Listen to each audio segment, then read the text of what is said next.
Boom, boom, boom, boom. I want you in my room. Let's spend the night together from now until forever.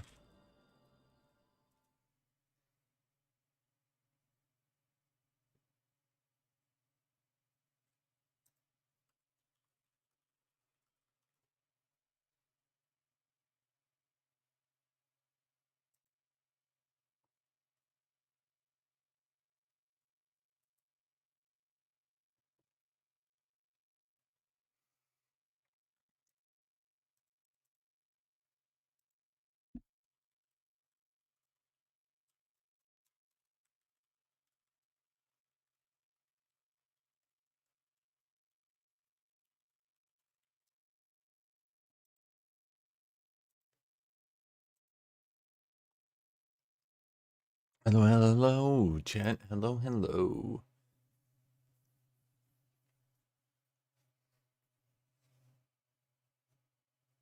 How's everybody doing? Oh, wait, I just fucked up my mic. Is it too loud or too quiet? It's probably a little bit too loud. Okay, are we good now? How are we? How are we doing, chat? Chat.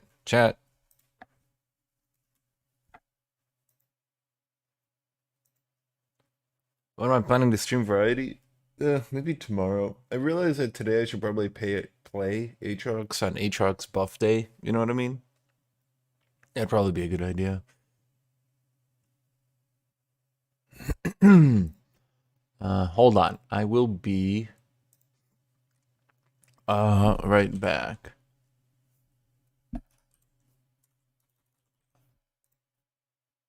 I'll be right back. I'll be right back.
Oh, you thought you got me, but you didn't.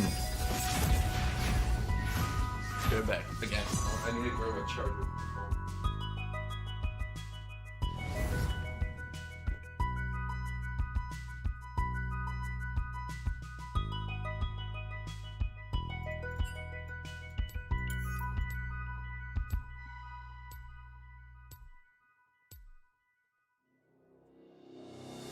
There we go. Grab the phone.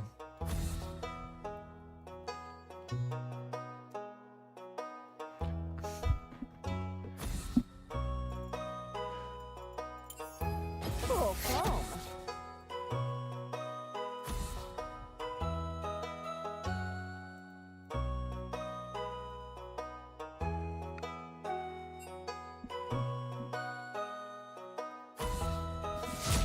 I should have banned Aurelia. God damn it.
Looking good. Thank you, buddy.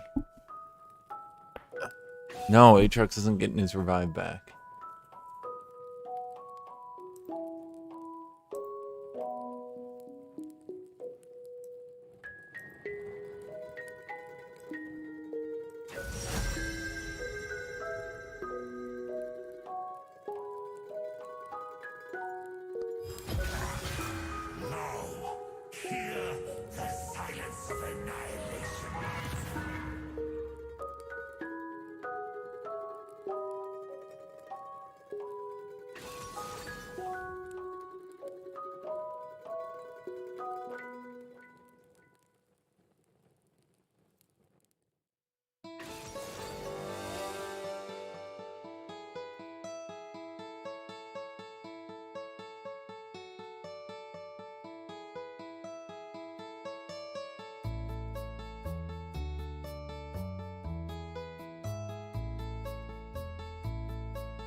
Think it's Kiana mid.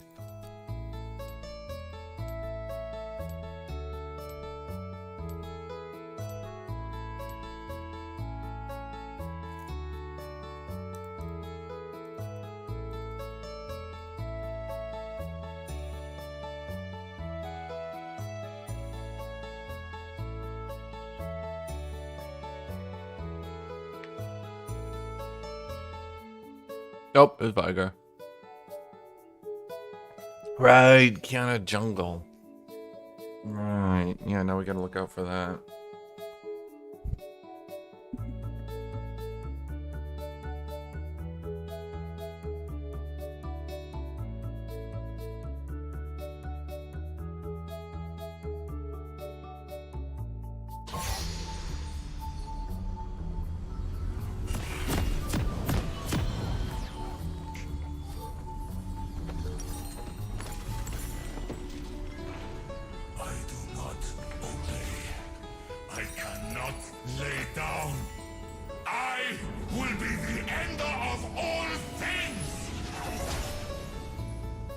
Okay, so let's look here.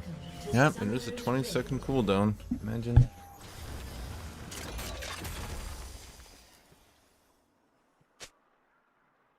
Seconds until minions spawn.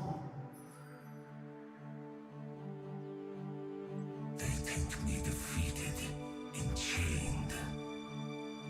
But I am unbound. Noble is this carnage.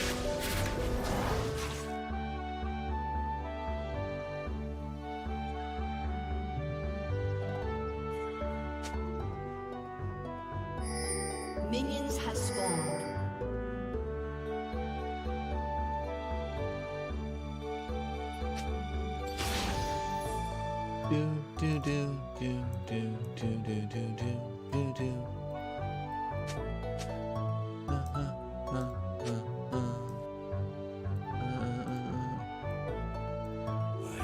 Snuff out the light. I shall make darkness eternal.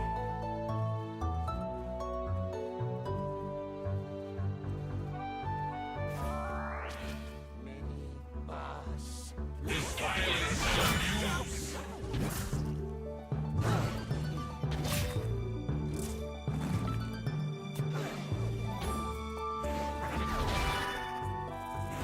Your death awaits. Do do do do do do do. Do do do do do do do.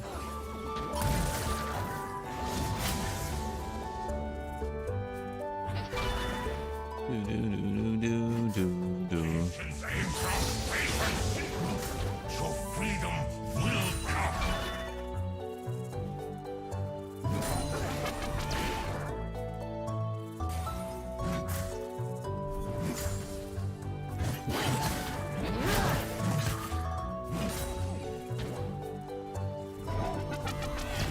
But, huh.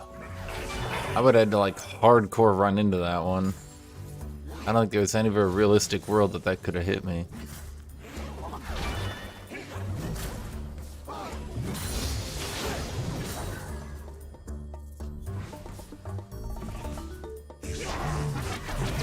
Soothing hum of incense.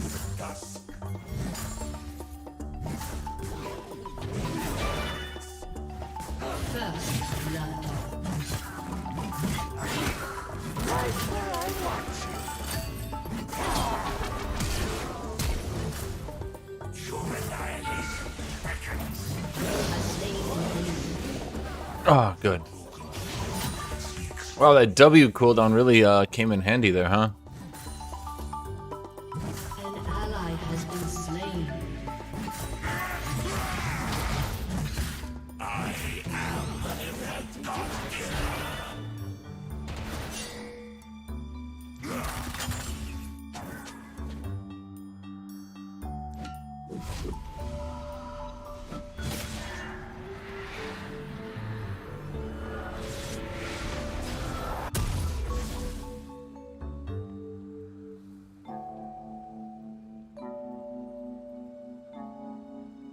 The true sound of my blade can only be heard from the loathly incarnation.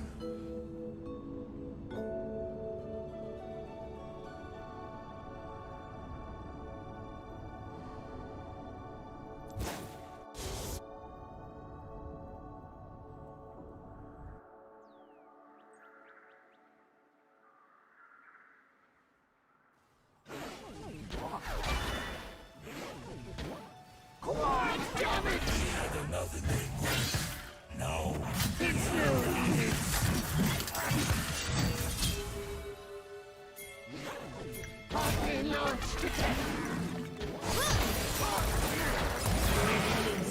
Oh, okay.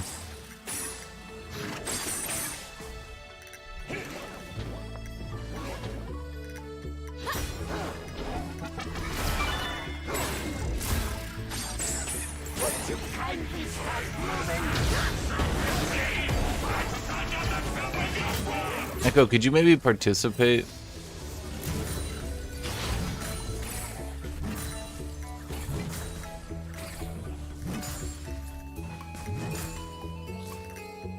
He is our jungler, right?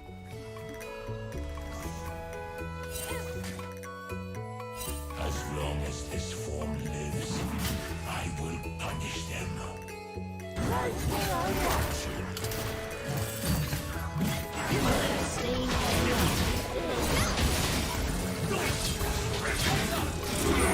Yeah, that makes sense.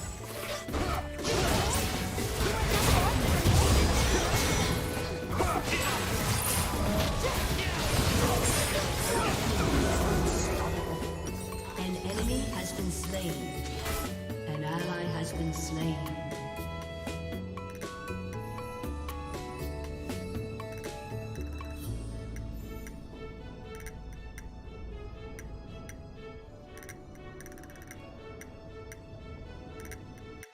You would fight me? Come, let me show you hell.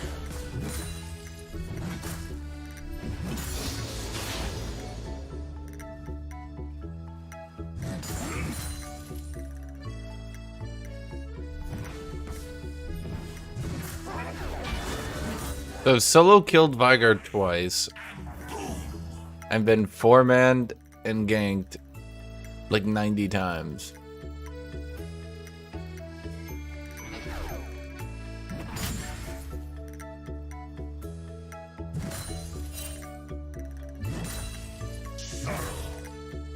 I shall deliver it to you. I should probably take this time to push.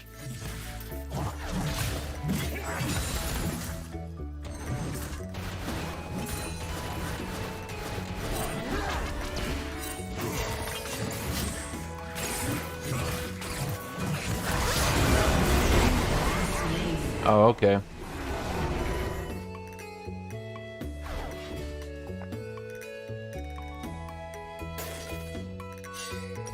I wonder if he knows that Vigor doesn't have flash.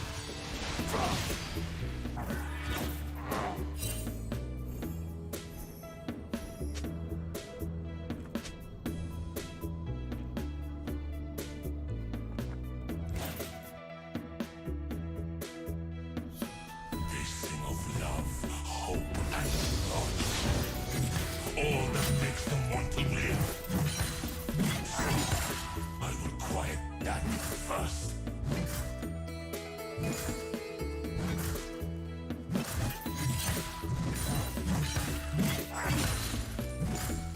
Like, is it so difficult to play the game for these people? I guess so.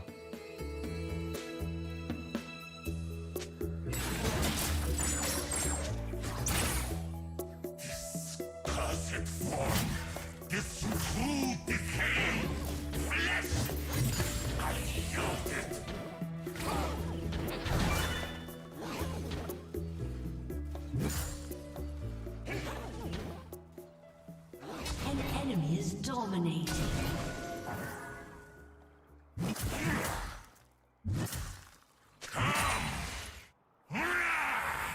Destiny awaits my track!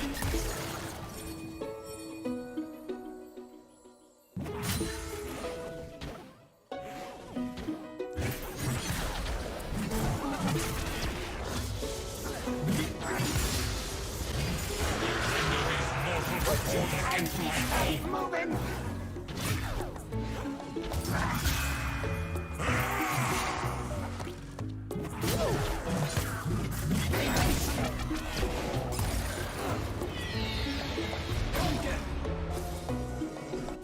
Wait for death. No, I am its friend.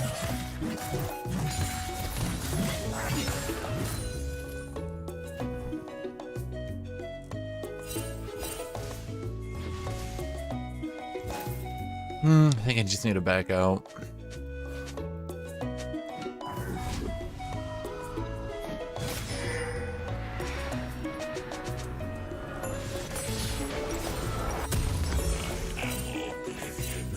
I am destruction. An ally has been slain.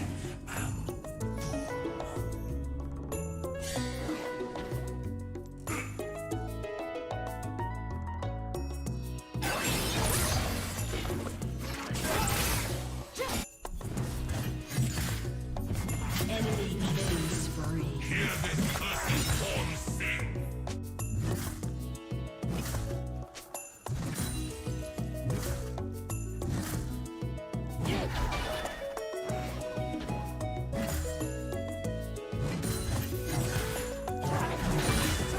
I am your retina mortals.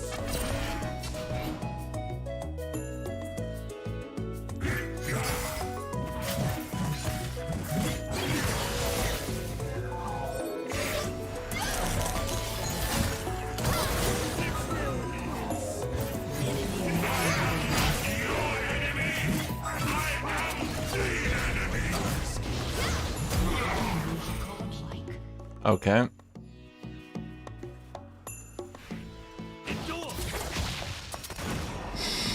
Breathe in, baby.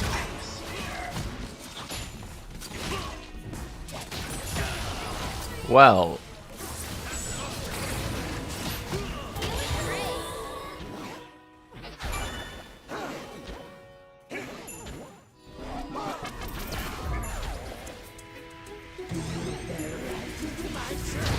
There is a darkness in my heart, deeper than Enemy any is legendary.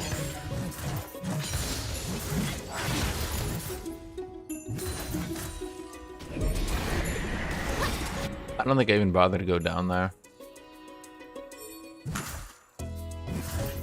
Your turret has been destroyed. murder while I smile. An ally has been slain.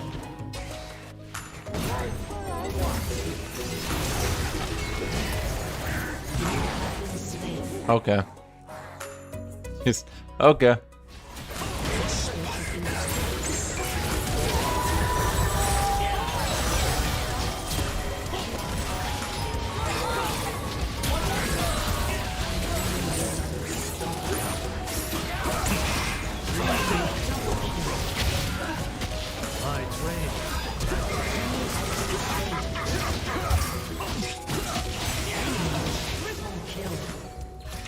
I cannot die until all life ends. I don't think the ignite was gonna change anything.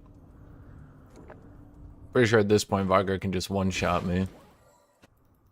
He's kinda been fed the game for free.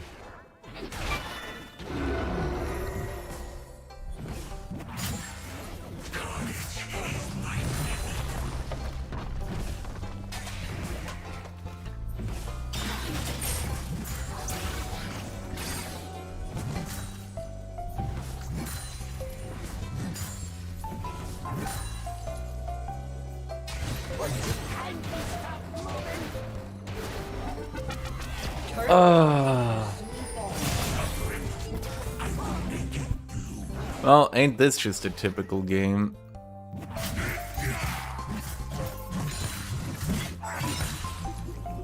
It's no use.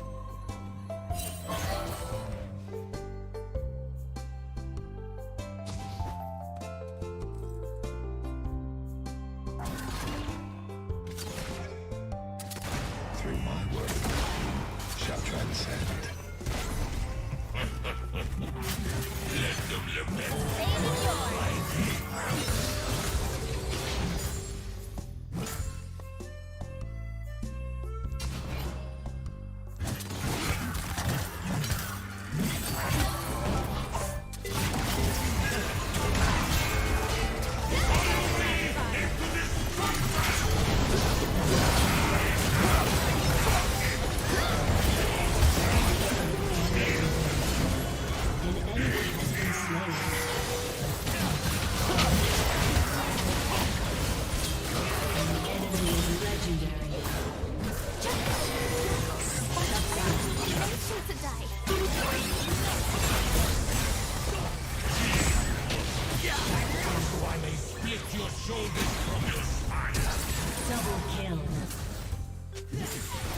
Oh.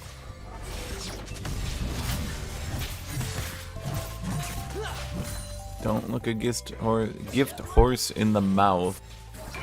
When something good happens, just make good off it.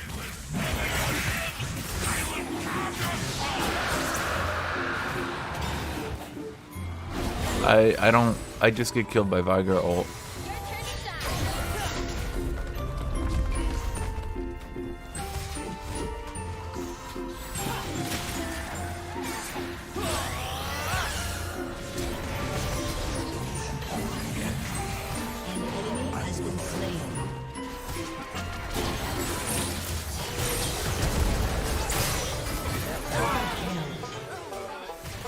Enemy killing spree.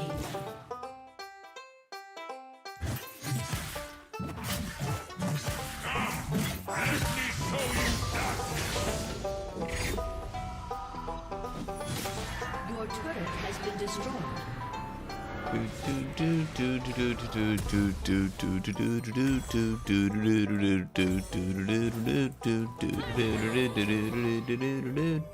Okay, we're changing the music up a little bit.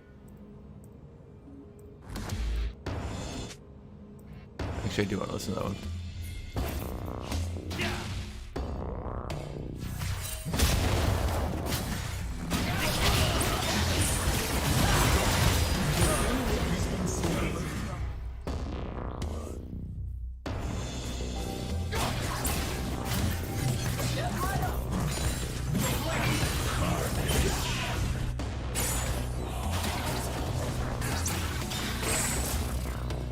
Well, that was...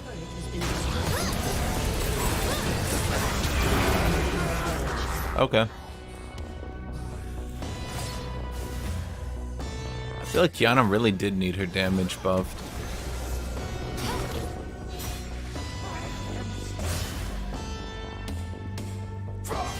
She seriously didn't even buy a mythic?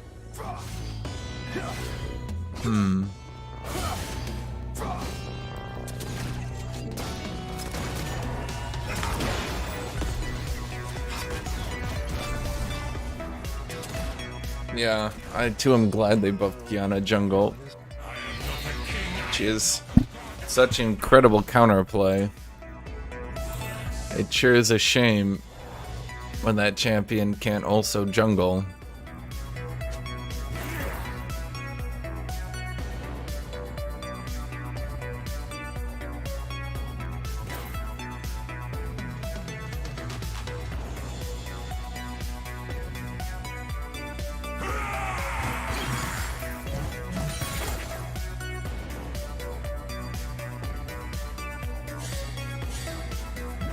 Man, I have put out 2 different videos talking about the AATROX buffs, and y'all don't read any of them, do you?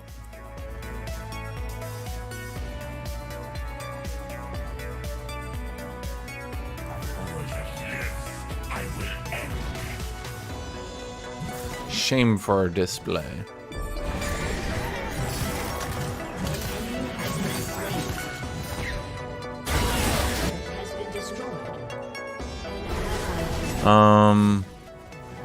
I don't think...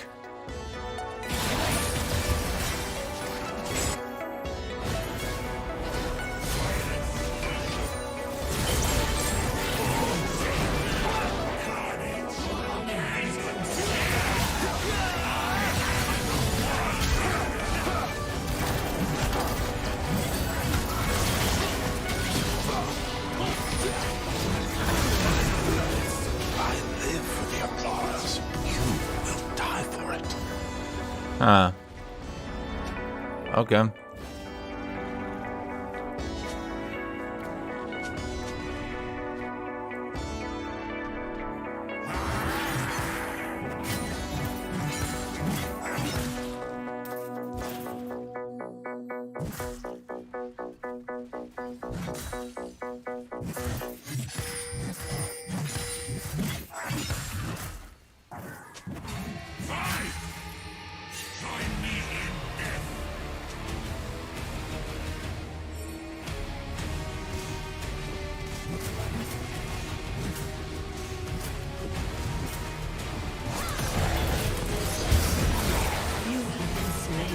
Okay.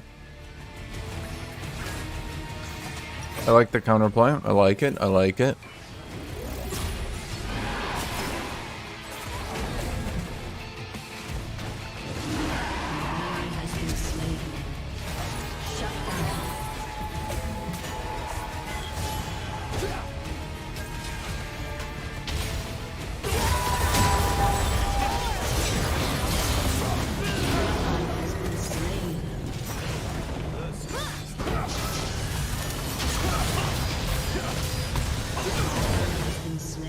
Darkness was not born. It was forged by my prison. Dude, the worst part about Kiana is that she has 2 gap closers that allow her to instantly reposition for her ultimate, and then Riot pretends like her ultimate is this hard to hit ability that like, oh, she deserves to get a kill if she hits it properly. It's like, how could you not? It's like we gave AATROX his double E back. Yeah, he's gonna probably crit most of his Qs.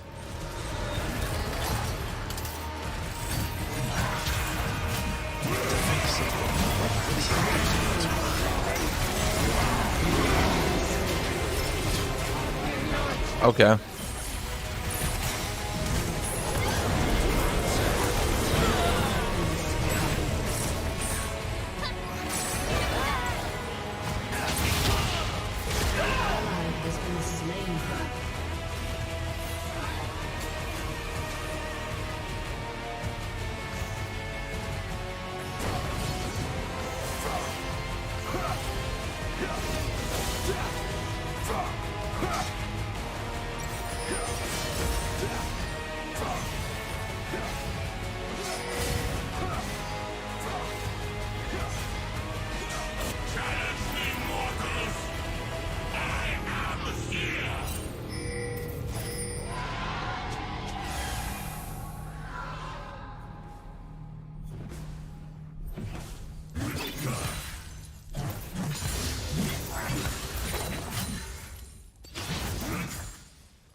I don't think we can win this game. I think it was winnable when I got the first bullet on Vigart, but like by the 9th Kiana gank, not so sure.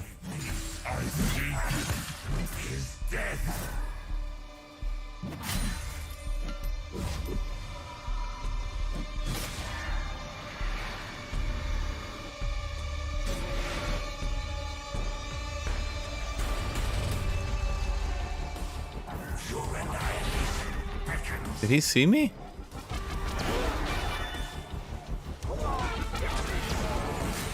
I guess so.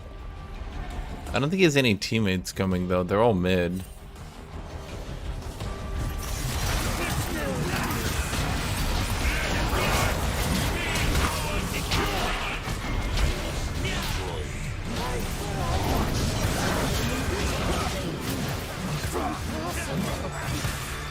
I think we back out at this point.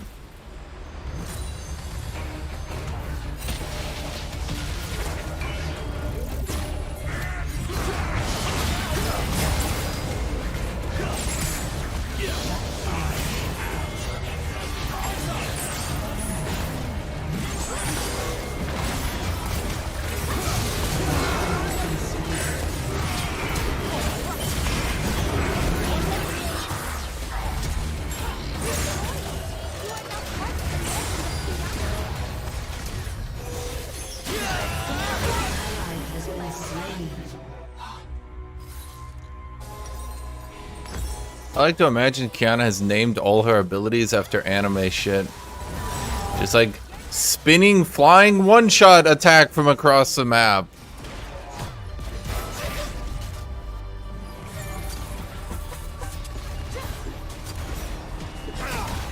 Your turret has been destroyed.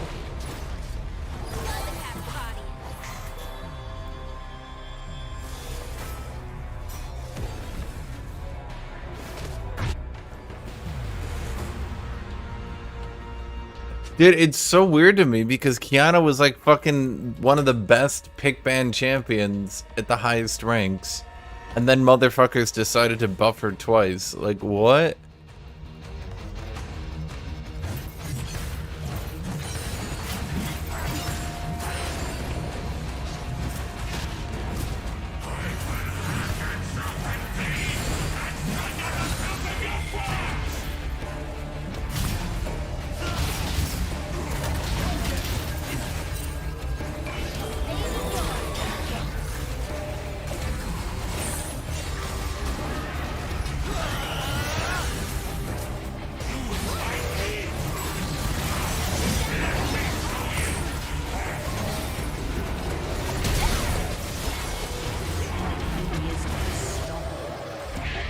Okay, well, I got both their backliners running at me.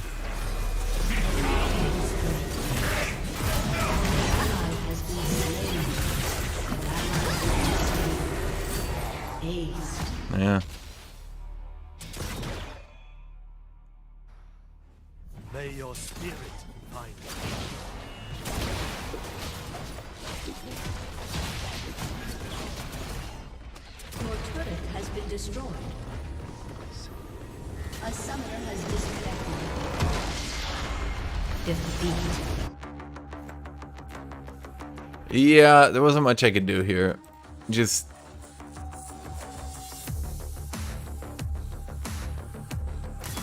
yeah.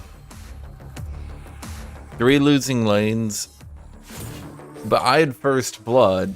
And in fact, I had second blood too. I killed my laner twice. Which, okay, great. You know, AATROX obviously has an advantage over Viger. I'm not bragging about that. I'm just saying that I killed the motherfucker twice.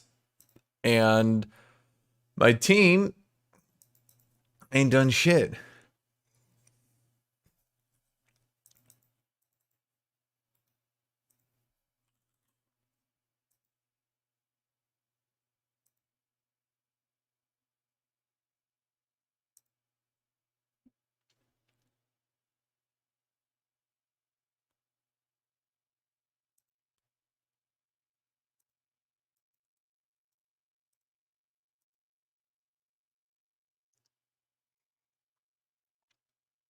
I know you guys want Kenchi, but today we're gonna do League. Because AATROX got buffed. So we're doing League today, fellas, pals. To be honest, I don't think AATROX is that bad right now. I mean, with the last buff, yeah, he'll probably be a lot better. But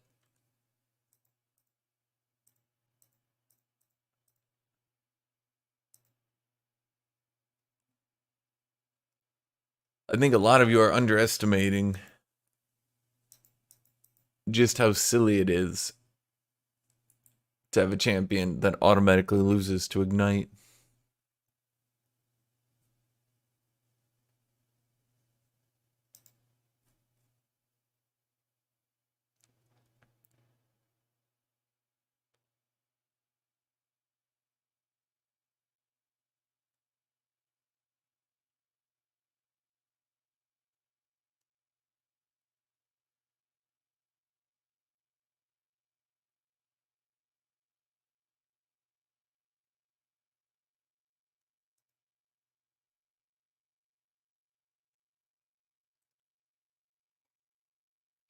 I just only have better TV emote.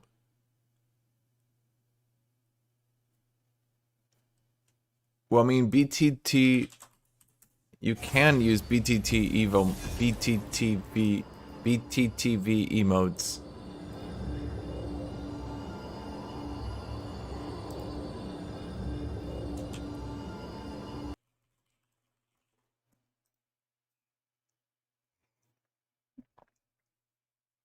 There's a couple of them. The basic ones work. I'm sure they'll expand the functionality here soon. A bunch of big names left for YouTube, and then they like the day after put up a big update where BTTV works on YouTube, and I'm sure they're going to add something soon.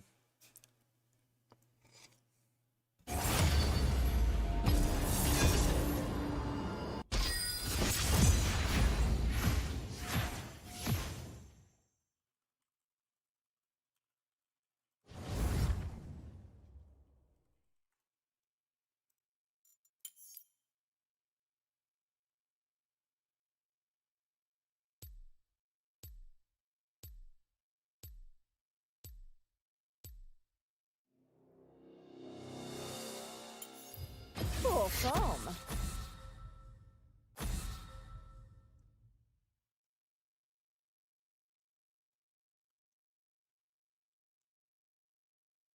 Wow.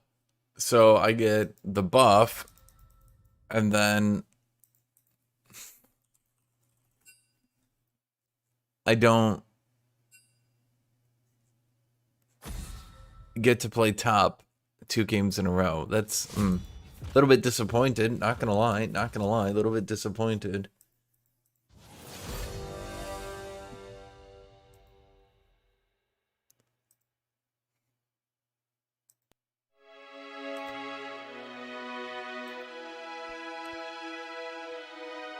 Well, if you guys are interested in Kenshi, if you're a subscriber to my Patreon, I am doing a thingy thing where Patreon people will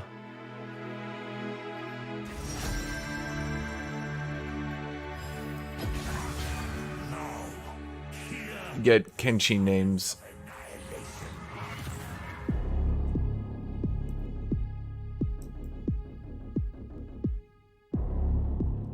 So, if that's something you're interested in.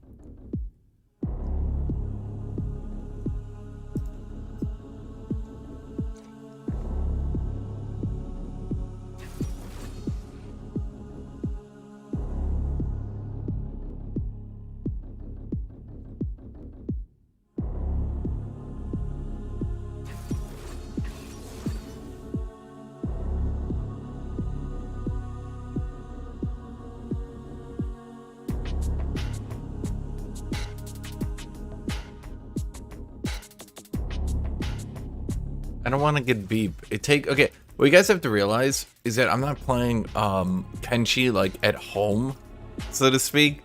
I'm not just like playing for myself.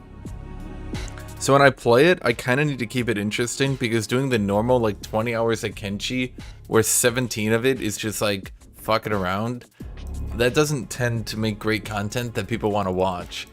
And I don't mean fucking around like getting slaved 9 times. That stuff is funny, right? Sure.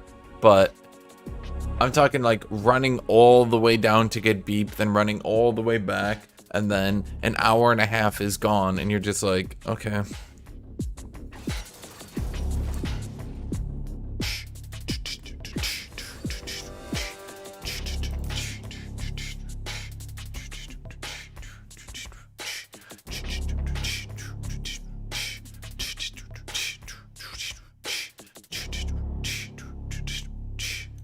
Do I go second wind, or do I keep on plating for Yasuo? I guess it really depends on how I play it out.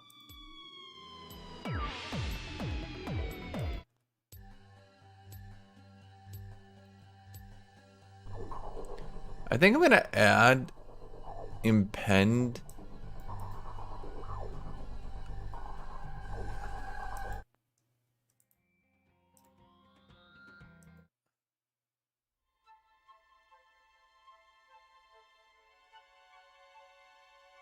I'm listening to Halo 3 today. Actually,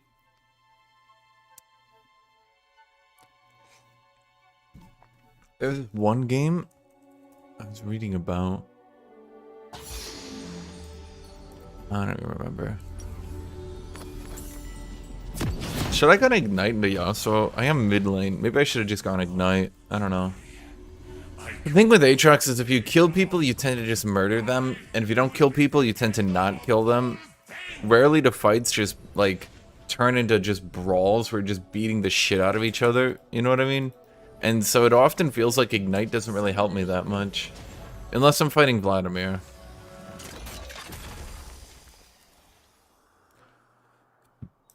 30 seconds until minions spawn.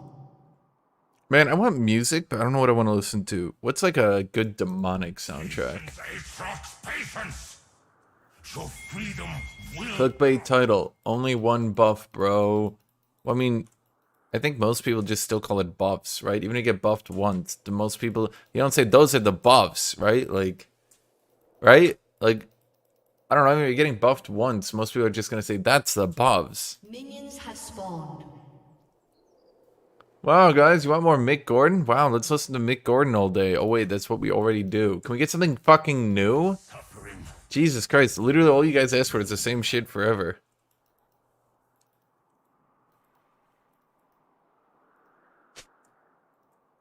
Guilty Gear? Oh, we do have Guilty Gear, yeah.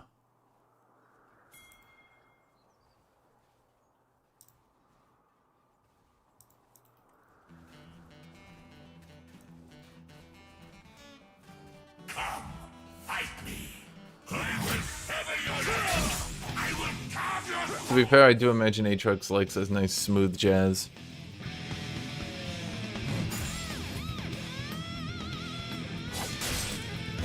Boop! Where's your shield, buddy? You ain't got no shield, Mr. Yasuo.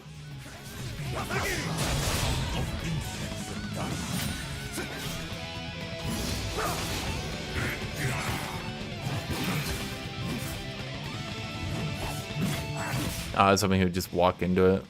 Yasuo players aren't so smart.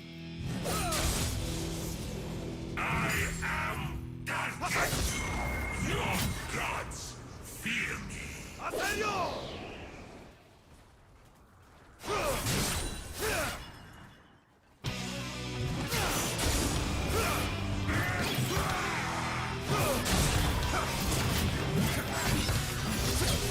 As long as this form lives, I will not let them.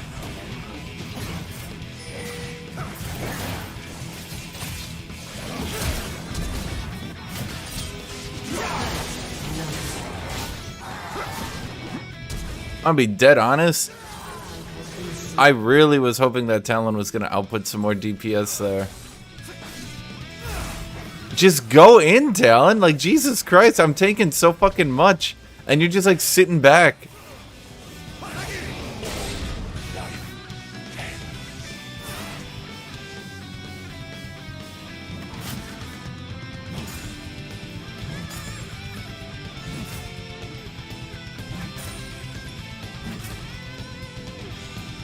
I honestly thought when Jarvan flashed in and didn't kill me that he was gonna die. I thought that was gonna be it. But no, Talon still fucking sits back and doesn't go in. An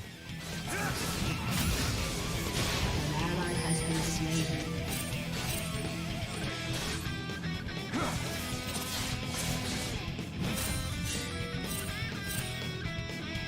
Kneel, mortals, so I may split your shoulders from your spine. An ally has been slain.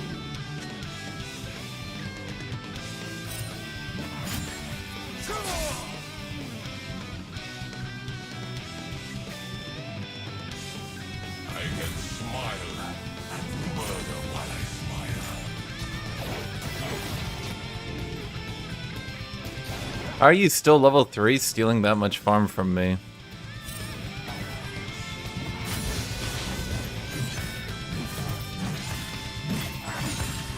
Much to want vengeance. Drown this world in blood.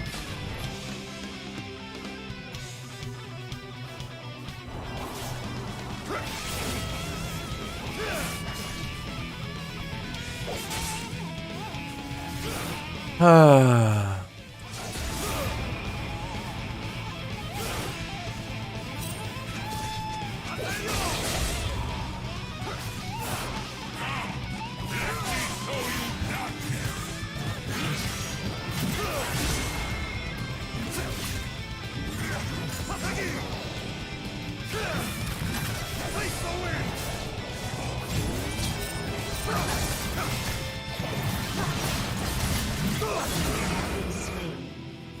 Really?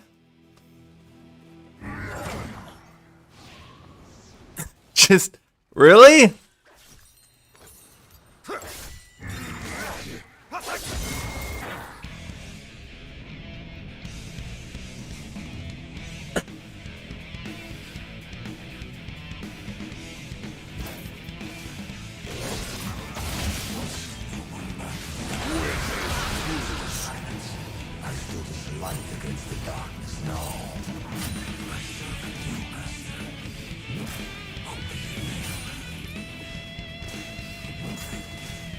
Are you guys just fucking? Are they literally just trolling me a loss?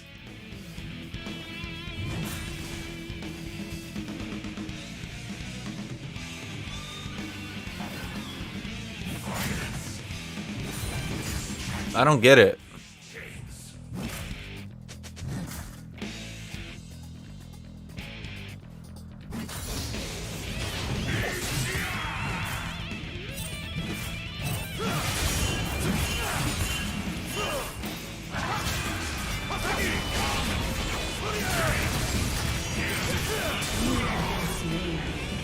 Okay.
Thresh trolling.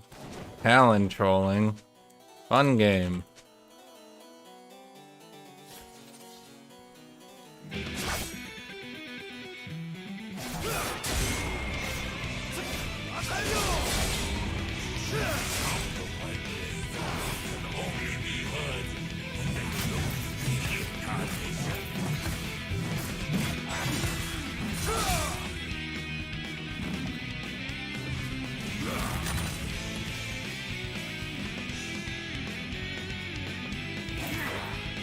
I mean, I can't do anything. I just got it back.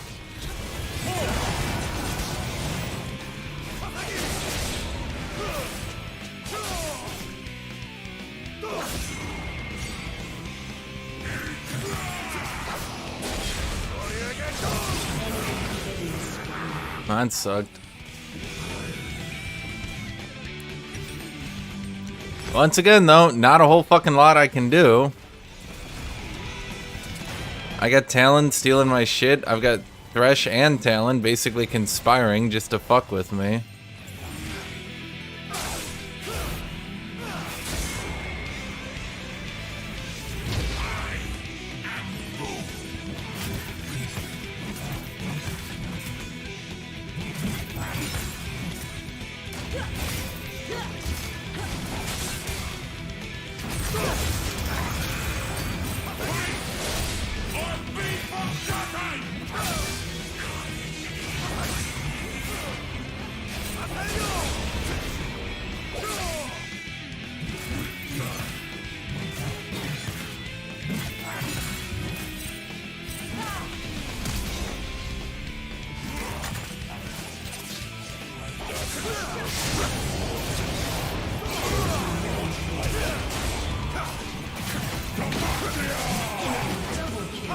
Okay.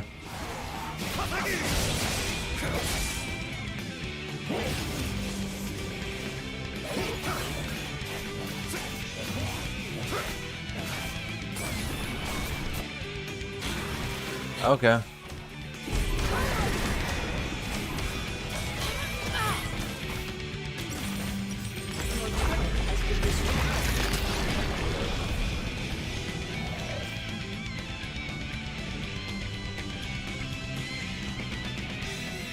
Yep.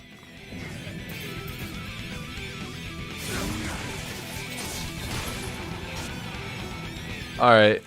Can we just open if 2/5 of the game is trolling?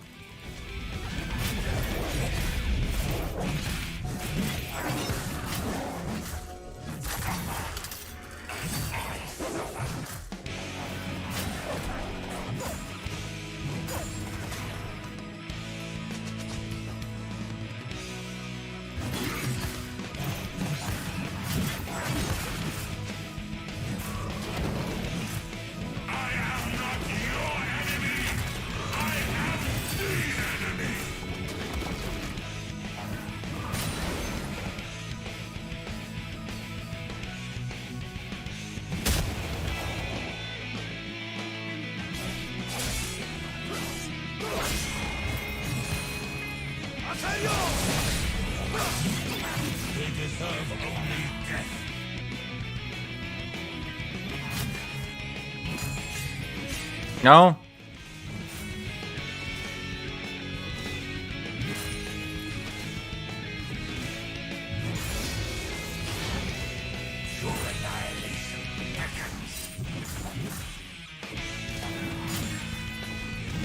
I wonder if Thresh would be stronger or weaker if they removed his lantern.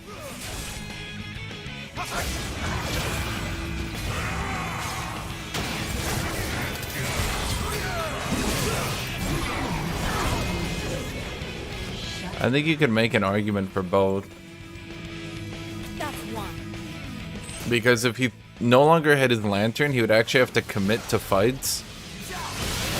Which is something that not a lot of Thresh players ever do. They always throw the lantern, then stand there. And you're just like fighting, and they just throw the lantern and stand there. Like, okay.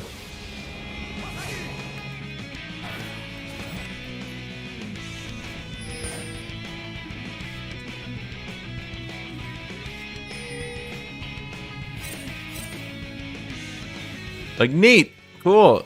He threw a lantern and then stood there. Wow, that was so helpful. Now we will definitely win this game.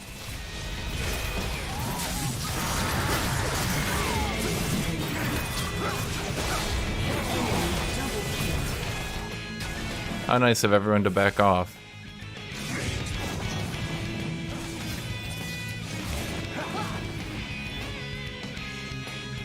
Your turret has been destroyed. Yep.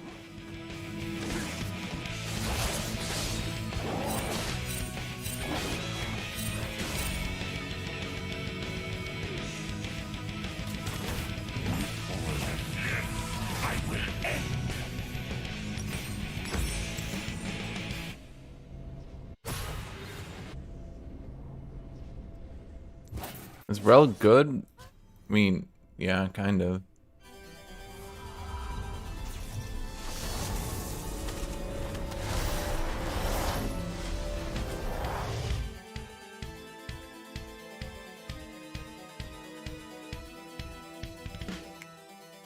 I march to death.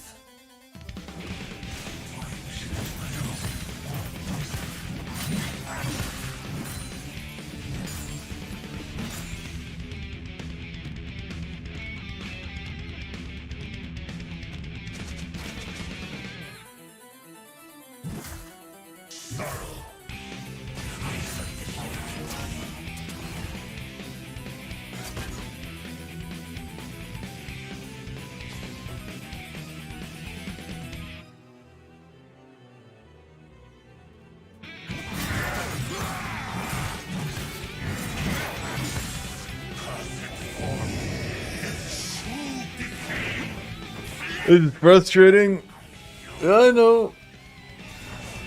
2 games in a row, AATROX gets buffed. First game I get spam ganked. Second game I get spam ganked. Second game I get people who literally just straight up troll.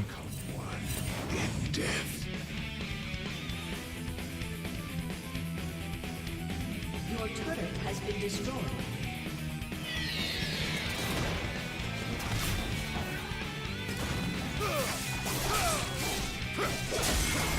Challenge me, mortals! I am here!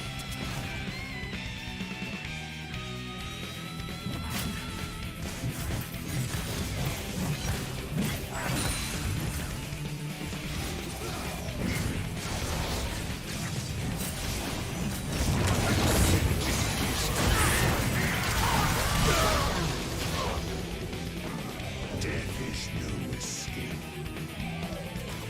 There is a darkness in my heart, deeper than any shadow.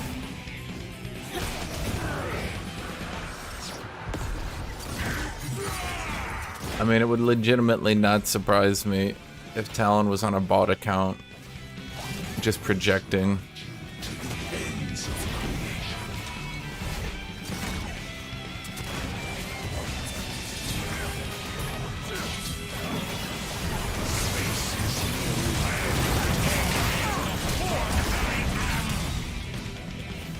ally has been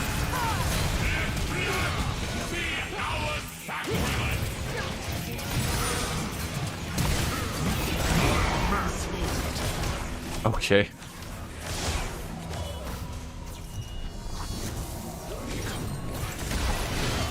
They can int as much as they want. None of us do any damage to possibly punish them for it. How are the buffs? I'll tell you when I get to play a game.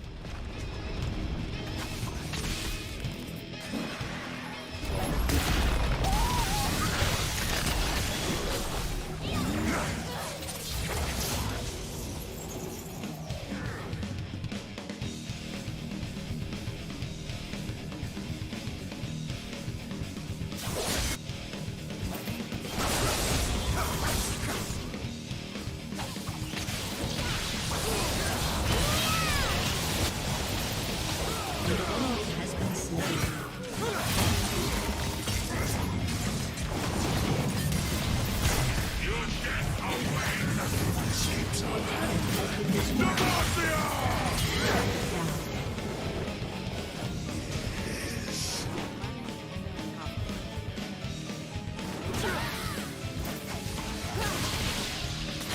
You have to make sure you're like shoved right in on that.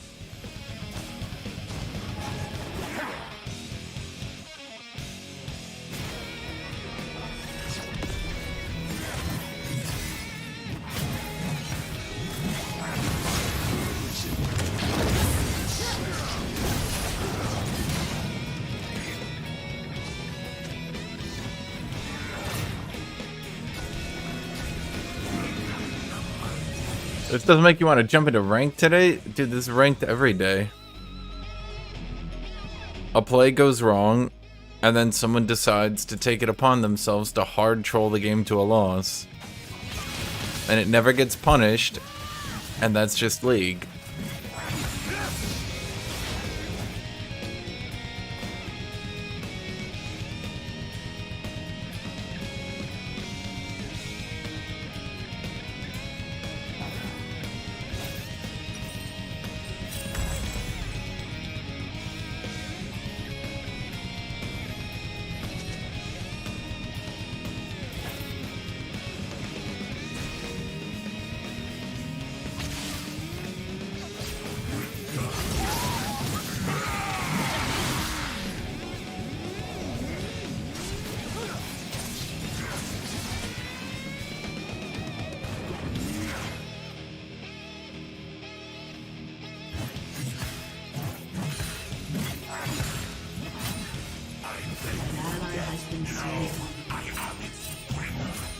Did you want me to come over there and die with you? Would that make you happy? Enemy double kill.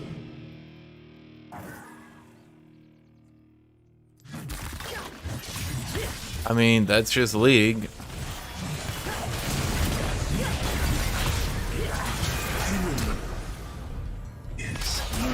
Slain.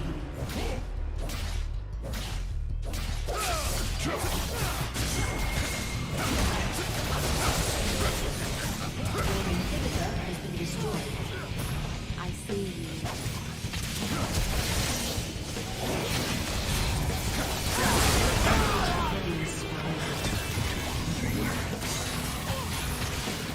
What's the point of climbing if in every year load the same thing happens? There really isn't. Look, if you want me to be blunt...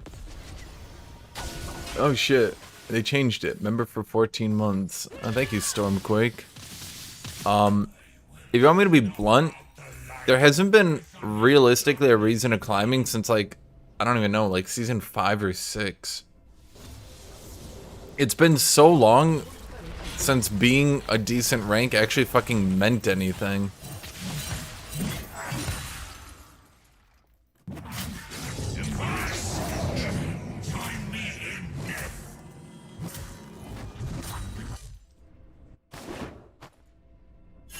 Seven TV? What the fuck is 7 TV?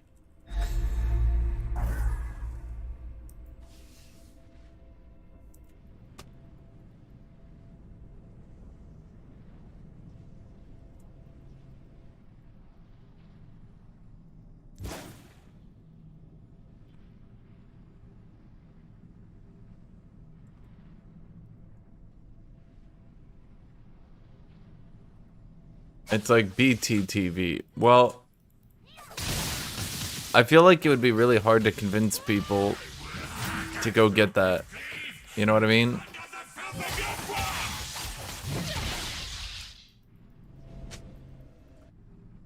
Like, as a smaller streamer, I feel like I wouldn't really have the capability to convince people to go get a new emote service. And so many people would join and have no fucking idea what's going on. I could maybe rely on having a smaller community that knows about it, but like...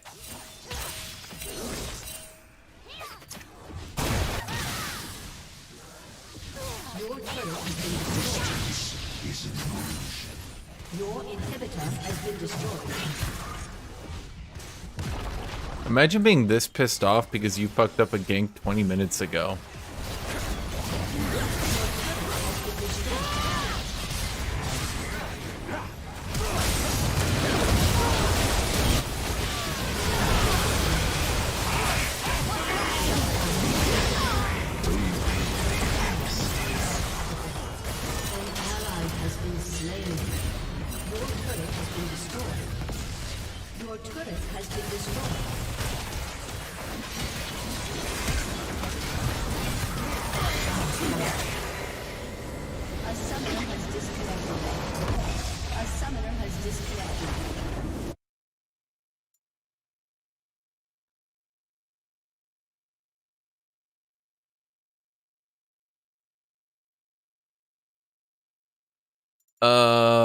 Nothing I can really do, unfortunately.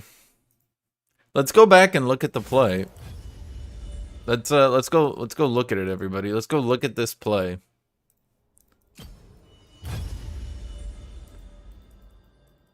Holy fucking shit, dude. I can't fucking believe these people. Yeah, the thing is that 7 TV. So, like, okay, let's say I get this. Not only is BTTV expanding into YouTube right now anyway. Let's watch. So, Yasuo blows his ignite. Oh, I guess you couldn't see that. I back off. Hit him with the W. Okay, he doesn't do anything with it. Okay, it's not playing the animations. He misses his basic W. Doesn't go in. Basically just stands there. Only goes in after I'm dead. Like, it's not playing any animations. Oh, but wait. Let's watch for the next one with Thresh. So Thresh is here.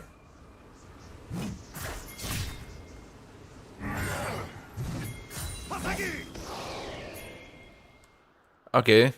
So Thresh is coming. Okay, good job, Thresh. You're coming to assist me, buddy. Thanks, Thresh. Thanks, Thresh. Thanks, Thresh. Thanks, Thresh. Thanks, Thresh. Thank you. Thank you for all the assistance. Wow, this is so helpful.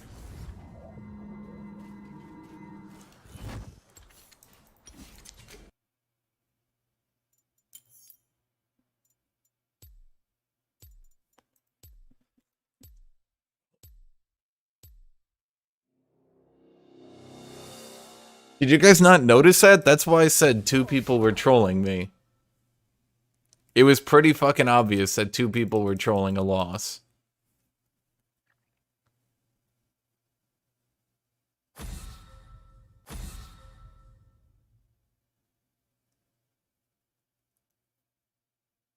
That's what I had to deal with.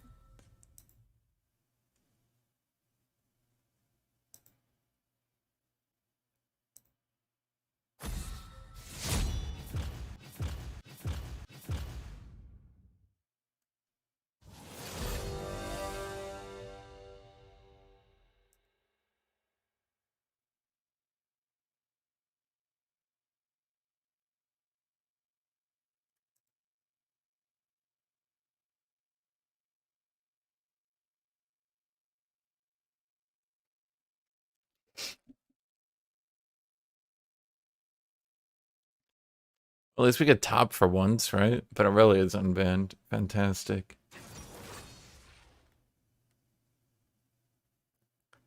Dude, he literally did nothing, threw a lantern in the opposite direction, walked away, and that was it. That was all he did.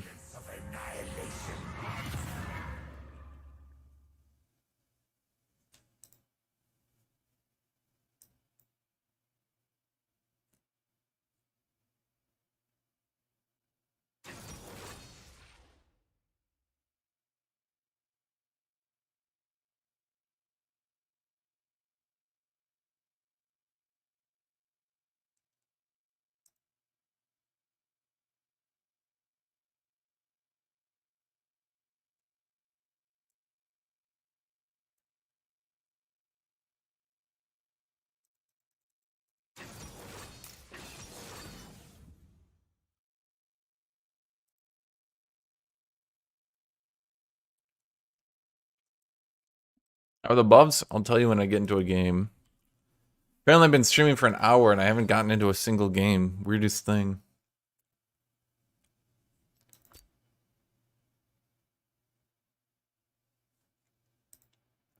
Why do you guys assume it's Vayne top every time you see Vayne?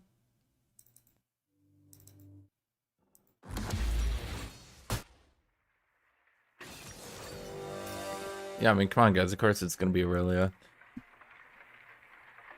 Because we couldn't figure out how to ban Aurelia.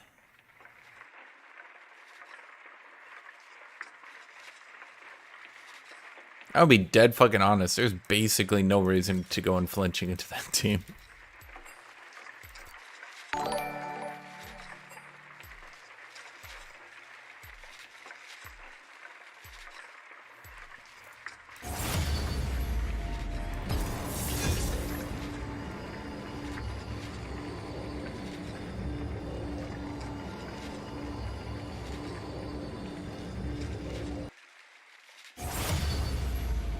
At least we dodged. I think I'd rather have a dodge than have to play against Aurelia. Maybe I can beg my team to ban Aurelia this time.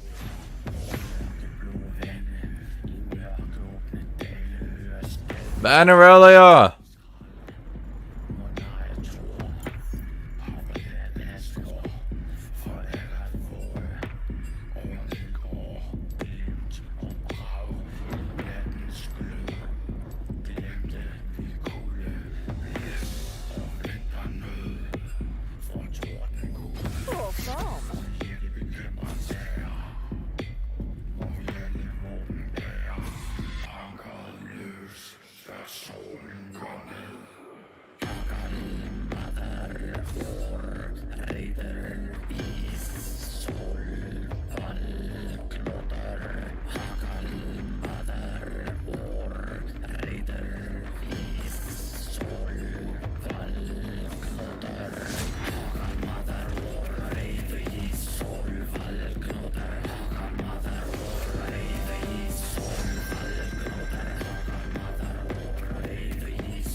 Are you mentally deranged?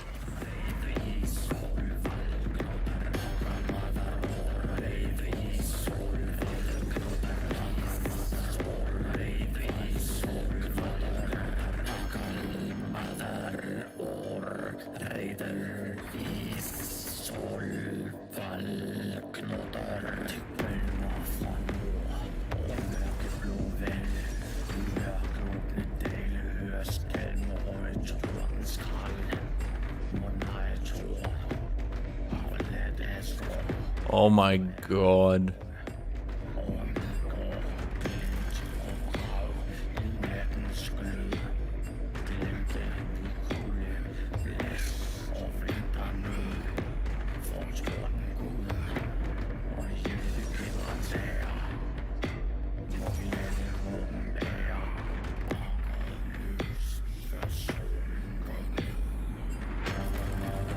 This is one of the very few people I'm gonna block. Holy shit.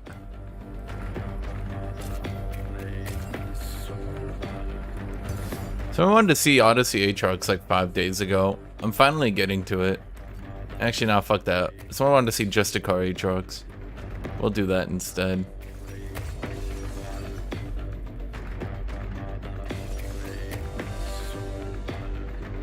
Is this Heimer Topperdinger? Looks like Heimer Topperdinger. Wait, okay, well let's think. Akshan mid, God jungle, Heimer top, Thresh MF bot.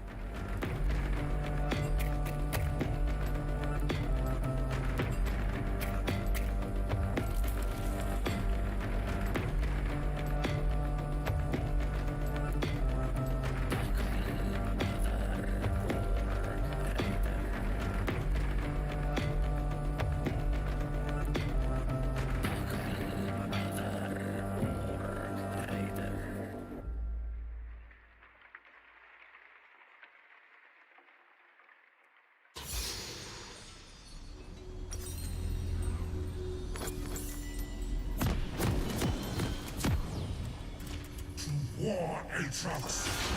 They shall not rob us of our nobility! We shall stand and spit venom at our tormentors forever! Who did you think?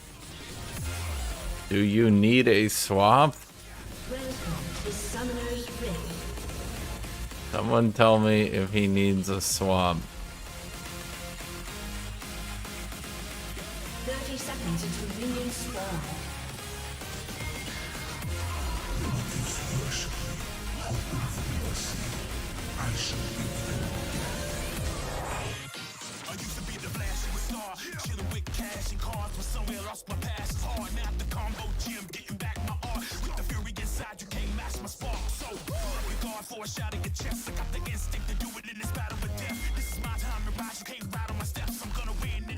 Minions has spawned. So I can power through you with no risk, leaving your soul twisted up in my close fist. Take notice, I'm saying it's the coldest, baddest erratic fighter you can face on the foes list. Because I'm a team player. I'm the best around. Nothing's gonna ever bring me down.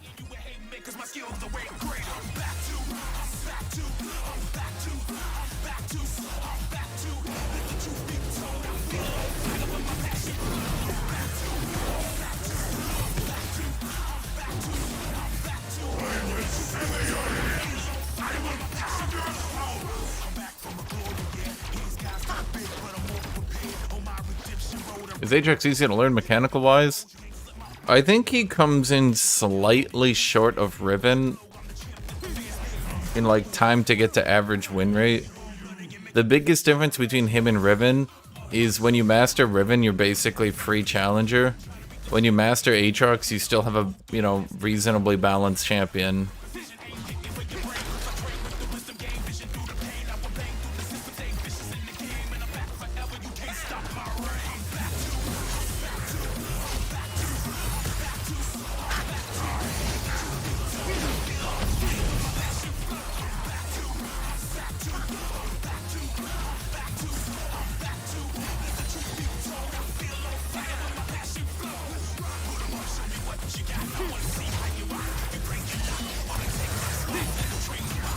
What's the name of the music? You can see it in the lower left corner. What are the cooldown of turrets? Aren't they only like 20 mana, 0 cooldown? God, this has always been the biggest issue of Heimerdinger. Melee champions just have no hope. Because like no matter how many turrets I kill, there's just always gonna be more. Smaller than the diagram.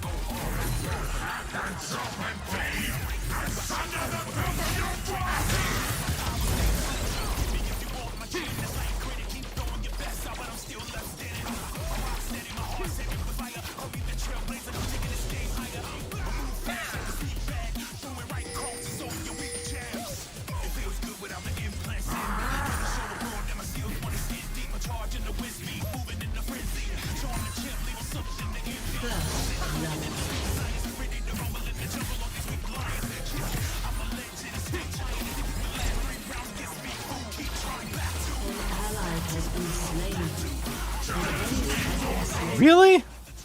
How was that one considered closer?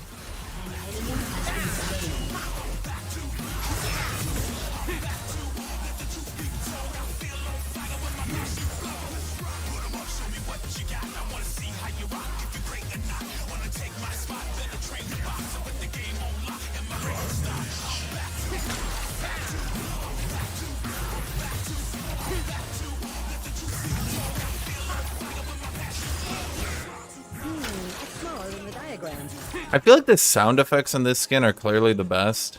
Here, I'm gonna pause the music so you guys can hear it, but like...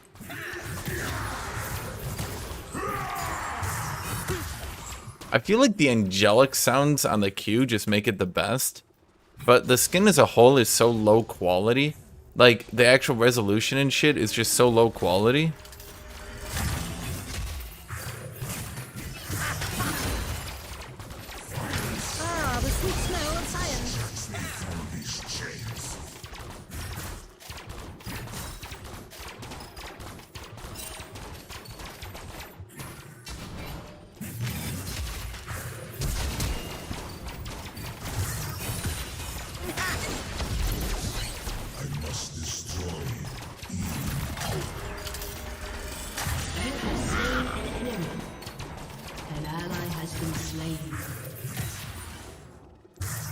If they just remade this skin with like higher resolution and shit, because like look at it, I'm not crazy. It's like the textures are just so low quality compared to other skins.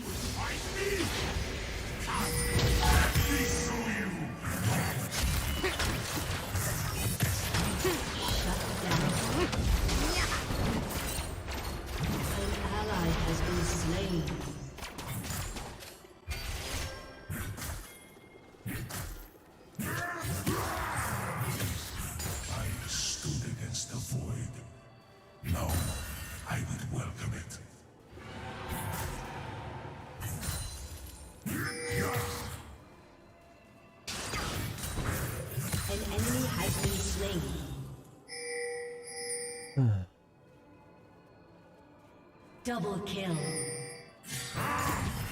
Triple kill. Destiny awaits! It's smaller than the diagram. Oh. An enemy has been slain. Okay. I really did not expect him to turn and fight that suicidally. Kind of threw me off guard.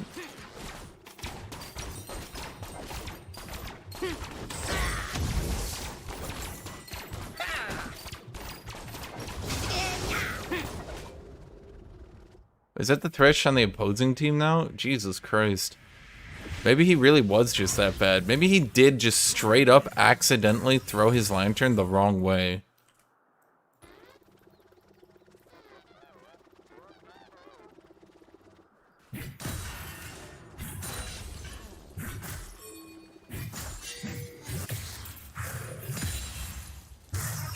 The flame once. Now we are darkened.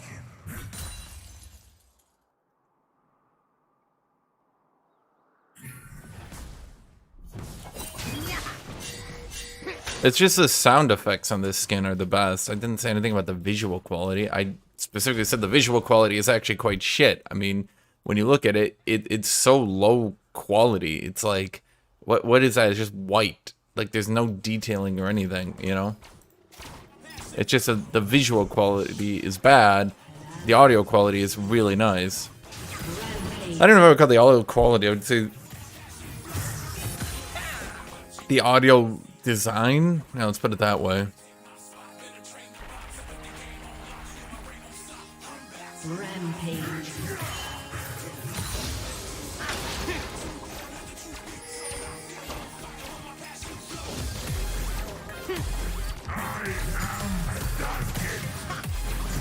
It's smaller than the diagram. Ah, the sweet smell of science.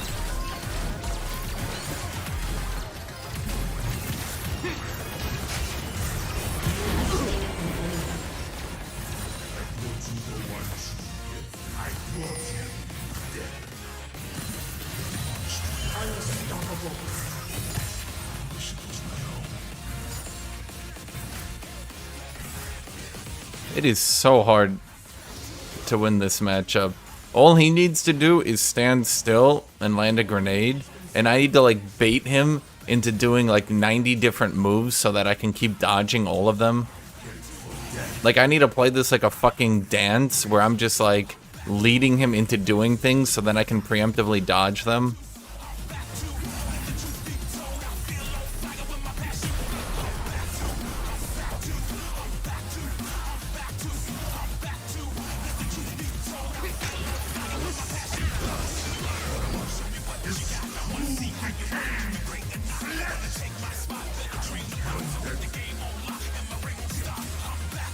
My one question there is, why did Akshan have his passive on me when Heimerdinger was like literally next to me? I'm gonna revive Heimerdinger. I'm just like, he's right there. He's like, I'll save you, Heimerdinger. Heimerdinger's just like, I'm okay.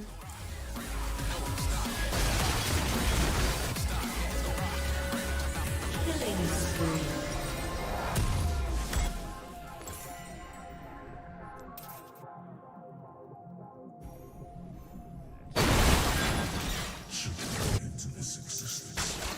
All slain and trapped by endless life. We should become a beast, feeding on their Rampage. Honestly, the best thing they could do to nerf Thresh, just reduce the duration on his Q stun a little bit. Because right now he can Q stun you, pull you in, you stay stunned for a split second, then he can E you. And it's just so much time.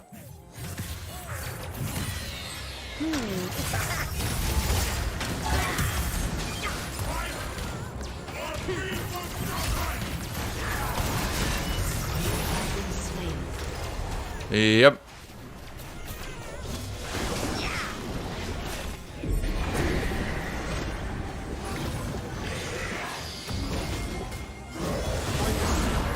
Also, yep.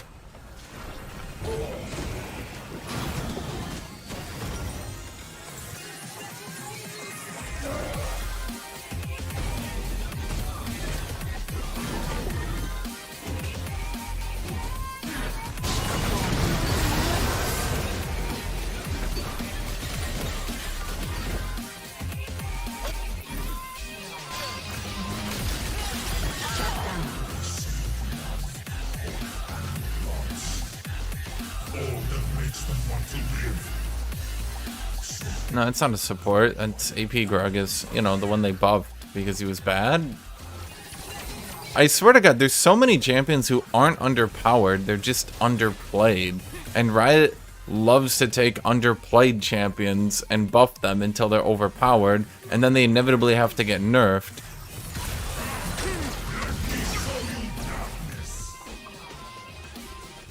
Dominating.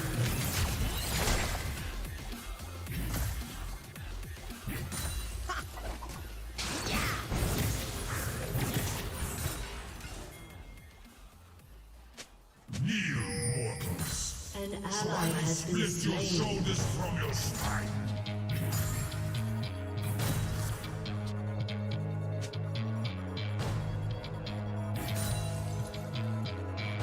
Actually, the thumbnail looks like female Aatrox.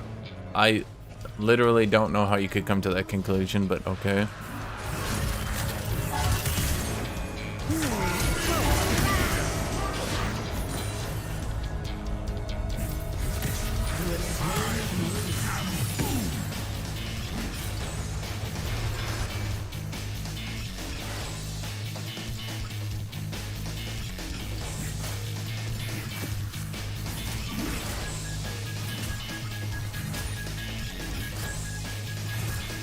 An enemy has been slain.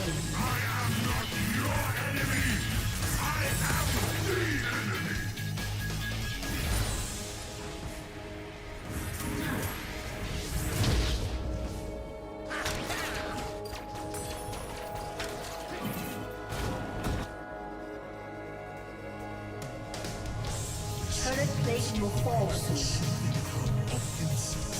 Well, to be fair, I play the Nep song to annoy you guys, not like...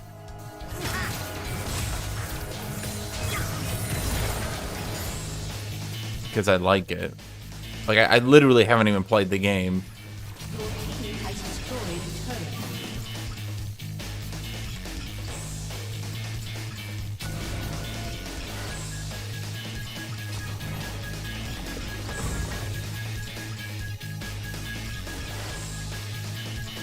I am your retina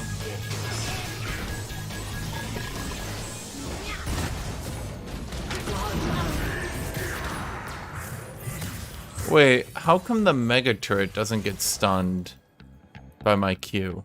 I just noticed that. Carnage is my method.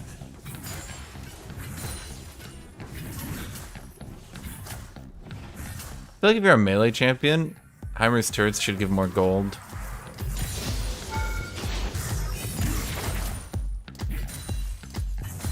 My darkness was not born. It was forged by magnificence.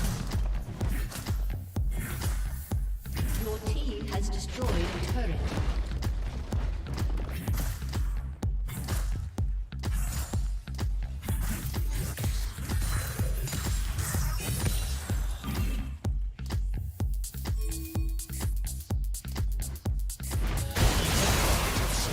I was considering TPing, but I thought about it. Then I'm not sure MF can take 3 people at the same time. Or not MF, Ash. There we go. So I decided to bail out.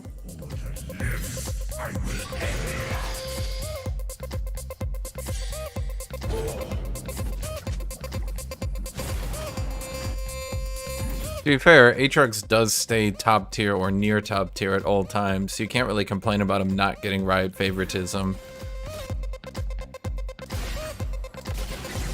The longest stretch of time he was shit was after they made his E a 5-second cooldown and removed double E, but didn't give him that mini rework yet.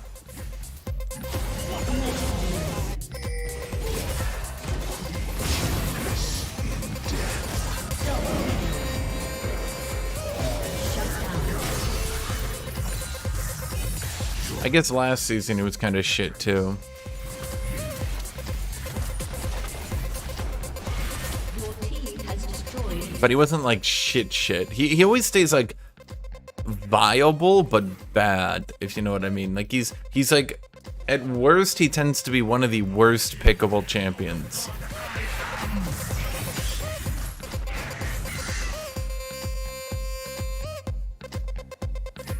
Alright, now come in here, Kazakhs.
I mean, like, look at the wings. Look at how low quality those textures are. That's like straight, like, 2003 RPG.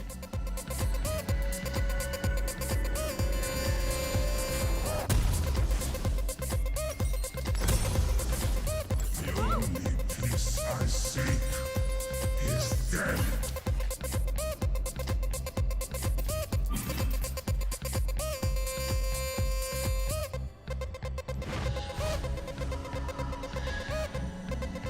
Yeah, but I'm saying, like, the direction they went with is good. The art direction is good, but the art quality is low. So the question is, does the art direction make up for the lack of quality? I welcome them.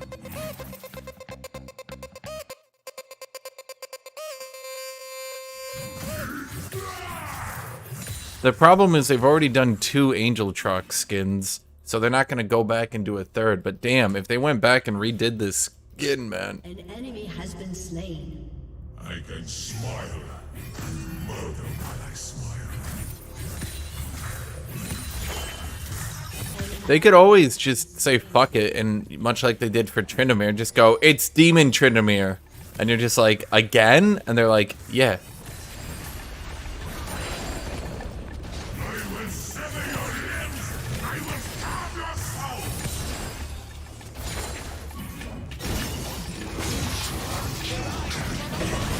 An enemy has been slain. Enemy killing spree.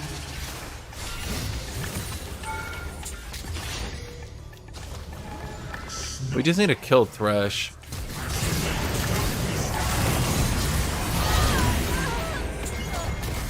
Killing spree. I think we go for Akshan.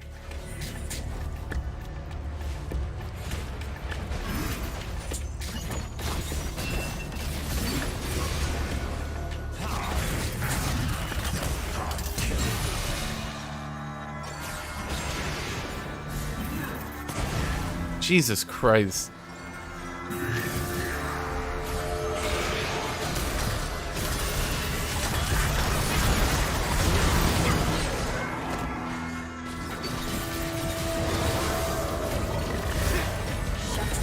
Any not flashers in chat? Anyone not have flash in chat?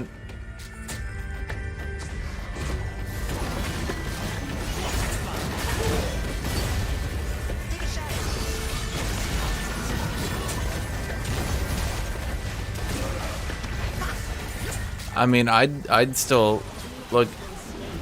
If you come out with a skin and just call it like Angel beats Aatrox, I'd play that. Seriously, just have Angel beat Aatrox. You could theme it after a certain character that everyone likes, and definitely did not get turned into a non-Angel black dude. Definitely didn't happen. You know, have like really swirly wings that are super cool, and an angelic sword that clangs all metallically. An enemy has been slain. Something like that.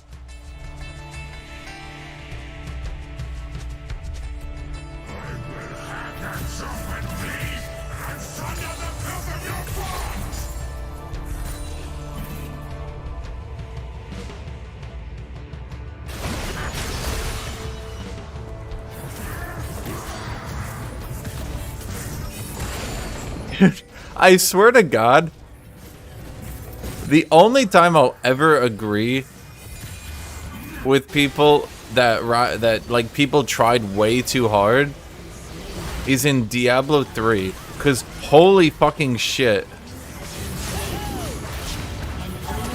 they turned Tyrael into a black dude. Why did they turn Tyrael into a black dude? I don't know. Why did they do that? There was no reason to turn Tyrael into a black dude. No one ever said to themselves, man, Tyrael is so cool. What if you changed him entirely?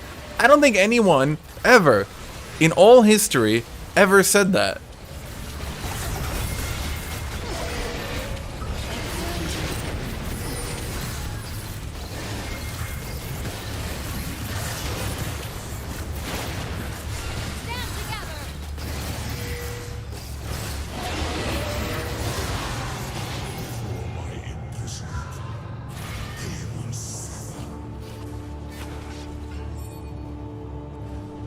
No, that is, in my opinion, that is one of the only times that I'll agree that, holy shit, what the fuck? That was trying so fucking hard to be diverse. It was stupid. 99% of the time, the complaints are stupid and people are wrong.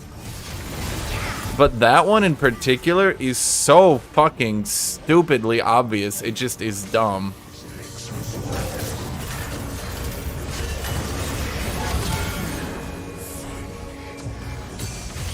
Not only did they turn him into just a random black guy, but, like, they also removed all his powers and everything cool about him. Just like, what? It wasn't just that they changed him into a black guy. Look, if they changed him into a black dude, but he still, like, wore his hood and shit and had his angel sword and had his, like, angel wings and shit, if he still had at least that, I wouldn't be complaining. But they literally, like, okay, guys, for those of you who didn't play the game, right? They literally took everything cool about Tyrael, removed it, and then just made him a black dude. And that was it. Again, like, 99% of the time, I disagree with people, okay? 99% of the time, the whole, like, woke bait argument shit, that's stupid. You're stupid if you believe that, okay? But in that particular instance, it was so fucking egregious. It was just offensive to the game itself. It was so stupid. I just... Like... Imagine they took AATROX and they were like, oh, we're gonna make a League of Legends anime and it's gonna star AATROX, and you're like, oh my fucking god, I love it, I love AATROX. And then they're like, see, before the plot began, he gave up his demon blood powers and gave up his sword and then became a normal black dude. And you're just like, then he's not really fucking AATROX, is he?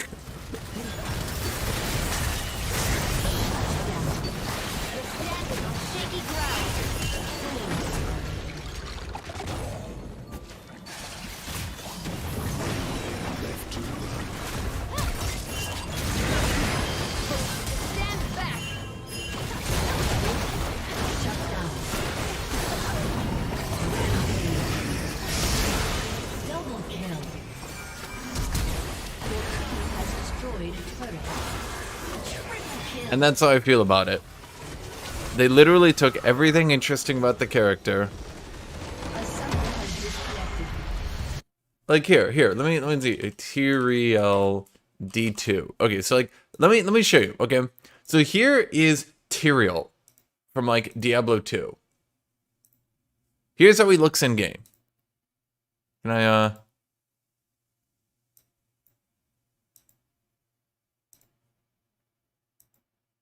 Here's how he looks in game, okay?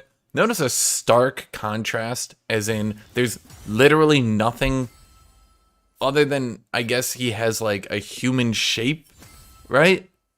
Like, it's not about whether or not they made him a black dude, a white dude, an Asian dude. It's not even about that. It's just about the fact that, like, this dude is not a human and he does angel shit. He runs around doing angel shit. He's Angel. That's his fucking character. His literal fucking character is Angel.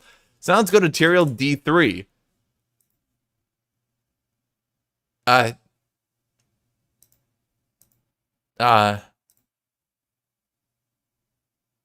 Notice how all the fan art is still trying to make him not Tyrael from the what? What? What? Eh? Eh? Eh? Eh?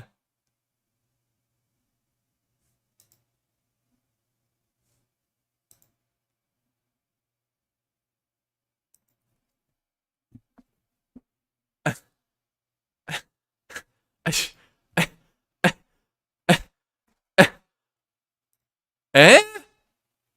Eh? Eh?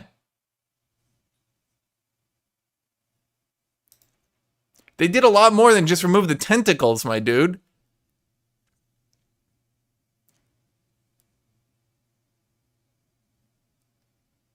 Um, they did a lot more than just remove the tentacles. He became a human because of his beef with Imperius. I don't give a shit what lore explanation they give for it.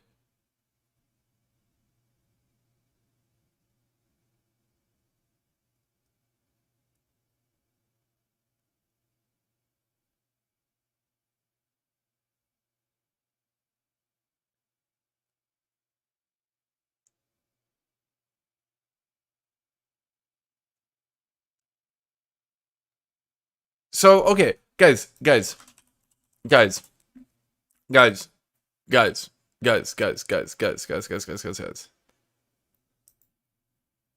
me see if I can find it.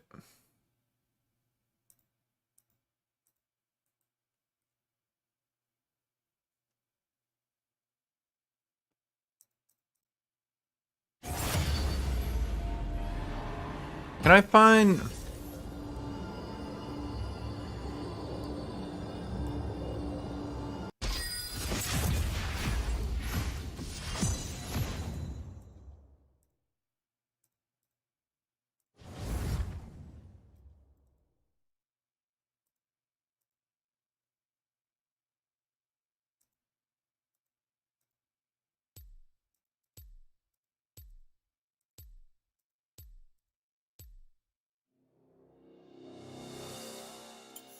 Cool foam.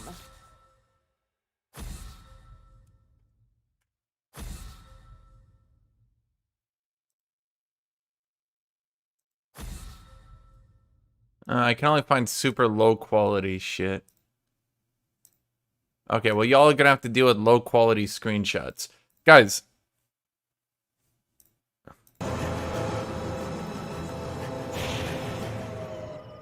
Where is it?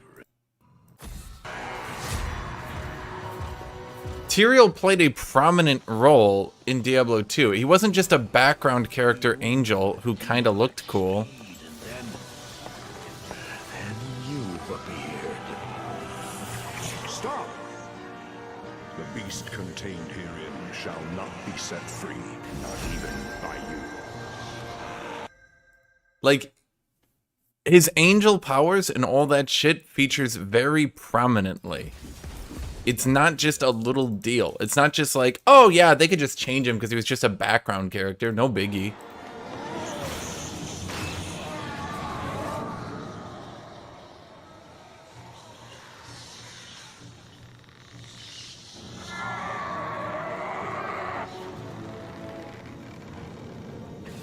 He has a very distinct look.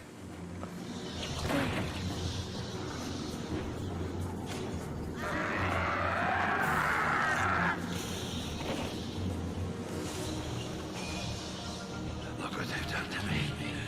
Release me. Help me.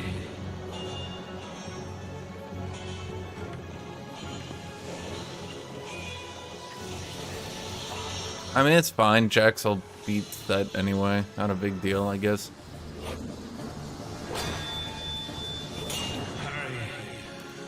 So yeah. Just, yeah. When I say Tyrael becoming some dude was a huge, massive letdown, it's because he featured prominently in cutscenes. He was literally the last person you talked to at the end of Diablo 2. He was extremely popular. His character design was extremely unique and cool. And yeah, to the person in chat, it pretty much got copied over and over. It got copied a lot into different characters because it was actually so fucking cool. Guys, AATROX is banned. I literally cannot play him.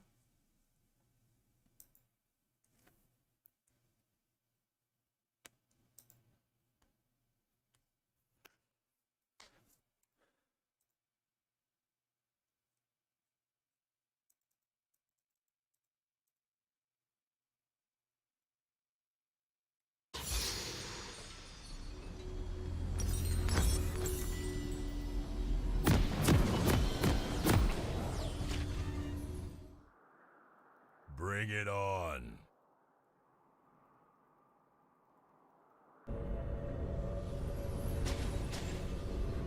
You guys get upset over the weirdest shit. I literally can't play AATROX if they ban AATROX. Welcome to Summoner's Like Rift. you can't. That's how it works.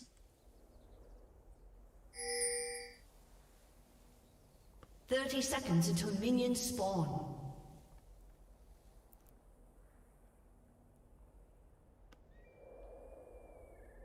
Guys, that's what you're not getting. It wasn't like Tyrael got downgraded. He just like took off his hood and it was like, "Oh my god, you're black."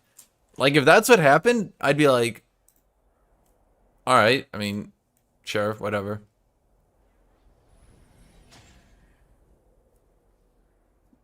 Minions have spawned.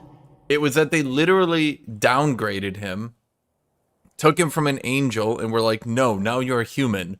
Took away his sword, took away his wings, took away his hood, took away everything that was unique and creative about him. And remember, Tyrael was like one of the first, I mean, I can't speak 100%, but he was like I think he was like the first angel that had that look in, like that artistic, what do you call it? You know what I mean? That aesthetic. Let me at him. Like the tentacle wings. Obviously the holy sword is pretty normal, but like the hood, tentacle wings, etc., etc. I think he was like one of the first characters to have that look going on for him. It's on. Who wins this? Does he win this?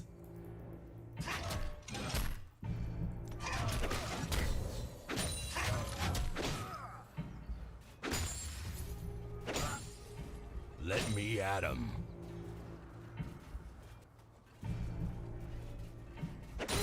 And so he had a very distinct look, very distinct feel that no one else really had. It's on. And then they kind of just said, "Nah, fuck all that shit."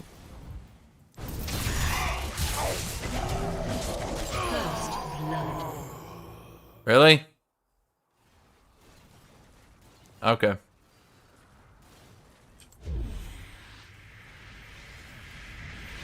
Surprise. Yeah, if literally, like, that's the thing. If they literally just had him take off his hood and he looked like a black dude, everyone would be like, "Alright, whatever." I mean, that whatever.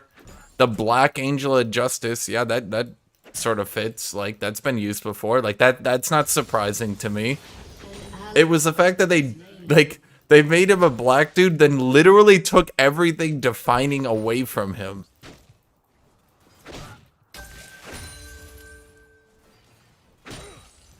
Proving once and for all that top lane is a Ready for battle. skilled lane where only the best players get to win.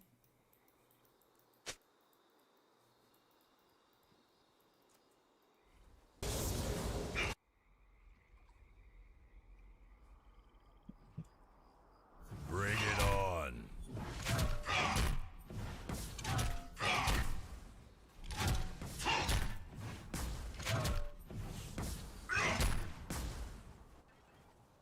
Is he stronger than me? I mean, not really. Surprise.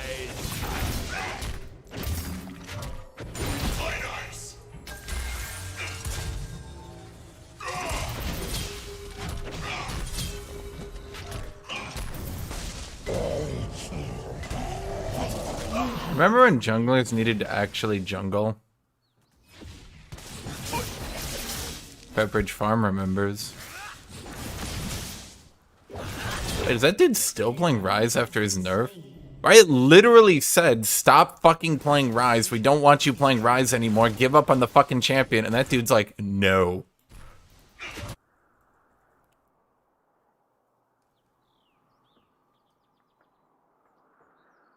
It's on. He's been top for 3 minutes? No, dude, you don't understand. He deserves to outlevel me. You don't understand. See, he had no minions or creeps or jungle or anything at all that he could possibly farm in top lane. And then he came top lane again to get literally nothing. Yep. Isn't it fun, everyone? So much gameplay going on. Surprise! God, I wish Riot would keep buffing the jungle. When top lane actually impacts the game, I hate it so much.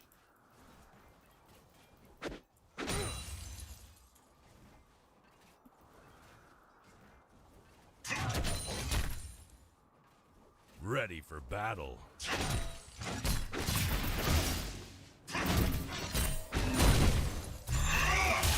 Okay, Riot, sure.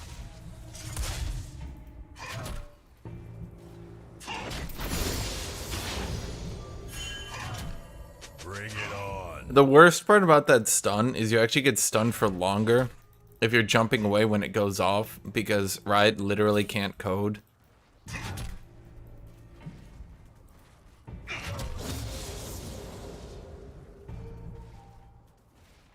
It's on.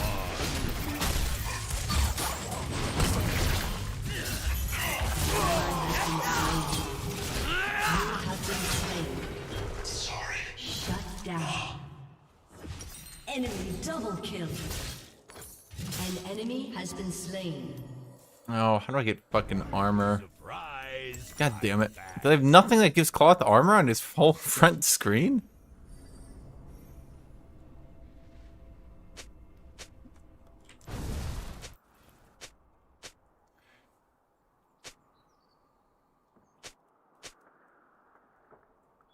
Let me at him.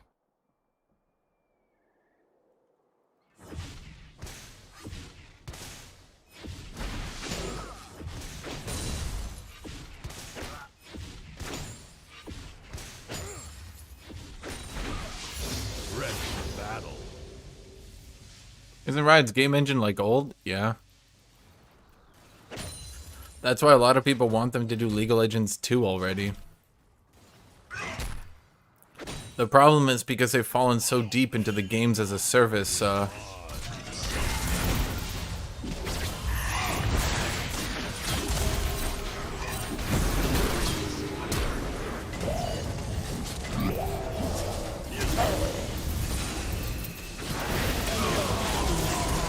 it's either gonna be me or Morgana. I kind of wasn't expecting Rise to. Kind of thought I might get a single, like, 5 seconds without 3 people showing up. Surprise! I'm back.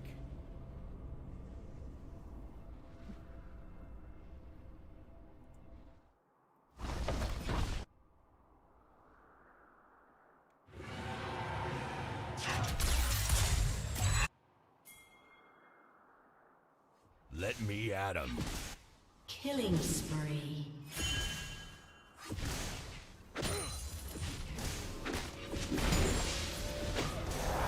Shut down. Bring it on. An enemy has been slain. Enemy rampage.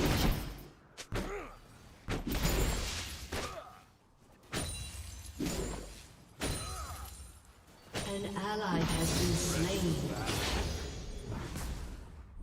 An enemy is unstoppable.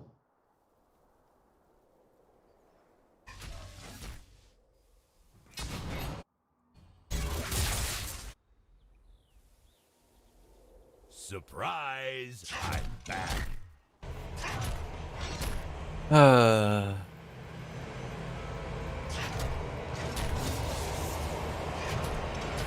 Problem is, at this point, I can't really even, like, try to farm.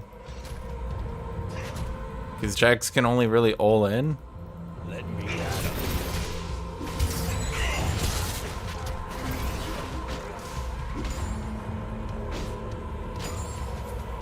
So...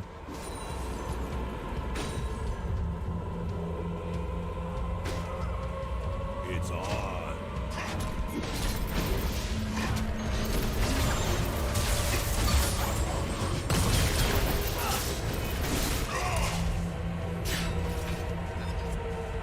An enemy has been slain. I didn't want to give him any chance of, getting the revenge kill.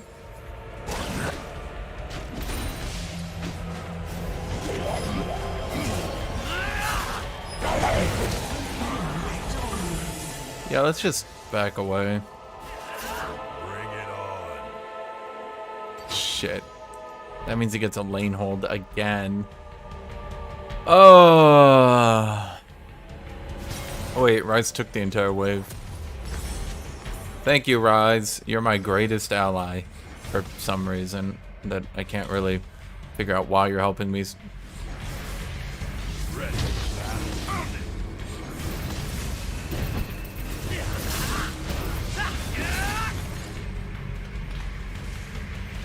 Jesus Christ. Anyone wants to fucking tell me? Ally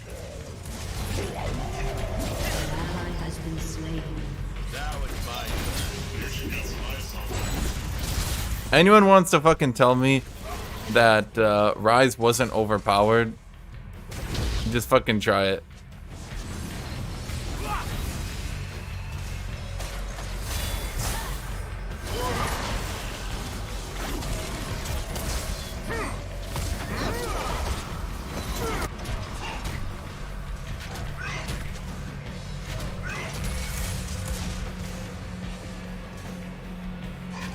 Surprise! I'm back. Literally just like QEQ and 2/3 my health bar is just gone. Like what the fuck?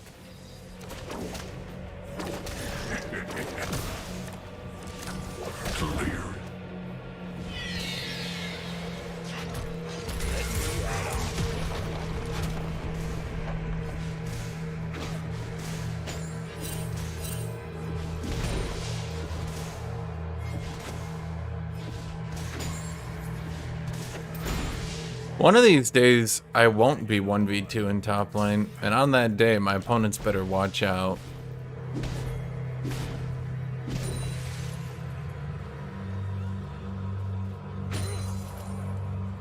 The problem is Jax can't lane without fighting his opponent, and I literally only ever get 1v2'd. I never get help. If my opponent blows their flash and sits on my turret, I get dove. Like, It's on. Jesus Christ, that's how much damage I get to do? Well, that ain't gonna win.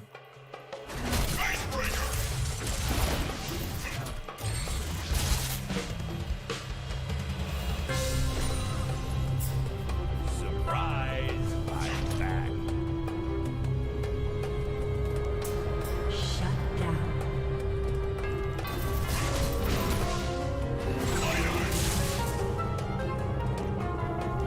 Shut down.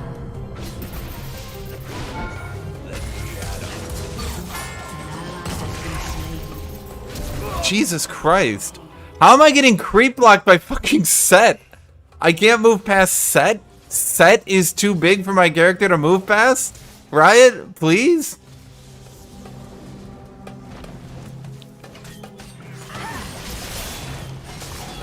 You know, I'll say it once, I'll say it a million times. The problem with creep block isn't creep block as a concept, it's that it's so fucking inconsistent.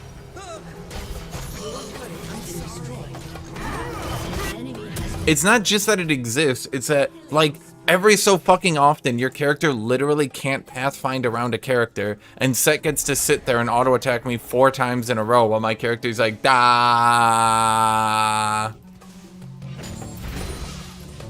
Let me at 'em. Your turret has been destroyed.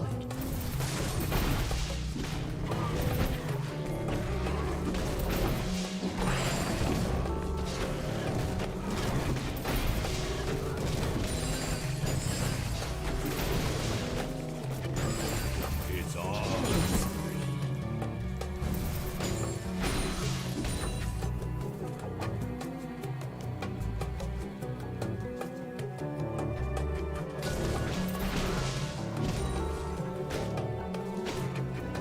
Who's next?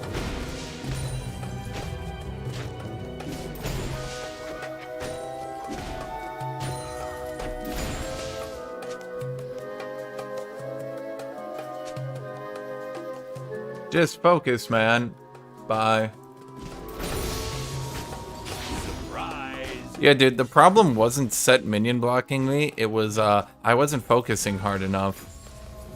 You're right. Damn, why didn't I think of it?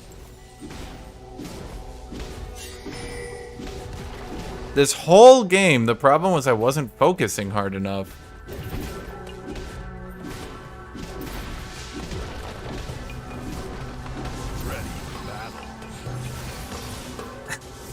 You guys are so fucking stupid sometimes.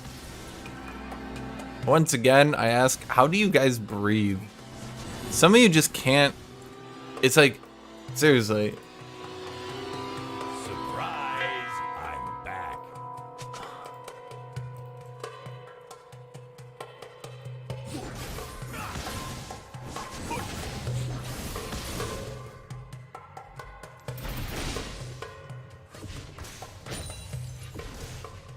Let me at 'em.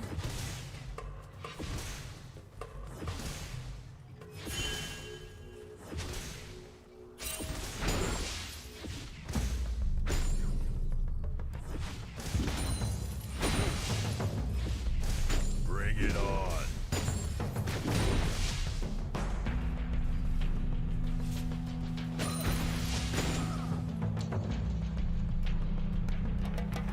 If I let this push, do you think it's going to... It's on.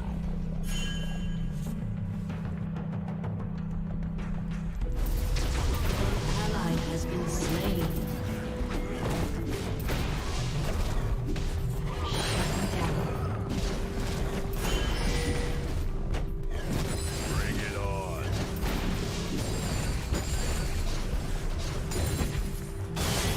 An enemy has been slain.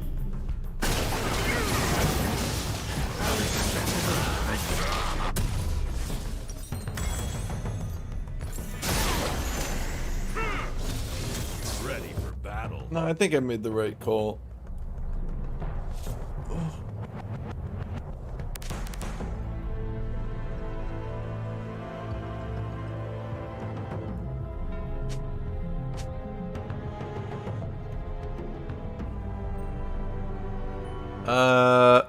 From what I can understand, the World of Warcraft story seems to be caught between, well, so let's be fair. If you count the story of World of Warcraft, right? Let me. Here are all the expansions. Vanilla WoW was basically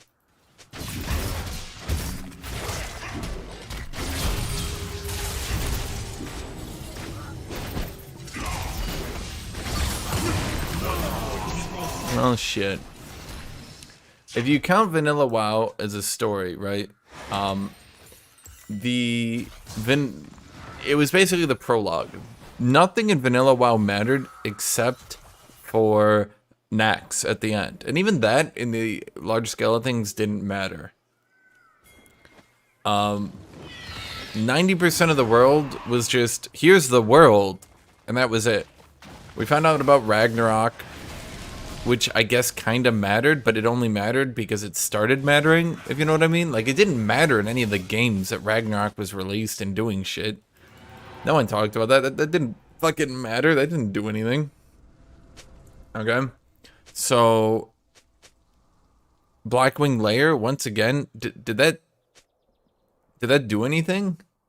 I don't think anyone mentioned Blackwing Lair or the Black Dragons, or, I mean, I guess they were kind of mentioned in, like, Warcraft 2. That was about it, except, what's his name? And the other dude, Onyxia and Nefarian, whatever the fuck his name is, neither of them mattered. Like, Surprise! I'm they didn't fucking do anything in any of the games. They weren't mentioned, they didn't exist.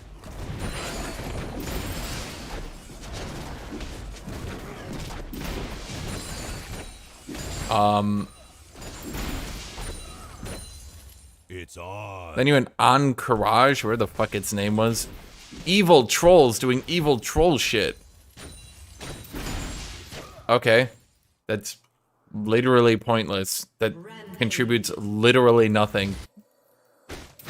It's So on. once again, even by the third raid, it literally has done nothing. An ally has been slain. Then you had the bug people Has destroyed. with Shut down. Cthulhu. Okay, great. That actually did shit. Holy shit, guys. The old gods, they're not all dead. Great, that did one thing.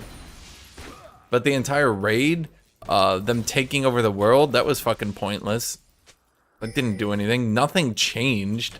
Like, in the grand scheme of things, even though a lot of people feel that it was a big deal, the invasion and all that, the invasion never even got out of the zone they started in. Nothing changed. Cataclysm changed shit, right? But nothing else changed because of the invasion. Oh, the bug people are invading the entire world. Yeah, they got out of their fucking gates and just got curb stomped back in. They could have done that a lot better. If they had people sort of, kind of, like, be able to win, and then Cthulhu just comes out and just starts fucking eye lasering down everyone to death, yeah, okay.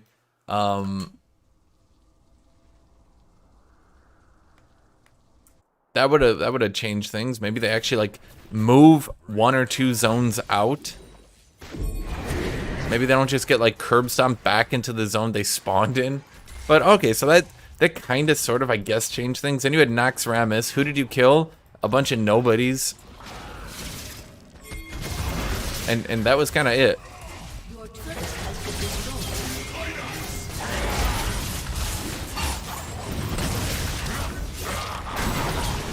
An enemy has been slain. Who's next? Nox Ramus basically pulled a "we'll be back next time, Batman," and then that was it. So, like, Nox didn't do anything. So basically, the plot of the entirety of Vanilla WoW didn't matter. It didn't do anything. It was all characters invented for that story. Ally has been slain. Enemy killing spree.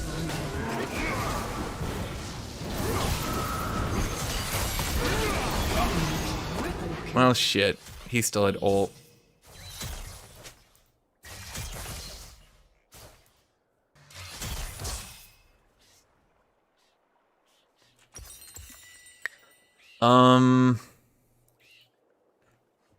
God damn, Brand does so much fucking damage.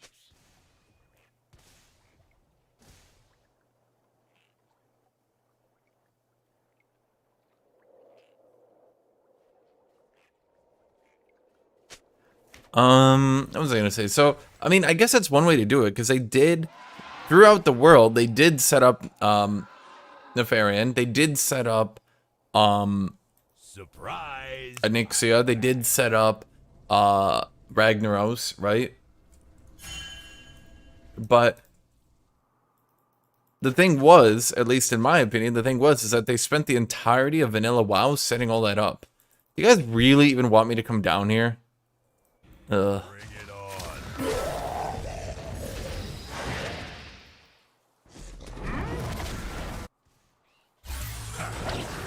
So they kind of spent all their resources there. The problem is, in my opinion at least, I feel like they have one raid matter too much. You do too much in one raid. One raid defeats the entire Black Dragon flight? Well, when you really break that down... Boy, that feels like a lot done in one raid, no?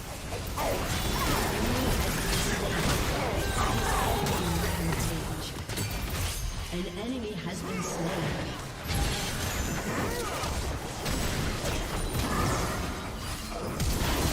Has been slain. Okay. I can't get past Brand. Like, team fighting for me is practically pointless. Shut down.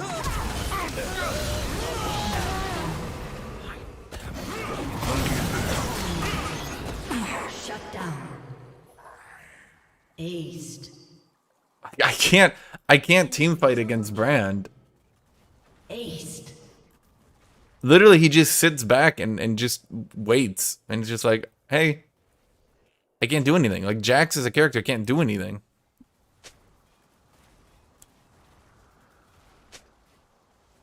Ready for battle.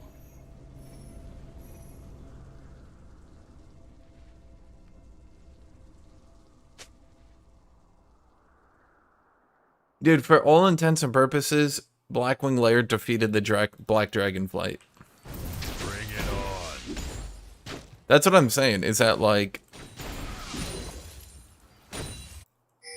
To be honest, I think the raids in WoW have an issue where they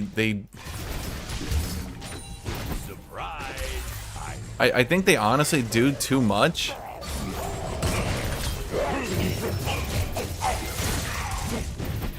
And it leads to an issue of, like, you run out of content very, very, very fast. Like, think about it, right? They used all of vanilla World of Warcraft to basically set up a few concepts. Onyxia, Ragnaros, Nefarian. And then they're all dead in 2 raids. Well, I guess Onyxia is a standalone, but you know what I mean. Has been slain. An ally has been slain. So, you spend like 10 years of development and all this time setting up shit that was not very long lasting. It's on.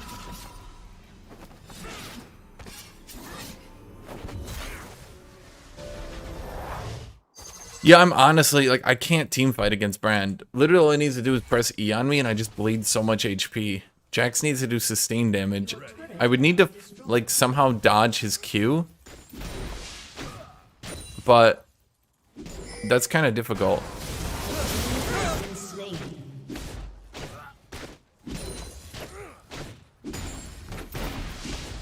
Ready for battle. Because I would need to get into range for him to use his Q, then dodge it. And meanwhile, as I'm baiting in and out all this time, he can very, very easily just, Surprise. I'm back.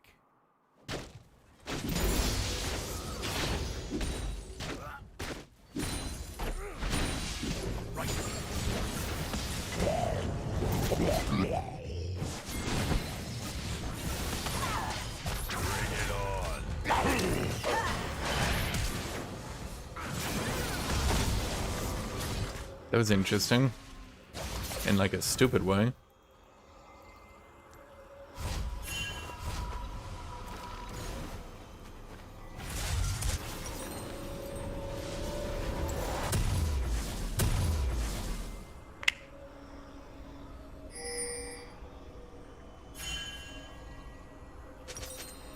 Let me at him. It's okay, I got Wit's End, and now I can... Aw, he already has Void Staff.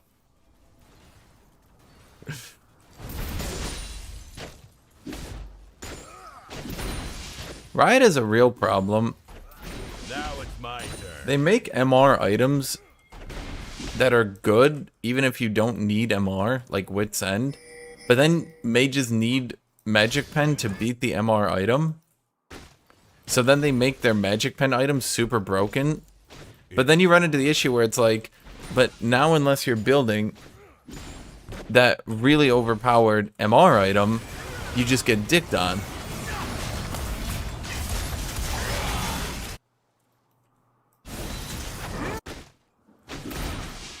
Let me at him.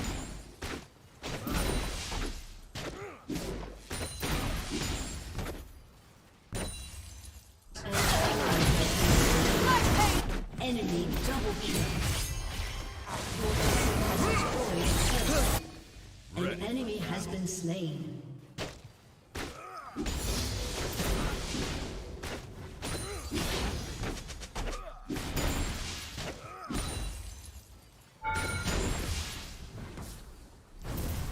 I mean, they're doing dragon, but they're not next to me. So I can take this turret. Your team has destroyed a turret. Although apparently their team didn't go to dragon, and instead were running to me. Which is a bit confusing.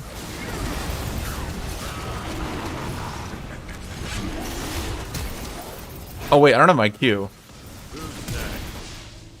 Well, I'm dead.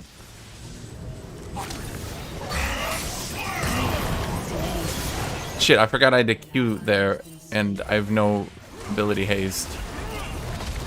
Oops. You can tell I haven't played Jax consistently in a while.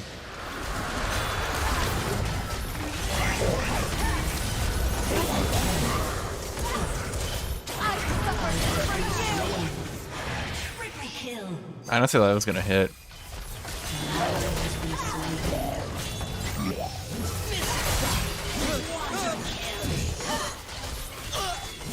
Yeah, I mean, she did her best.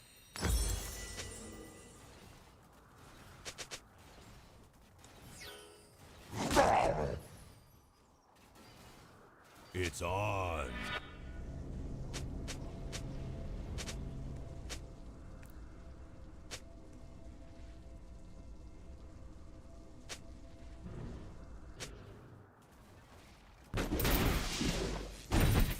Surprise! I'm back. We just killed the Warwick 1v3 instead of diving the Rise. Except if I don't dive the Rise, then the Rise and the Brand sit on top of the other people. Let me at him.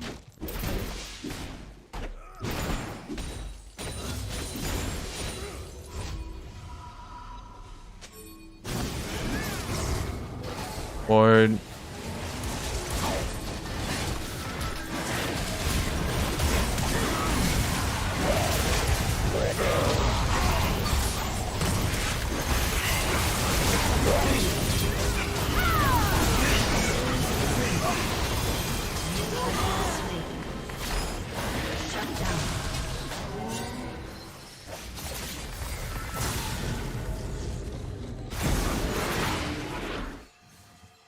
You put Tormented Soil down. You don't know how he works. Okay.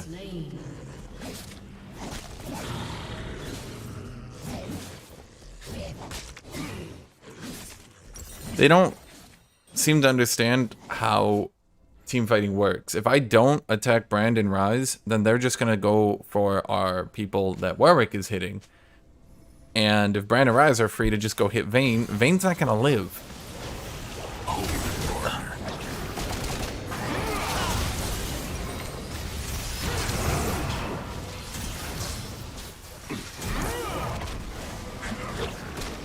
Ready for battle.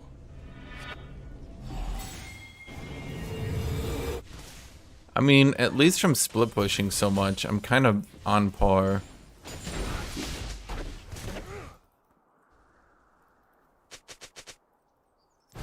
Bring it on.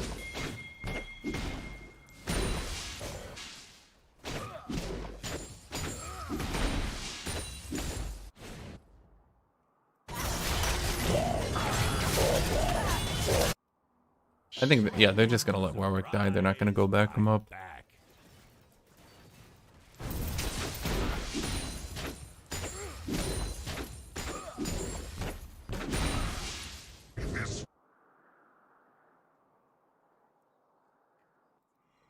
Okay, so I mean, things are actually not going bad here.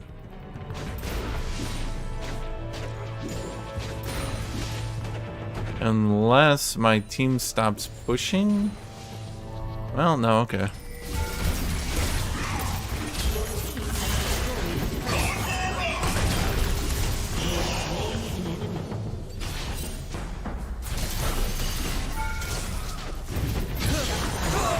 What?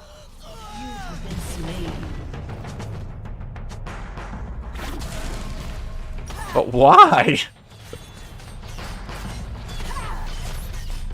Because he doesn't have a healing reduction.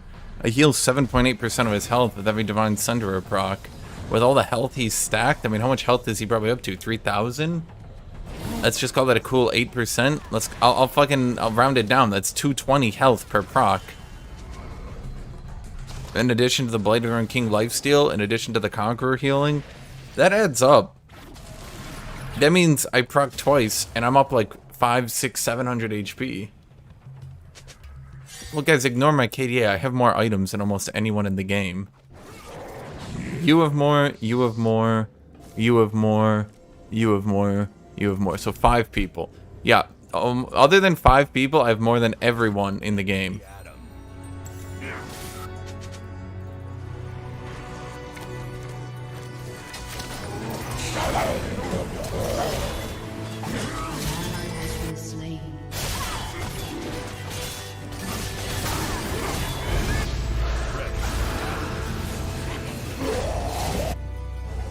Are we taking this fight or not?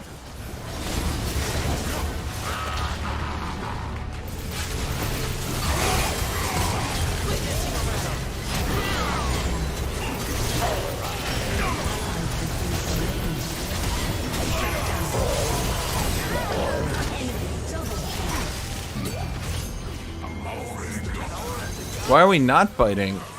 Vayne?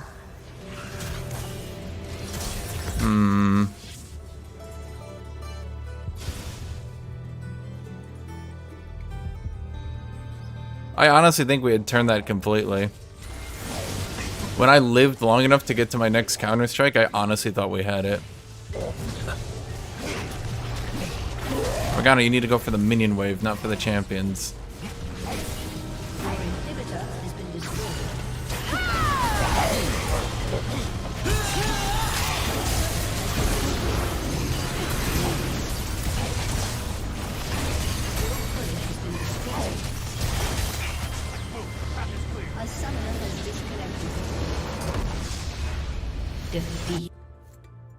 Gee, you think? I'm playing Jax and I got camped off my fucking ass? Oh my god, I hate these fucking teammates, dude.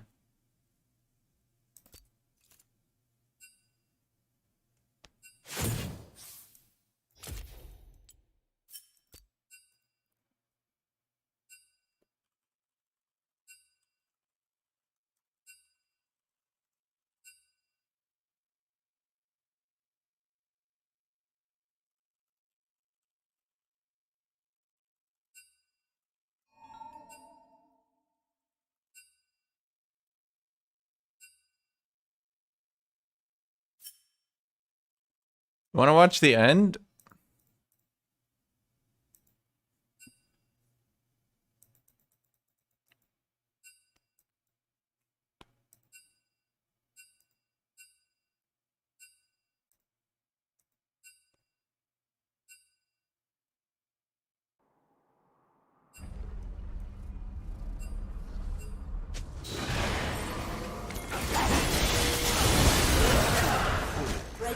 Oh, everyone disappeared. Good job. Okay, what we can see here. Here's Vayne and Twisted Fate. And here's the team fight. Here's Vayne and Twisted Fate. And here's the team fight. Here's where I get the kill on Brand. Here I get the good Counter-Strike stun and everything.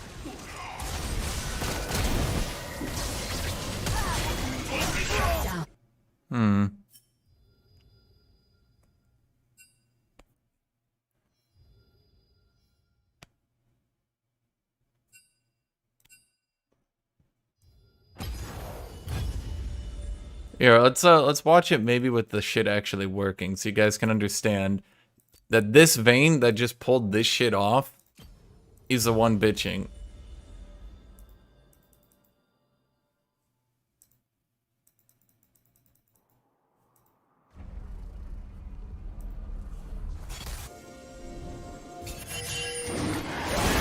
Nope, they all disappeared again. Okay, I guess not. I guess we're not doing that. Okay, never mind, everybody, never mind. I guess we don't get to do anything. My bad, my mistake, everybody.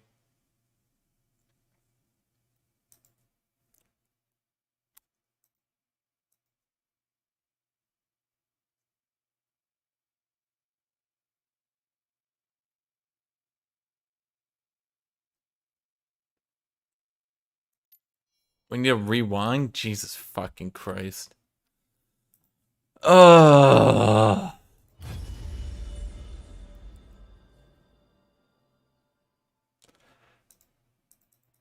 They should fire like half their company. They're way too big as a company. And shit like this. There we go. Okay, so let's watch. Let's watch in slow motion. So I see Kane, and I'm like, oh, wait.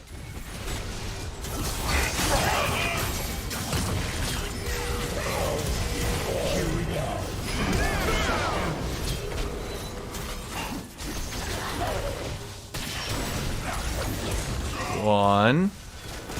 a different target. 2.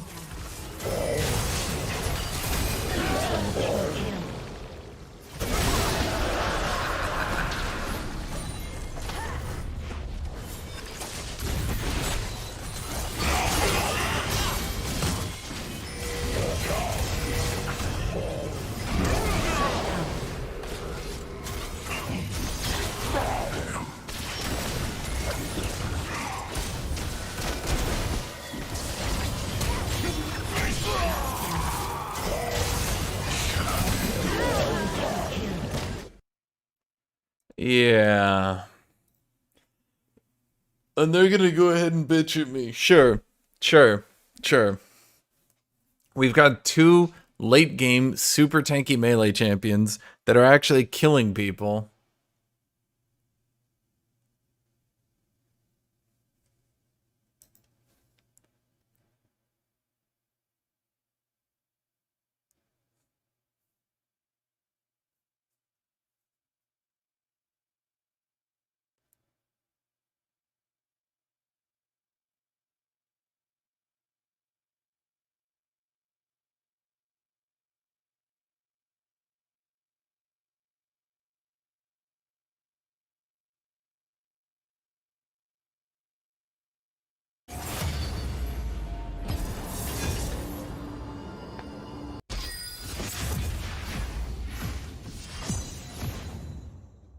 Dude, if they had just moved the fuck up and been shooting at people during that fight, fact was, me and Kane were tanky enough. I mean, look at how long we were tanking while killing people.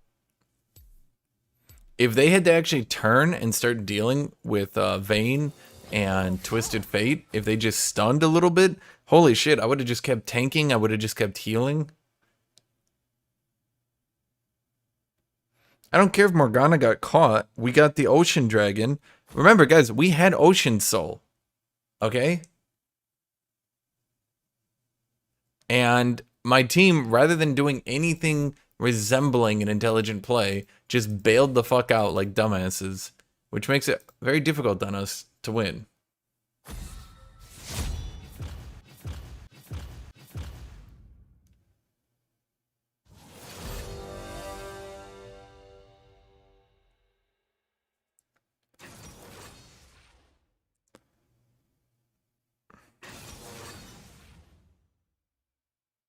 That's why I fucking hate playing Jax right there. You just get, you just get ganked into the fucking dirt.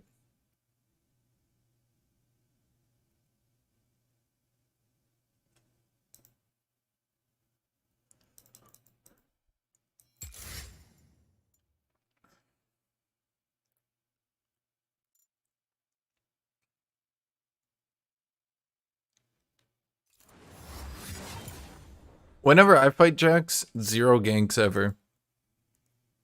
Whenever I play Jax, their team is just 24/7 top lane. Just 24/7. Only ever top lane.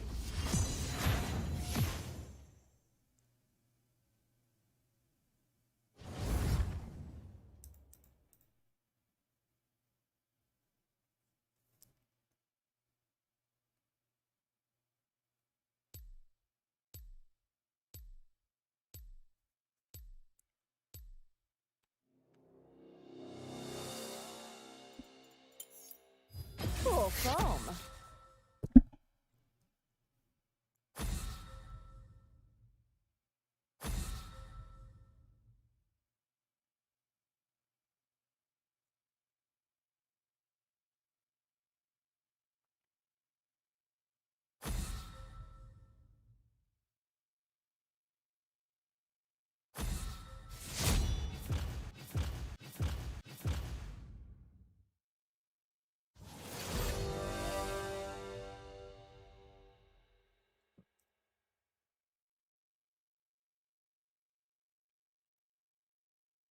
Then how does TF Blade can manipulate his jungler to always gank top for him?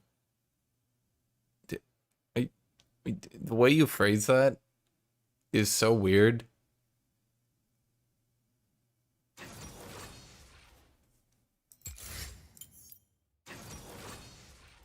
Like, you're basically accusing me that it's my fault that I can't get my jungler to play top lane.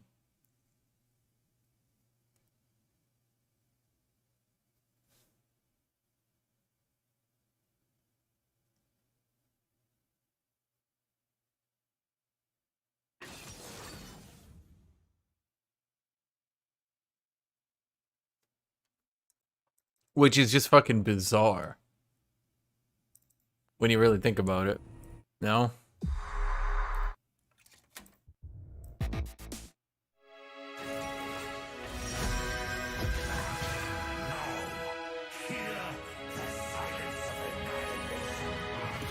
Okay, we're fighting Poppy. Fighting a Poppy with an Echo jungle. Are they still doing Lucian mid in 2019? Or maybe it's Kog'Maw mid. Yeah, I guess it's Kog'Maw mid, but no one can shield Lucian, so...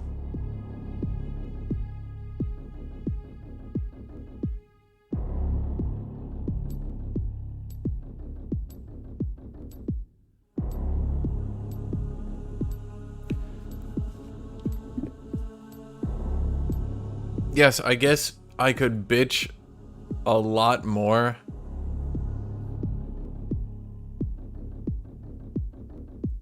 I guess I could bitch a lot more to get my jungler to gank top.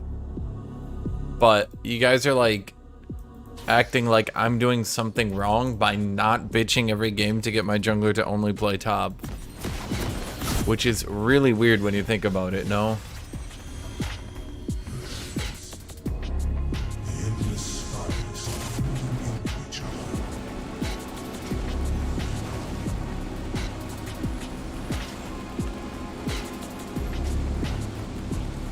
Welcome to Summoner's Rift.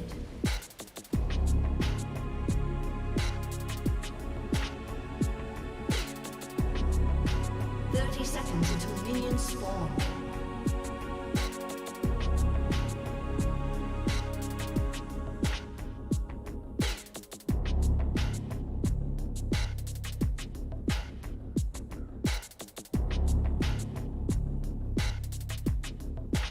He will call me a god killer. You guys also have to remember these people that bitch non-stop to get their jungler also throw hissy fit bitch stampedes when they don't get their jungler.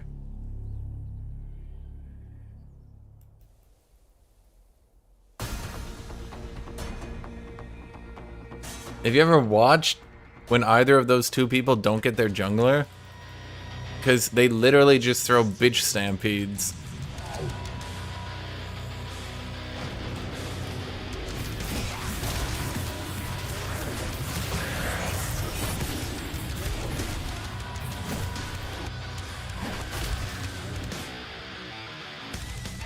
So I'm not sure that's a positive. I don't think you guys should look at that as being a positive. Being an extremely bitchy person that people just basically gank, not because it's the correct choice, but because if they don't, you're just gonna throw a temper tantrum and ruin the game for everyone.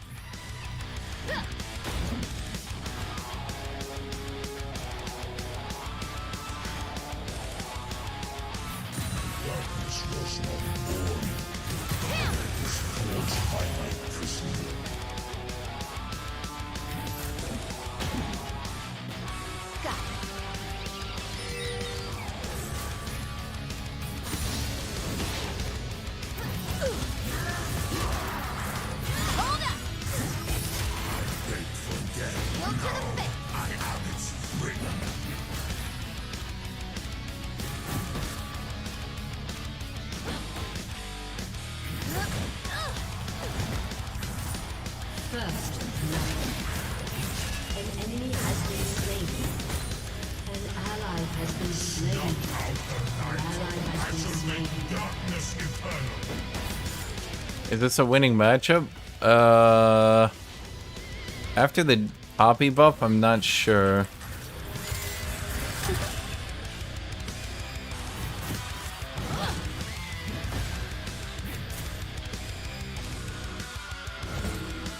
Her W comes back a lot.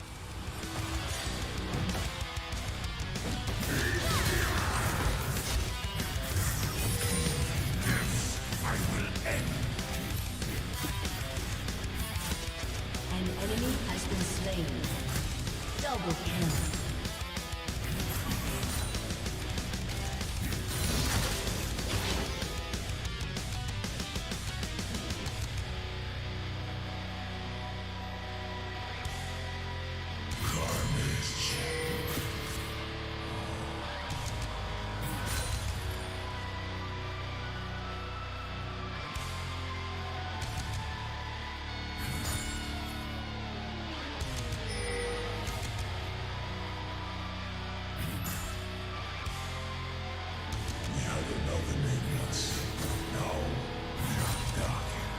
Yeah, I have level 4 now, so now I get that huge W buff. What's the hurry?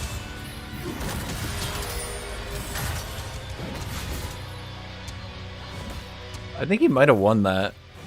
I think he definitely would have won that. I'm not sure. My Q is not coming back at all. And the minions were not doing the damage I was hoping for.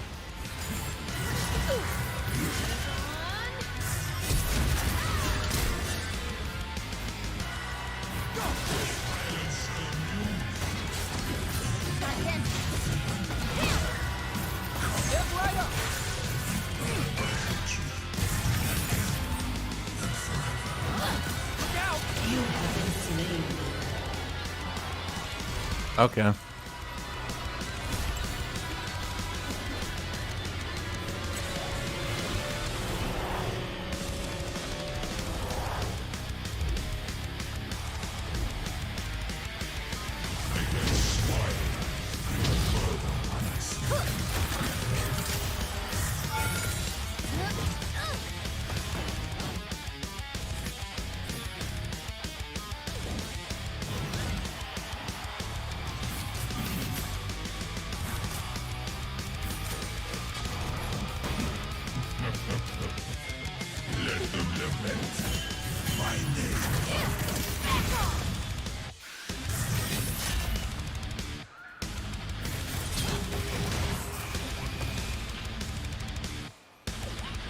An enemy has been slain.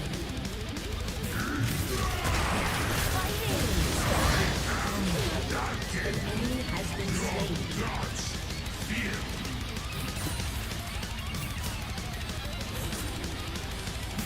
Rampage.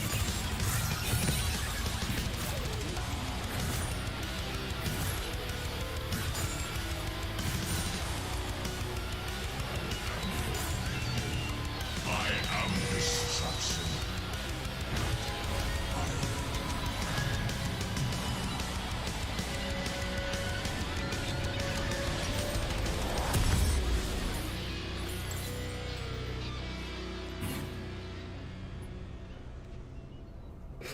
Okay.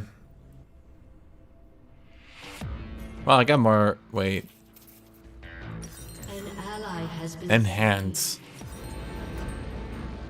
Enhance.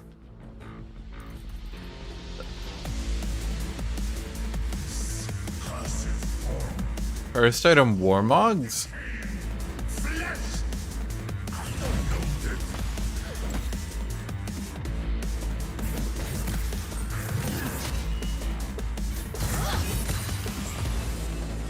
Left hand. Got it.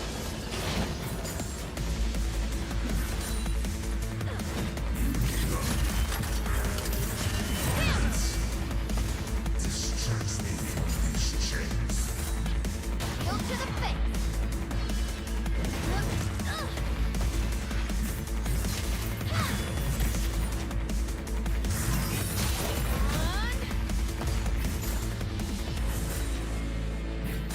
As long as this form lives, I will punish them. Is she gonna build Titanic out of a rejuve bead? That would be shocking, considering Titanic doesn't build out of a rejuve bead. has been slain.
You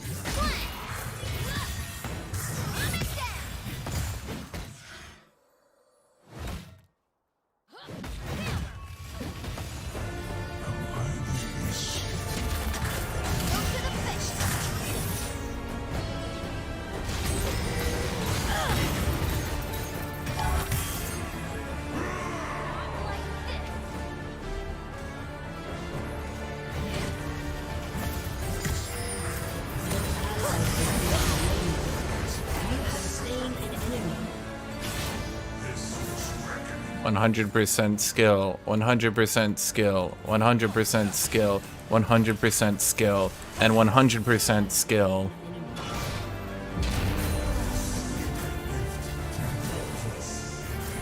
There's a darkness in my heart, deeper than any shadow.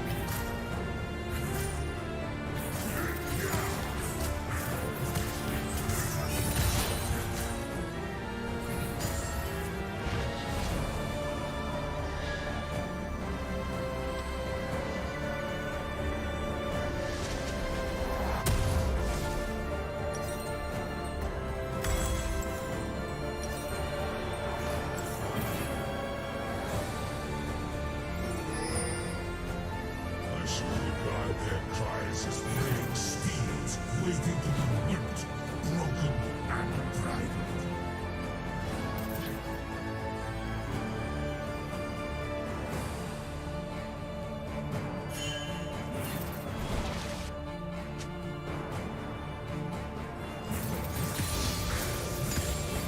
Fine. Join me in death. Did you not watch my video? Guys, if you didn't watch my patch review, go watch my patch review. If you're playing Renekton, you're wrong. Don't do it. Don't do it! Render these mortals' forms into my home. Is this skin supposed to be Aatrox's original form? No. Enemy has been slain.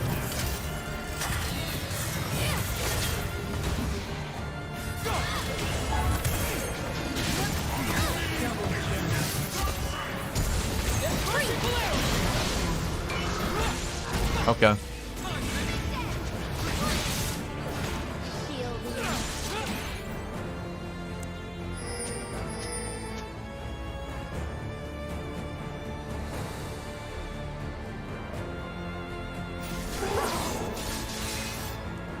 That felt like a lot of damage for not actually hitting anything. Alright. Out of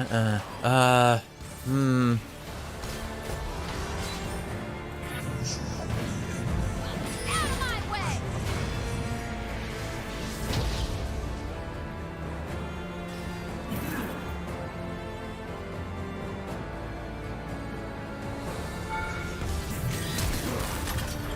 Slain an enemy. You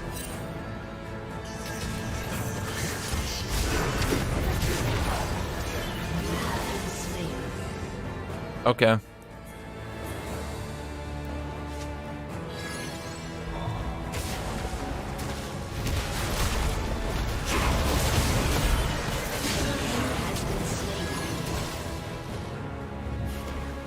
Do do do do do do do do do do do do do do.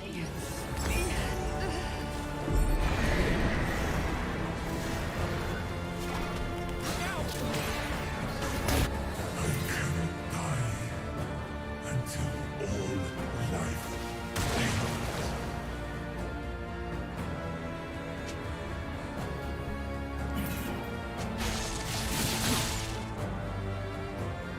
Turret plating will fall soon.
Ult! Rek'Sai, ult! Why are you not ulting? You have ult? Use your ult.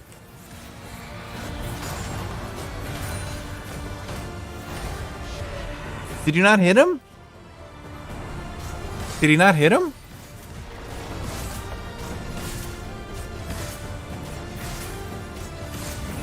Shut down. Your team has destroyed a turret. Your team has destroyed a turret.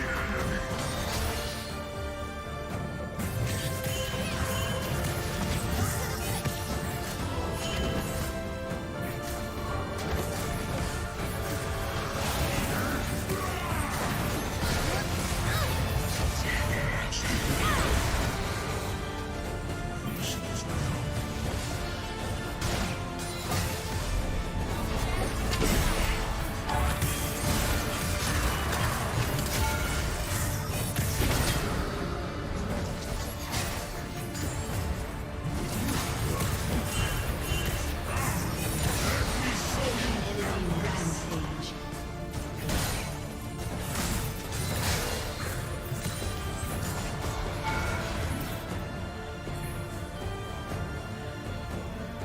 Bum, bum, bum, bum, bum, bum, bum, bum, bum, bum, bum, bum, bum.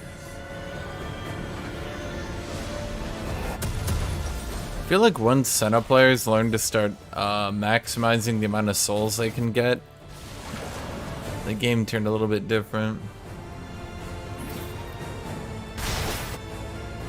Personal opinion. Hear this cursed form sing.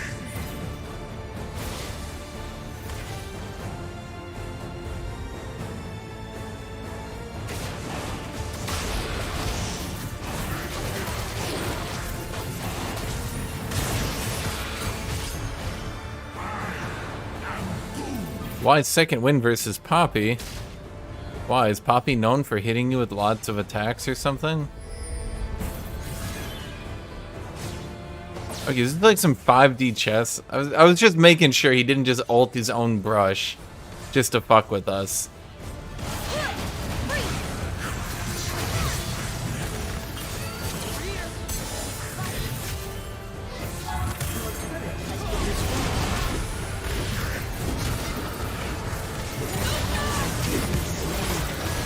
You have been slain.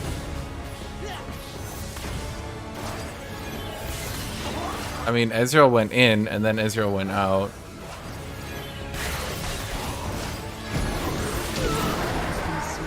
So, blame Ezreal for that one.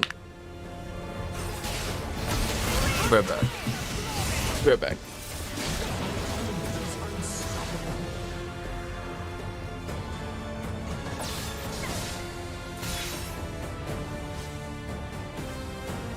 Your turret has been destroyed.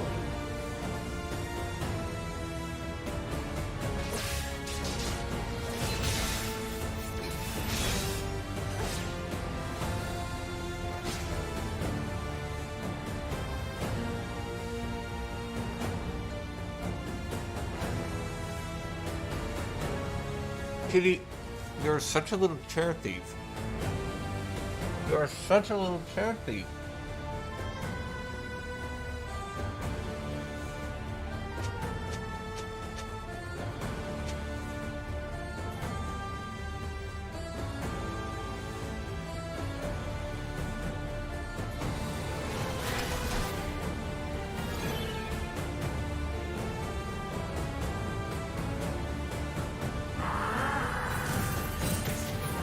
Enemy dominating.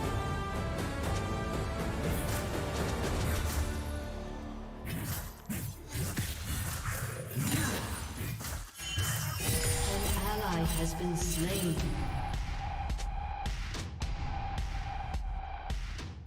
Challenge me, mortals! I am here!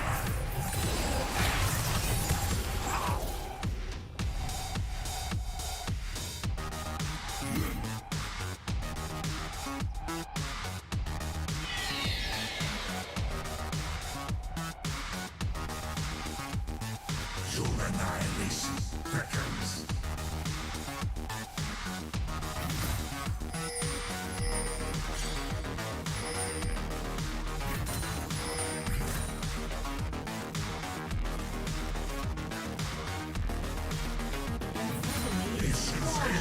Patience!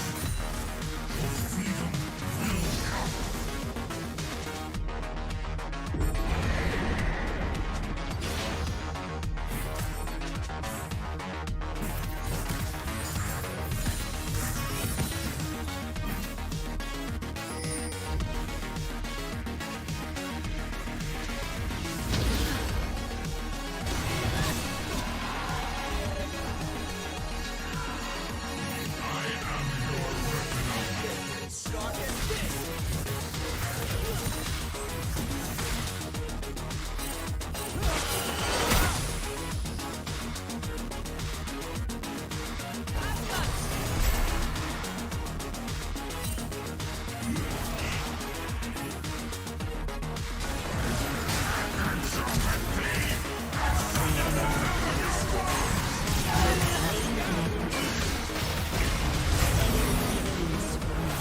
Oh, okay.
Jesus Christ.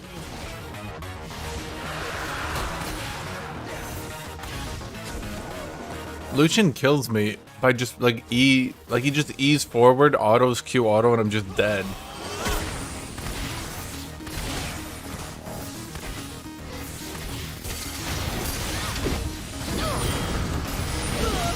That was interesting.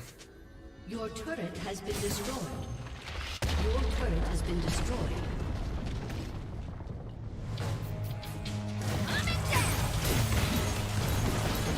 Not dead. Your turret has been destroyed.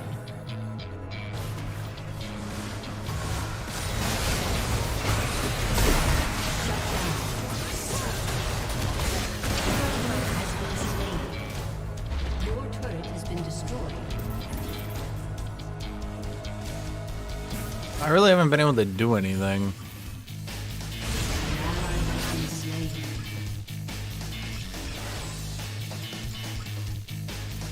I will sever your limbs! I will carve your souls!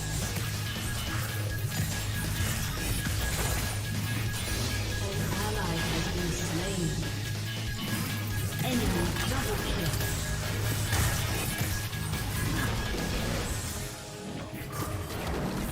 Suffering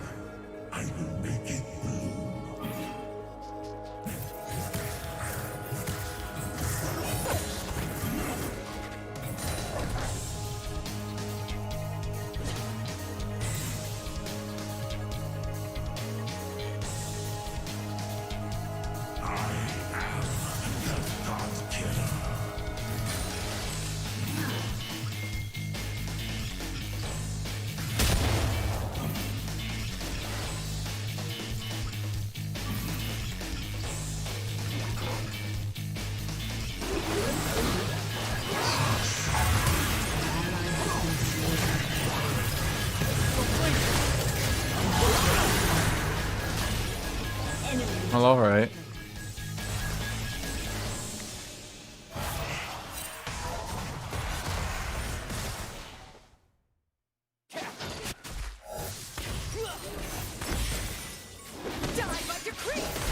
This is one of those games, huh?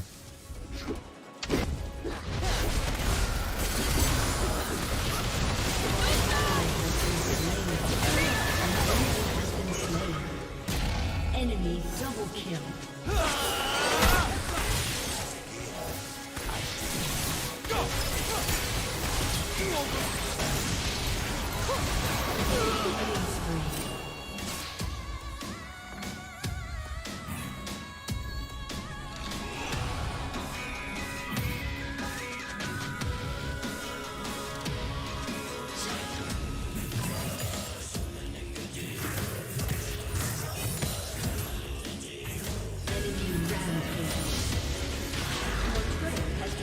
Why is my Rek'Sai getting killed by a Poppy?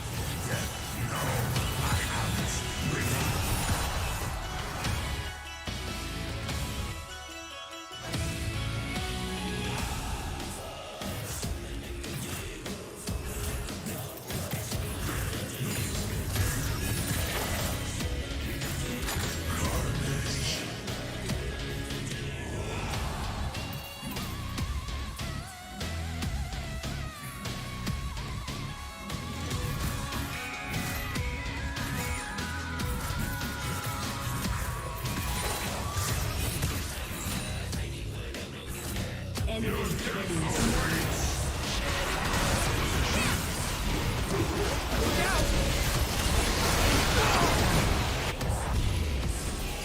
double kill.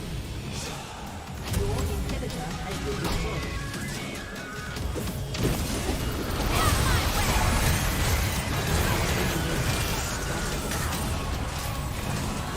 Okay.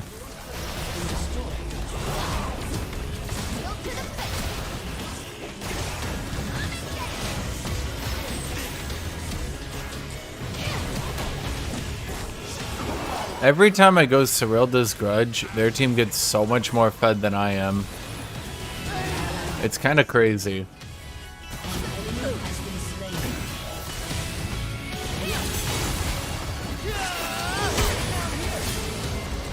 It's like, I stomp my lane, but my team feeds like 90 trillion billion kills.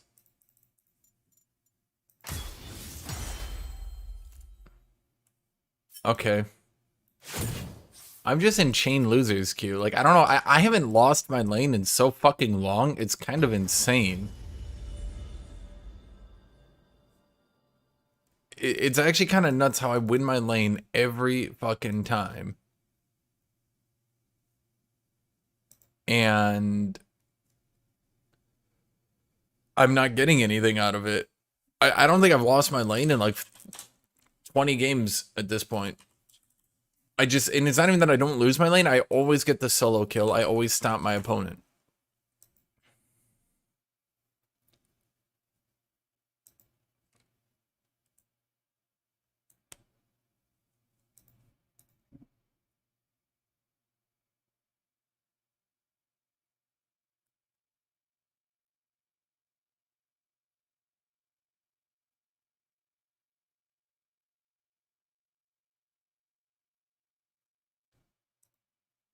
Normally, I can say like, oh, well, maybe, blah, blah, blah. No, dude, straight fucking up. I'm hard stomping my opponents every single game lately. Like, it's at the point where if my team doesn't fuck up, I basically am guaranteed a win, and they can't not fuck up. It's kind of crazy. Like, literally just don't fuck up, team. Like, I'm 1v3ing every fucking game. It's kind of crazy.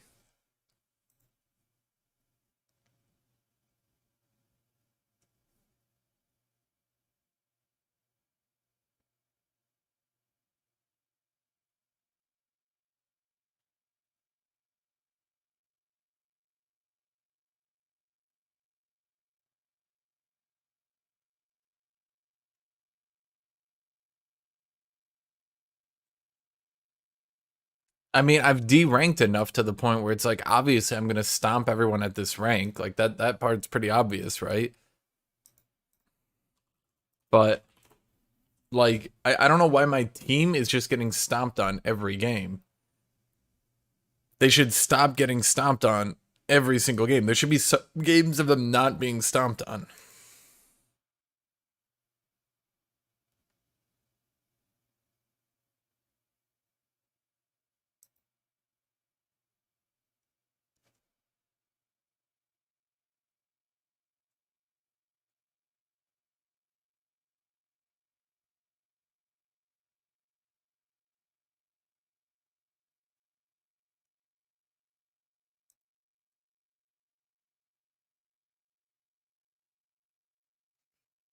But the thing, typically if I go Surreal second because I'm fed, I can start snowballing with this Sereldas. But the thing is, these days, it's like I'll start building Sereldas, and before I can even complete it, my team is just so utterly fucking annihilated that there's no way to possibly recover the game. People just raging out, refusing to move, their team just like walking up and taking Baron. It's just like, what the fuck is wrong with you people, man? Like, why is nobody even giving a shit anymore? And they're all, it's like, they're all just trying to troll each other so that they all lose the game.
Cool foam.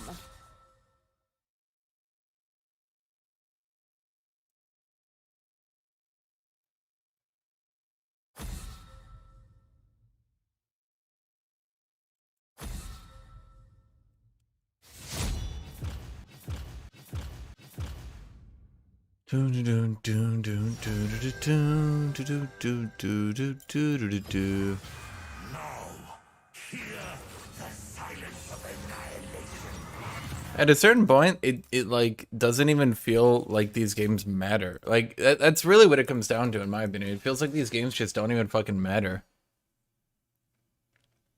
My team is just getting stomped on so hard every fucking game. It like truly has no difference what I do.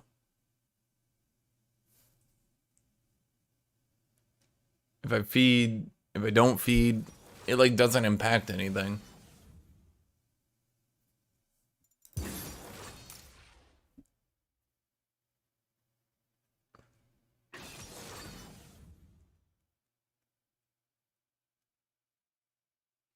I mean, I need my team to at least hold, like it comes down to a mental thing. Like, what were we? We were down like 1 kill last game. We were down 1 kill.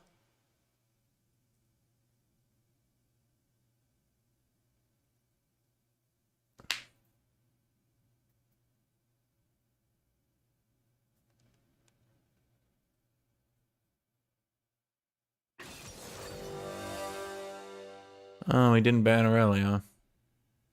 Yay.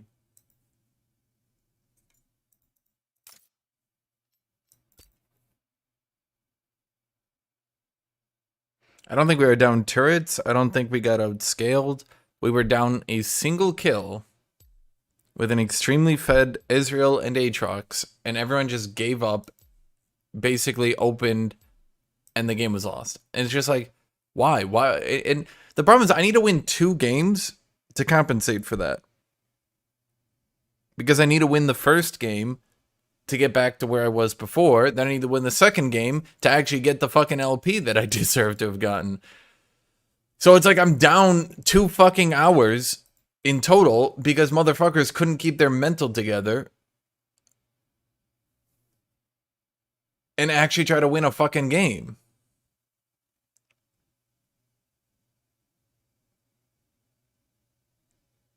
How does the matchmaking system work? It's win spree and loss spree.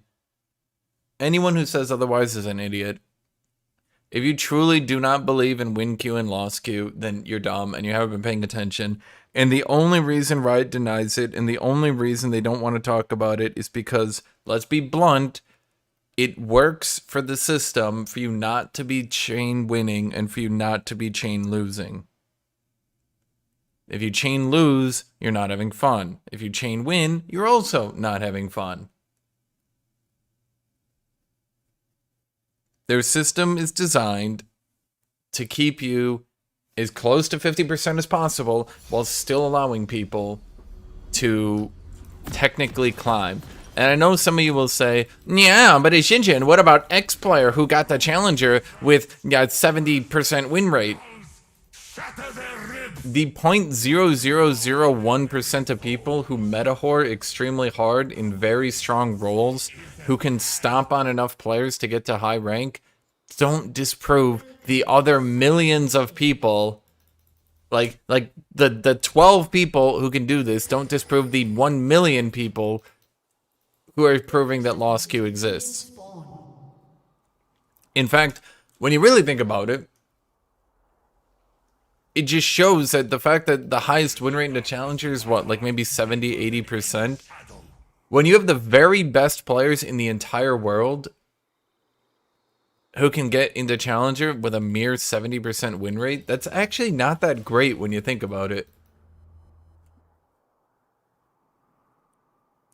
I mean, if you look at games like StarCraft or other solo games, fighting games, they get in there with like 98% win rates, 99% win rates. And I know it's a team game, so obviously in a team game it's going to fluctuate more, but damn.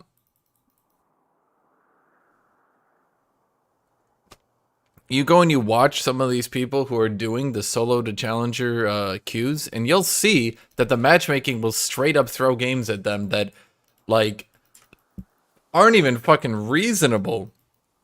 Like, triple autofill with worse rank against full-on priority teams with a higher rank. It's like, what? She could Q to me there and start autoing me and win. Oh, god damn, she got 4 stacks. How did she do it? Oh, I'm gonna have to give up total lane priority to her now. Thank god she got a new skin, or I might think this is overpowered. Dear god, she kept the 4 stacks. How did she do it? She must be the most amazing player ever. Oh god, did you see the way she gap closed from across the entire screen at me?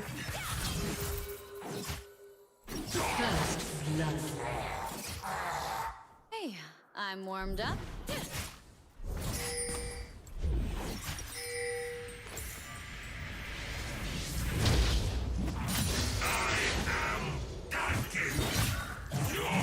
I might think this is overpowered, but I mean, she was shoehorned into the new cinematic so that she could also get a new skin. So, I mean, how could it be overpowered? It can't be. Guys, did you see her new skin?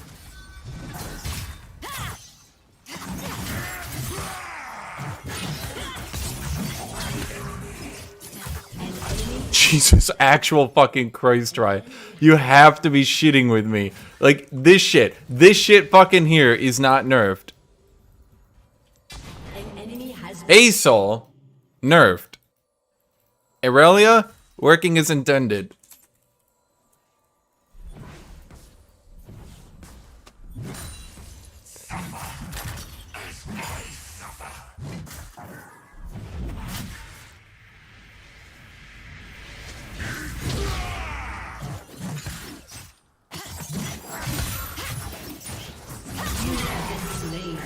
God damn the outplay. Jesus.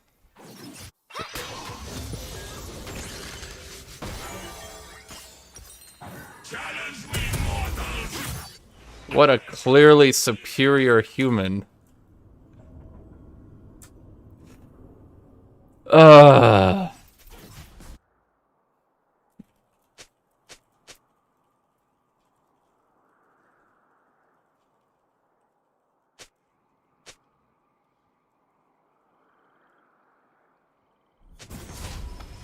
I can smile and murder while I smile. Doesn't it get old?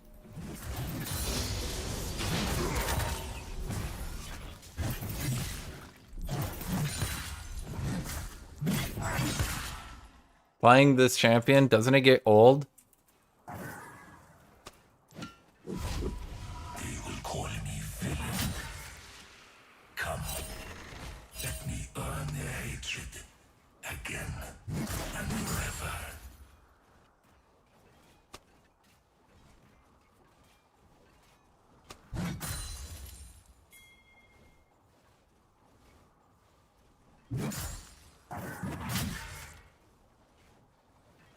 An enemy has been slain. You misplayed the first minion wave. Against Aurelia, you shouldn't let the front minions drop low HP because Aurelia just queues them all at once. Shit. Why didn't I think of just telling my minions to stop attacking? They will call me a junction. This violence A clearly superior human. Make Aurelia take RP to pick. Cash in on the pay to win champion.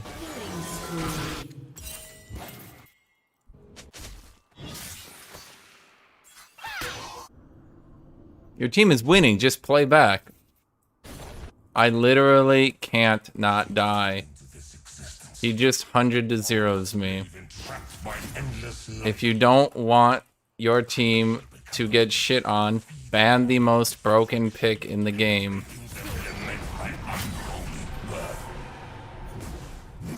Why is my team always the team that can't figure out how to ban Aurelia? That's one thing I just can't grasp. She's literally the most banned champion in the game at every single rank.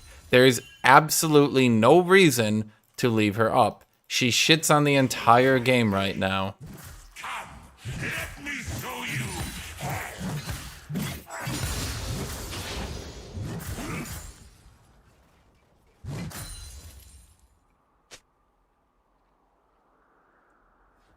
For the record, Aurelia can literally just Q to you at level 1 and auto attack you.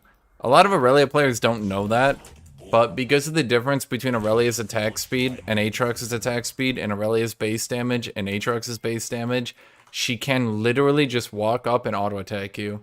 She's got 5 more base damage with like 10% more attack speed, and she always goes the attack speed room too, which helps her do more sustained damage as well. But Aurelia's the most broken pick. Why do you ban Fiora? Okay, I'm gonna just start permabanning these people. Ally has been slain. Guys, we're not doing this every fucking day.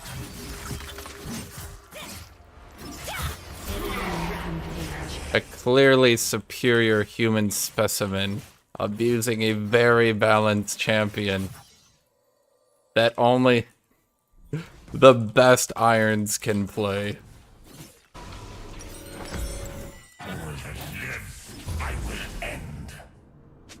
Then ban Aurelia. Then ban Aurelia. She's literally the most banned champion in the game for a reason.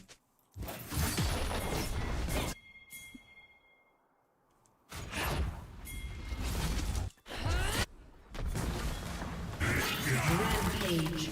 Yes, average pick.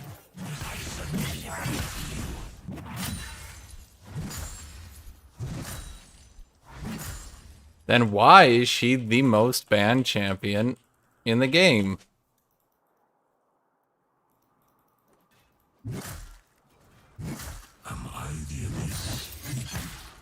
Could you answer that? She's an average pick, so average that the people trying the hardest to win, challenger players, ban Aurelia more than any other champion. Why? Because she's average?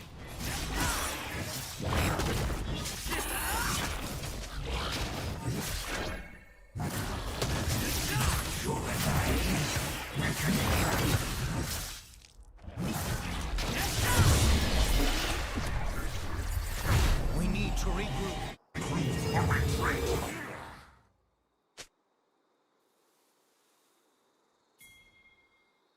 Patience, AATROX, patience! Unstoppable. Freedom will come!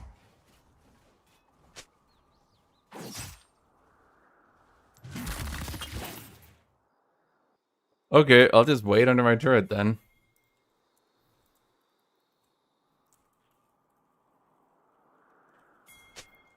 She gap closes 300 distance, like, there's nothing I can really do.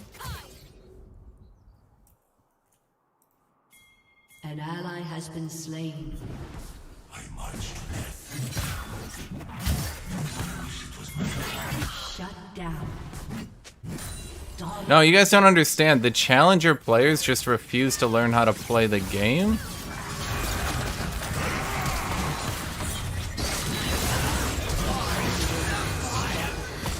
Shut down.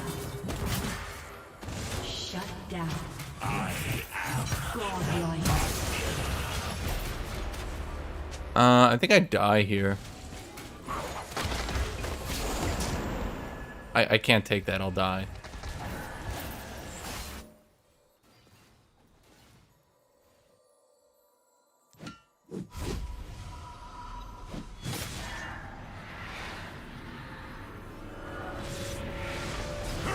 I don't have a mental block against Aurelia. She is literally the most banned champion at every single rank. For a reason.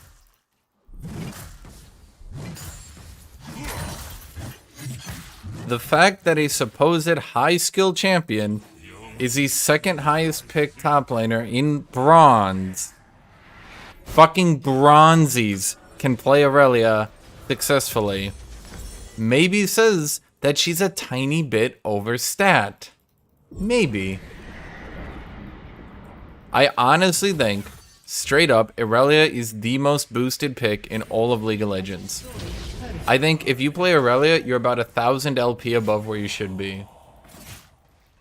She's so retardedly broken right now.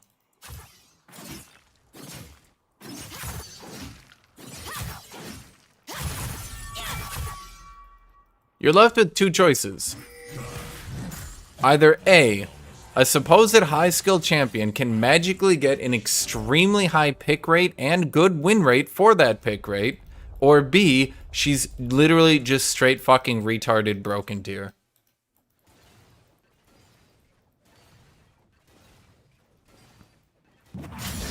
I think you could play Aurelia and do better An ally has been than Yumi or Leona by far.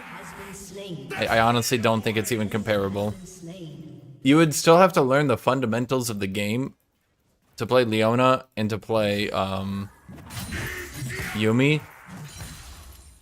To play Aurelia, what do? You literally just Q minions and then Q your opponent. Almost every single opponent can't outperform her Q spam. And then she just autos you to death. And it's literally just that easy. An enemy has been slain. Aurelia can miss every single ability, do everything wrong, and then auto-attack to death most champions in the game. The only champions she actually needs to play optimally are like Set, Jax, Trundle. And yeah, then you see Aurelia players going, they're hard counters, I can't beat them. No, you just need to do more than just run up and start right-click spamming your opponent. Can you bear Aurelia to Master Yi? At this point, Aurelia is probably easier. Turret plating will soon She's so fucking tanky. Master Yi kind of needs to dodge shit. Actually, I wanna show you guys something. I want to look up the actual numbers. At level 18, Aurelia has 220 more health than Master Yi. 220. I stood against the void. Now I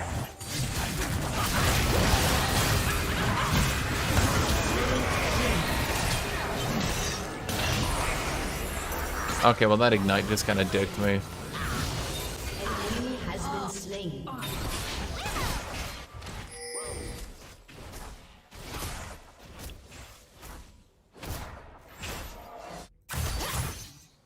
And yeah, that's the thing. Against most of these champions that people say are total Aurelia counters, literally all you need to do is queue a few minions and heal up. Your team Like, Aurelia's passive does so much fucking damage, especially when you combine it with how many times she gets to attack.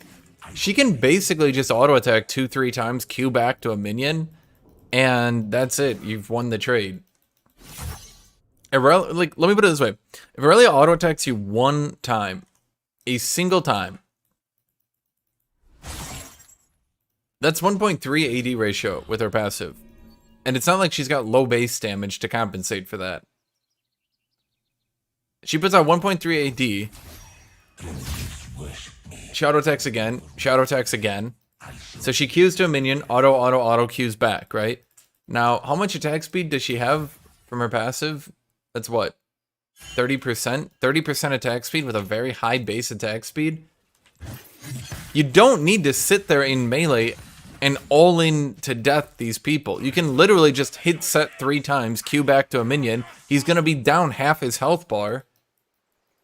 You've got far more auto attack range than him. In fact, every single auto attack you poke into people, it's not like a Jax auto where, yeah, I mean, I guess it's like one auto attack.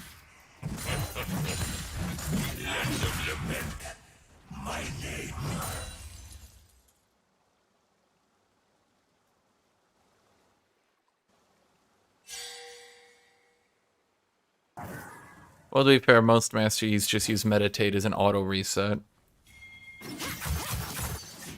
Most Master Yi's don't use Meditate as like a damage reduction or heal. They use it to reset their auto attack. So what you do is you auto attack, meditate, then you just instantly cancel it with a right click.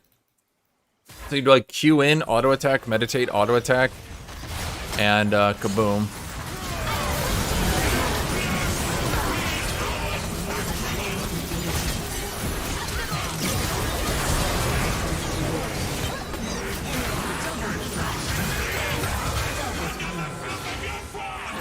Yeesh. has been slain. Aurelia's old kit was a lot more balanced, and it had a 2-second point and click stun. Which, is a bit fucky when you think about it.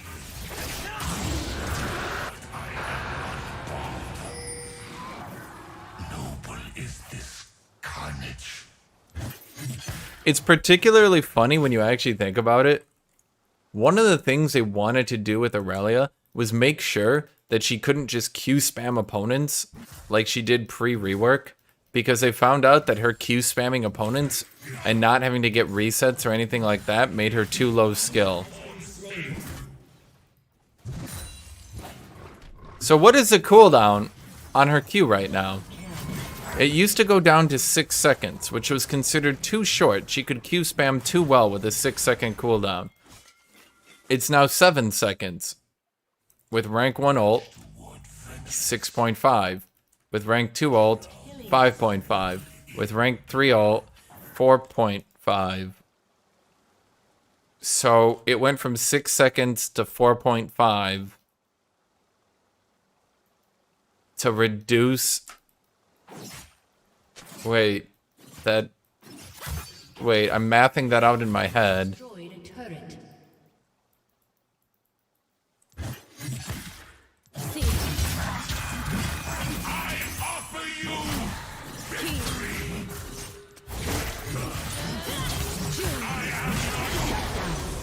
Damn, what an outplay.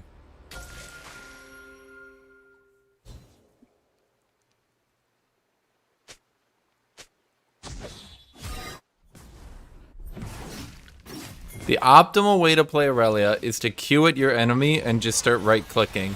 If you have your passive, good. If you don't have your passive, still fine. As we saw right there. An enemy has been slain. Yep. Yep. Good old Riot. I am not a king, I am not a god, I am...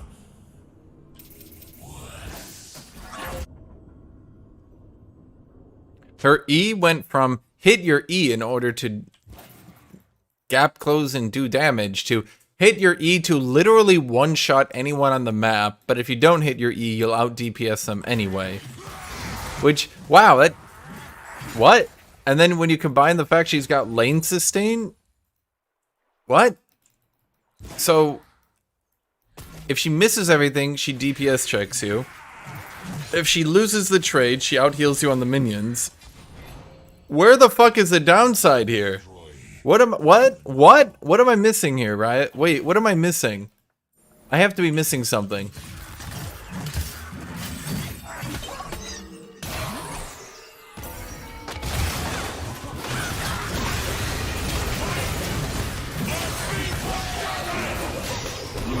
Oh, what? Rampage. What hit me?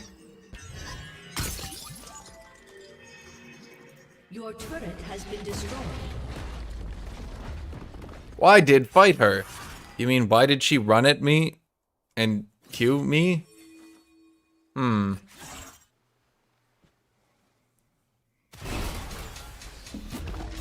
If Aurelia loses trade, heals to full-on minions. If Aurelia wins trade, kills you. If Aurelia misses every ability, DPSs you down. I would honestly say, I used to say it was Gangplank, but now it's probably not Gangplank. I think Aurelia is the least losable champion ever created. It's like a flowchart. There's literally no end where you could ever actually lose with Aurelia. Anything you do, everything you do, results in you winning. Even if she fights someone that she can't all she needs to do is poke with her 200 range and healing on minions. There's literally no end that results in you beating Aurelia. Even the Aurelia players that whine about Jax. Okay, great, so like Jax at 2 items can DPS you down. Fantastic. Does a lane start at 2 items? No. Does Jax start with his ultimate? No. So you Q away when he leap strikes, Q a bunch of minions mid-fight to heal, and then you have so much more DPS than Jax, he cannot possibly beat you. If you fuck everything up entirely, then just W the counter-strike. For my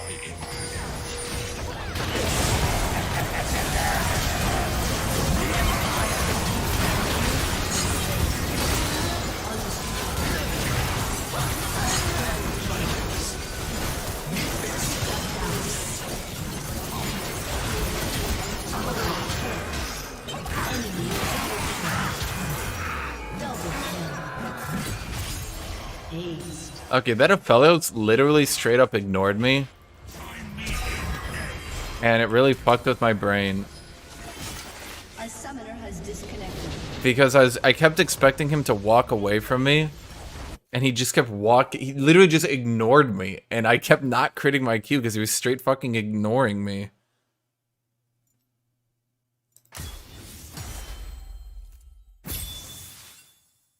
That's what I'm talking about, by the way. You lose with fucking Aurelia. How pathetic is that?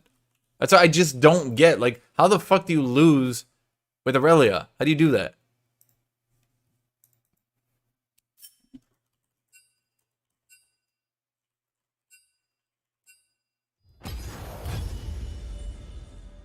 And by the way, here's the stats. Wow, would you look at that? Would you look at that? Most banned champion and challenger, beating out Lee Sin. Wow, these are the pure challenger stats. We can look at every rank. Here's all ranks. Oh, Zed beats out Aurelia at all ranks. Here's Plat Plus. Oh, Aurelia. Here's fucking Silver. Zed beats her at Silver. Okay, let's look at Gold. Okay, Zed beats her at Gold. Let's look at Platinum. Nope, Aurelia beats Zed at Platinum. There we go, guys. If you reach Platinum, Aurelia should be banned.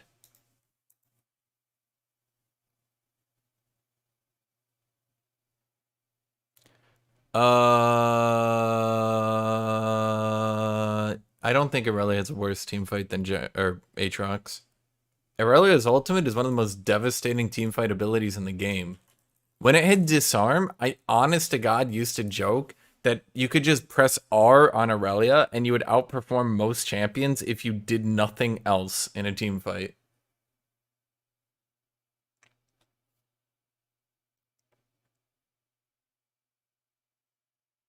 Which is kind of nuts. But they did remove the disarm, but it's still a very large damage ability, doing 250 at rank 1, doing 750 at rank 3, 750 magic damage, in addition to the 90% slow, in addition to... What you gotta remember is that because it moves people into it, it's actually a form of pull. A lot of people totally disregard that aspect of Aurelia's ultimate. It pulls people inside of it that are slightly outside, so it actually centers their team for everyone else's AoEs. It also does a slow on hit, enabling you to automatically hit your E.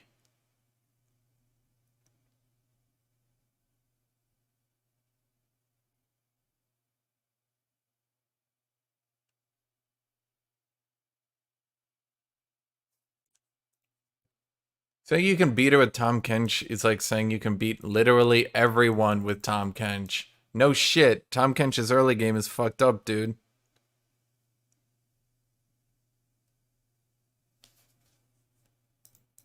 It is a very long cooldown. Its cooldown is 140 to 100. Yeah, the rank 1 ultimate is on a long cooldown. After that, it's actually the totally average cooldown. In fact, if we compare that to Renekton, Renekton is 120 at all ranks. So by rank 3, Renekton's ultimate is a longer cooldown.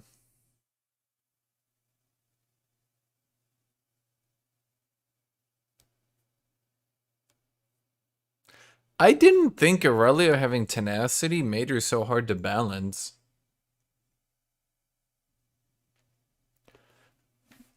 Like, when you compare it, what makes Aurelia harder to balance? This fucking thing? It's like they should have stopped making her halfway through. Like, why not just remove the reset on her E and just make it a longer stun? Why not do that? Why does it even have a reset? You already stun people, potentially at range. Why not just leave it at that? That seems like a pretty good ability, no?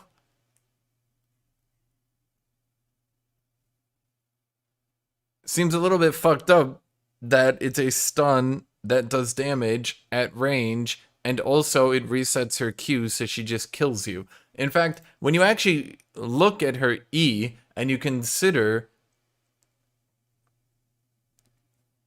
When you look at her E and you consider that it gives you a free Q, start looking at how fucked up her E is. Look at her E. It might as well say, Aurelia sends a second blade to target location or her current position if a flame. Once both blades have been placed, they fly towards each other regardless of distance and converge over 0.25 seconds. Afterwards, dealing magic damage to all enemies within a line between them, stunning them for 0.75 seconds, during which they're revealed. So, and then it does magic damage, and then also you gap close to them, which heals you, doing physical damage, which then procs your passive for also magical damage, and oh, wait, oh wow, so it stuns for magic damage at range, then gap closes, then does physical damage, healing you, pre-mitigation AD. Then procs her passive, which does magic damage. Wait.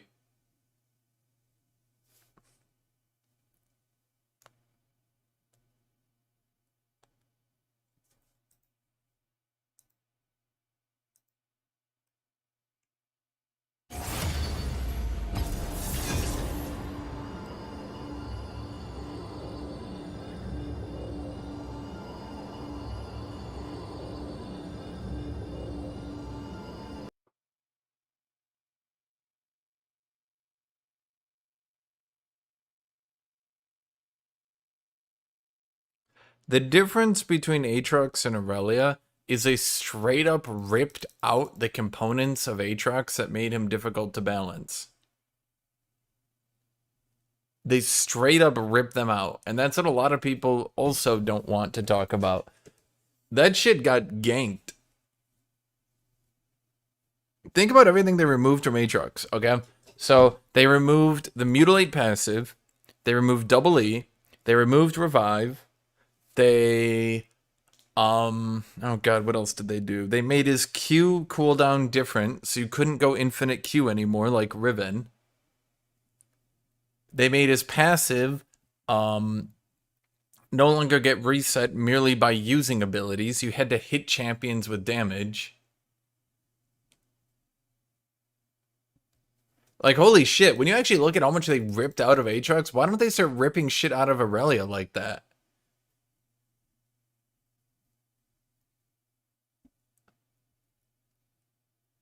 Like, here's a good one. Why does her ultimate even give her a reset? Can anyone actually riddle me that one? Why does her ultimate even fucking give her a reset?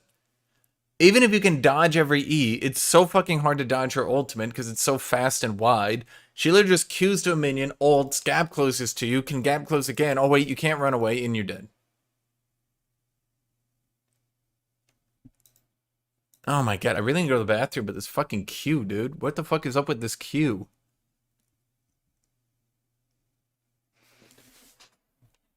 Oh yeah, they also trashed Aatrox's wave code. Dude, they ripped so much out of Aatrox to try to make him fun. I need to go to the bathroom.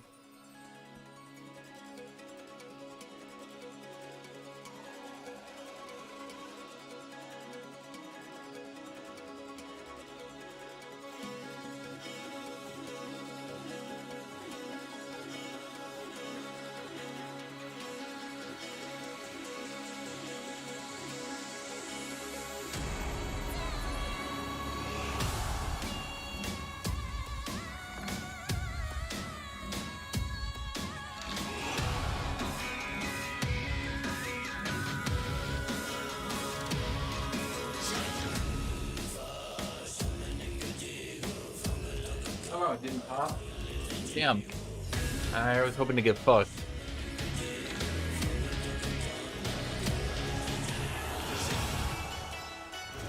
You guys want to see something else funny they did with Aurelia? Here, let me show you.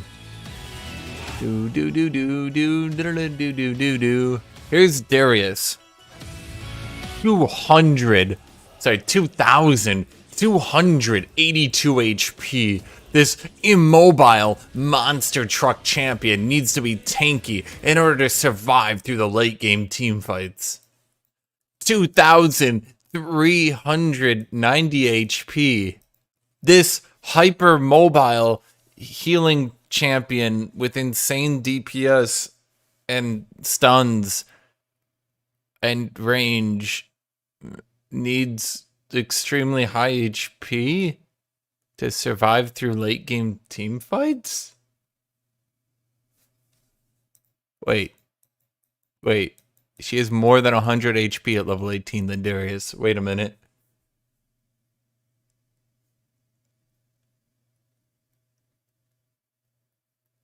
Wait a minute, Riot. I think you made an oopsie poopsie. Wait, she has more HP than Darius? In fact, I think she's got one of the highest HPs in the entire game, period.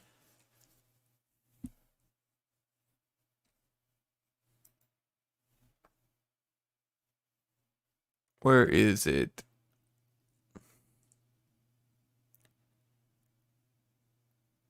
Kled cheats this graph. Okay, so value at level 18. Aurelia comes down at 1, 2, 3, 4, 5, 6, 7. She comes down at 7th highest, which includes Meganar and Kled.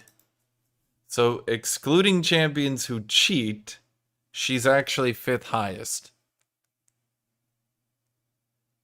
Which is a bit confusing when you think about it.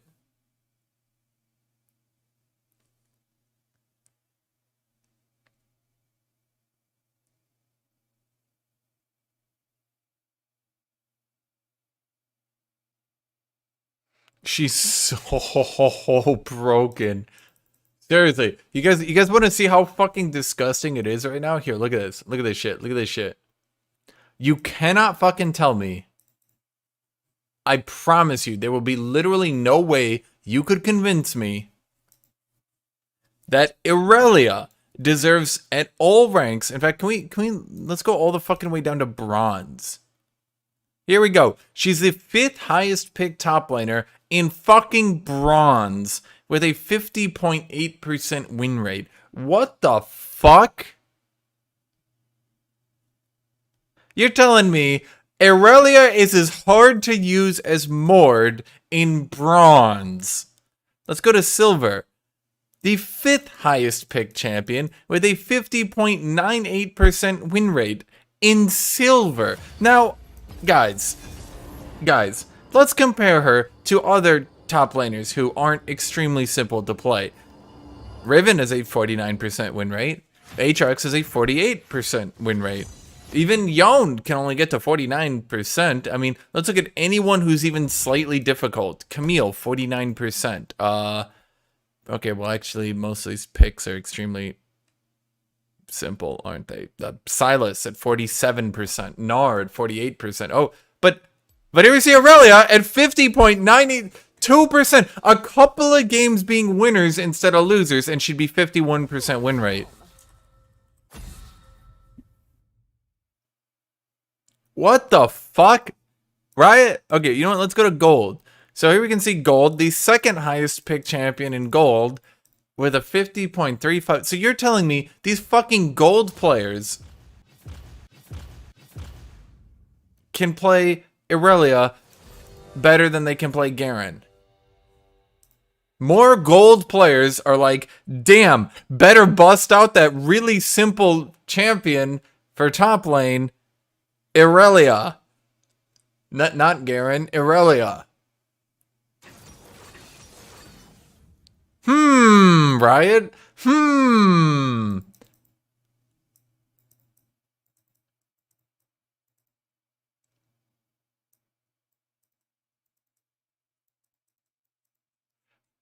Bonaku, I think any suggestion is better than the current Irelia. I can't fucking believe, for the life of me, I can't fucking believe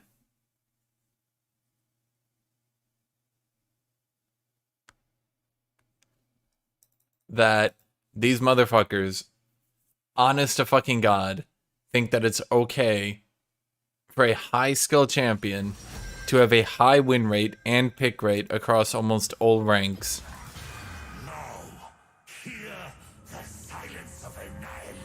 Guys, let me try to show you something, okay? If we go to all ranks, let's look at the popular champions. Even if they're popular, let's look at their win rates. We see Ezreal at 48%. Fair enough. Lee Sin at 48%. Fair enough. Lucian at 48%. Okay. We see Kaisa, 48%. Even Kane can't go positive. Zed down there, 48% again. Thresh, 48%. Let's find some other ones. Oh, Viego, 47%. Why the fuck does Irelia sit at 50 fucking percent? It doesn't make sense.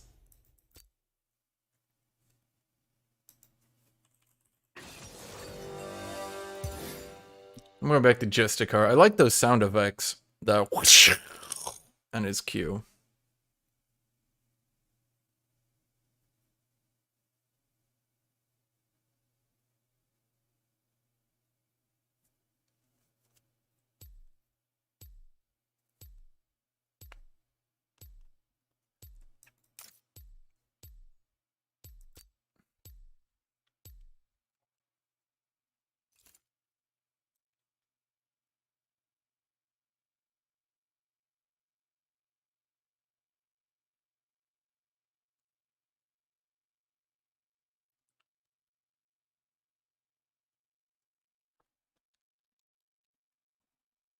It's like they wanted Aurelia to be so fucking easy, she would finally get picked at Worlds.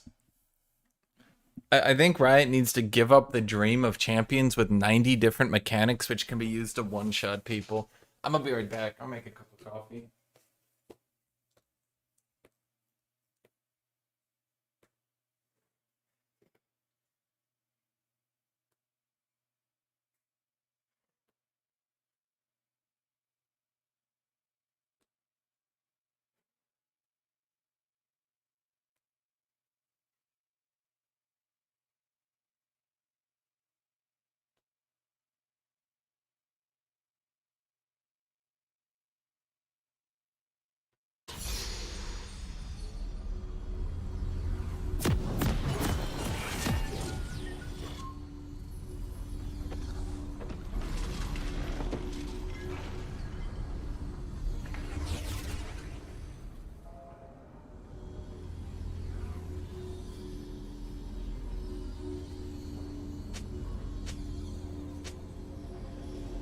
Welcome to Summoner's Rift.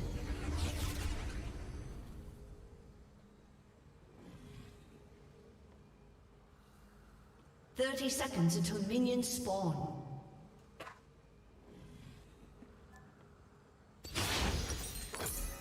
Actually, I've done pretty good into Gwen lately. So that I may tear out their hearts. Pray, let me watch them die, eyes knowing they served my dark purpose. When I feel horrible, I just look up Nasus' passive and compare it to Akshan's. Minions have spawned. Okay, so low-key, even though people keep using Nasus' passive and comparing it to Akshan's, let's be completely fucking honest, okay? Nasus' passive is one of the strongest in the game.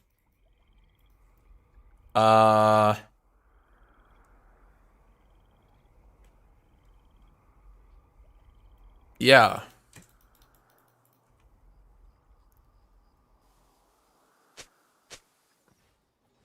I honestly think at a certain point you might even be able to like remove I think Yasuo, excluding his shield, but let's just say the crit passive, you might be able to remove Yasuo's crit passive, replace it with Nasus's, and it might even be stronger.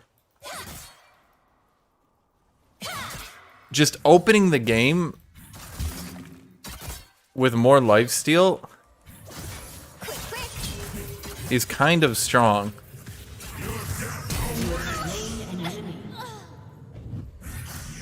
Huh. I was expecting her to flash. Oh, wait, she doesn't have flash. Right.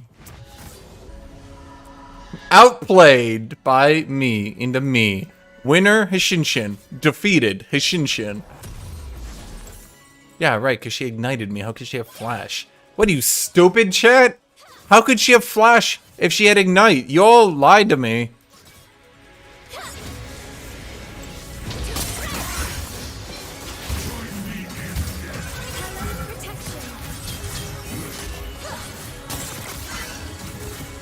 Wait, did I hit a minion? How? What? Wait, it hit the minion behind her. There was literally no way I could have clicked on her. Wait, go back and look at the replay. I clicked on her model, and it hit the minion behind her. There's literally no way in that situation I could have clicked on her if it targets the minion that's behind her.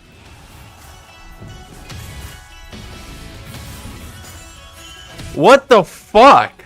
How is the fucking targeting getting shittier patch by fucking patch?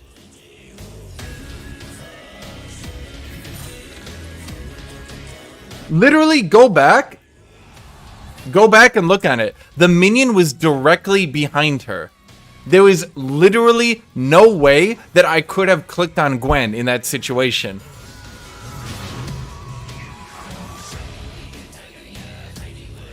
How does Riot fuck this up? If you click on a fucking champion, it should click on the fucking champion. That's just the fucking 101, Riot.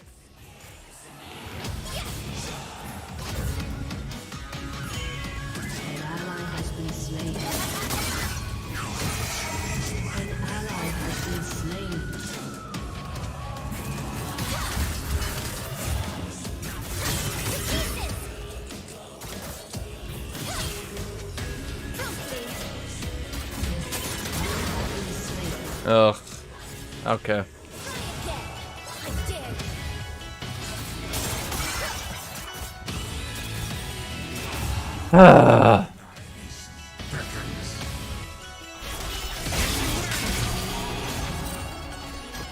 It was covered by her entire body.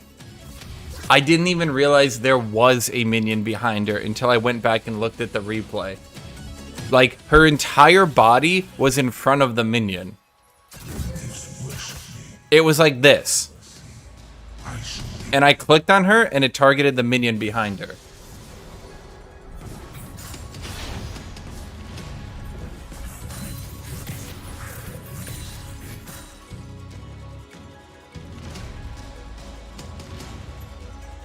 Like this. Like, it was like this.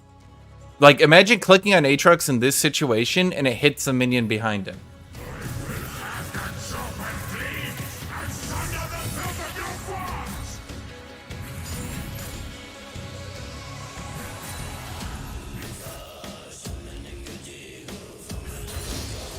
I don't understand how this game can possibly be pegged as a competitive game when shit like that happens so frequently.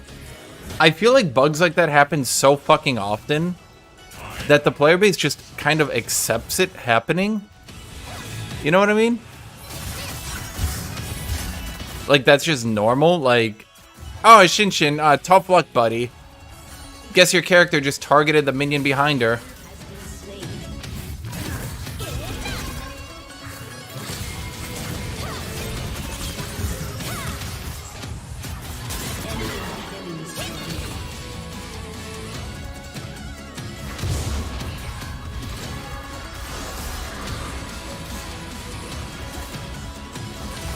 But Hash, there's a mechanic for it. Dude, you're absolutely right. When Gwen is walking in front of the minion wave, I should have to click target champions only in order to ensure it doesn't hit a minion directly behind her. Good call, buddy. That should definitely be expected out of the player base. She's got a Q coming up. Sorry, E. Yeah. And then she can W. Oh, yeah. She flashed because Zed was there. Yeah, it wasn't a bug, just really unlucky. Are you fucking retarded? No, seriously. I understand that you guys want to bitch at me for everything being my fault, but like, how fucking stupid are you that you think it's not a bug, Hashinshin? Obviously, you should be able to hit the minion behind the champion that you can't even see. You just gotta turn on target champion only every single time, even if they're in front of the minion, because you never know. It's not a bug. It's not a bug. Dude, you gotta be fucking retarded. If you truly want to believe that, you're so stupid. You are so fucking stupid.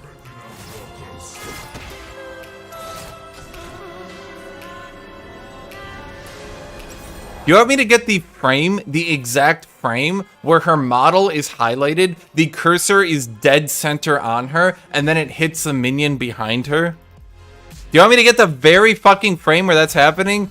So then you could go, that wasn't a bug, Hashinshin. Huh. God damn.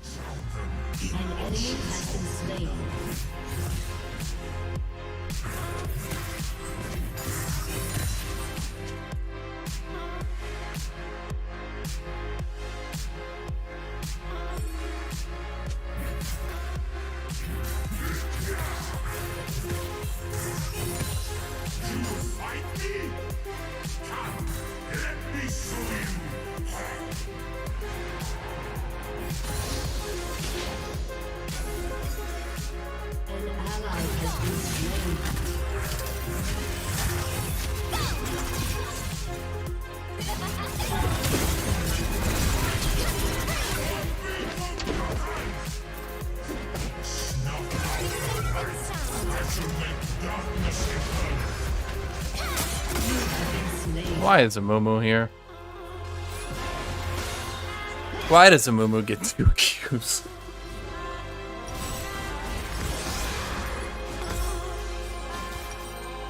One of these days, dude. One of these fucking days.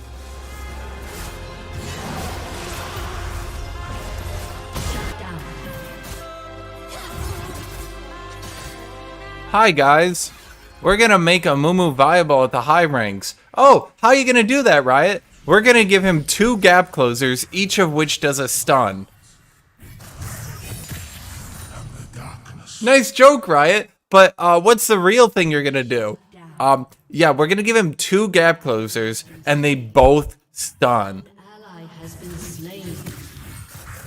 Nice joke, Riot. Again, but seriously though, what are you gonna do? Let me show you darkness. 2 gap closers on a tank who also has another stun in his kit, and both those gap closers stun.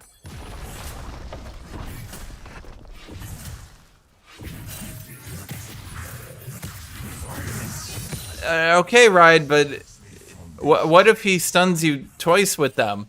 No, he'll miss the first one and then hit you with the second one. Right, but what if he doesn't? Then doesn't he just have 2 gap closers that stun? No, of course he's gonna miss the first one. It's not like anyone ever hits both skill shots ever on anything in all human history. I am its bringer.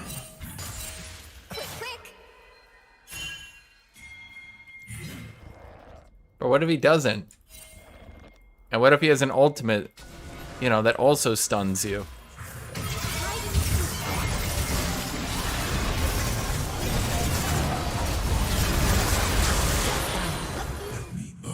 What about that, Riot? Dude, they literally blocked me on Twitter when I made that joke to them. No joke, no joke. I literally couldn't believe they were actually fucking doing that. And the worst part is that they're just sort of leaving it in the game. Like, Amumu just sort of shits on everyone, and they're just like, no, we stand by this decision. Look, okay, if you want to stand by your decisions, that's one thing. That's great. But that's like when you fucking shoot someone, when you gun someone down in the middle of the fucking road, and the reporters come in, and the reporters are like, why? Why did you shoot that innocent man who did literally nothing? And you're like, I stand by my decisions, both the good and the bad. We will find a way to make this work. And they're like, but that doesn't, that doesn't, that, what, that, that, who, what, that, what, that, at that.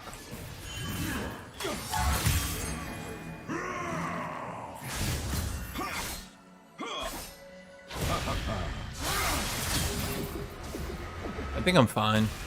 Yeah. He used a shuriken way too early.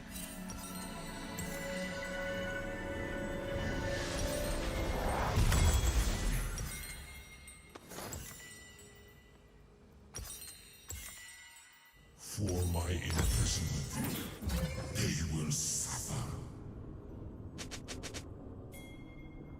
Dude, I noted it in the patch review I did. It was so bizarre how they kept defending their bad calls, right? It was like, we believe... Okay, look, even if you believe that nerfing Renekton's stun is the right call, then you shouldn't sit there and be like, no, that was the right thing to do and we believe in it, right? Like, when you start saying that in your patch notes, it starts reading very weird. Like, why are you defending that? Like, what? You know what I mean? An enemy has been slain. Turret plating will fall soon. Is AATROX buff any good? I mean, it's a buff. I don't know how good it is. I mean, it doesn't really do that much. It's not like I can just use my W more often just because I have it more often. An enemy has been slain. I am not your enemy. I am the enemy. I mean, realistically, if Riot wants to defend the Renekton W change, their response shouldn't be, we stand by this change. Their response should be, here's how we're going to make this work so that he's not useless in solo queue. I think a lot more Renekton players would respect that than their current approach, which is to basically say, we stand by this, period. Because it's just like, why do you stand by it? Well, that was stupid of you. I can smile and murder while I smile.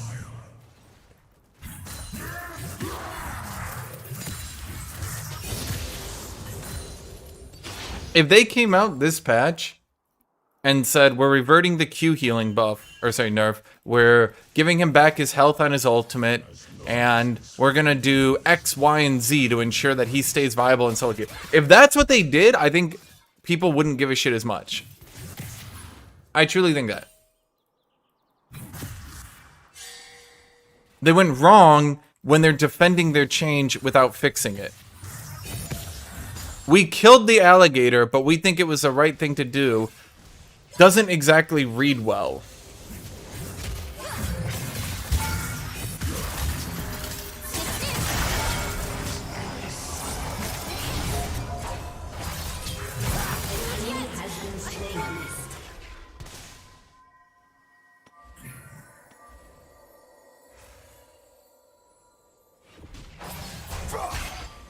And I noted that they did it for like 2 different champions.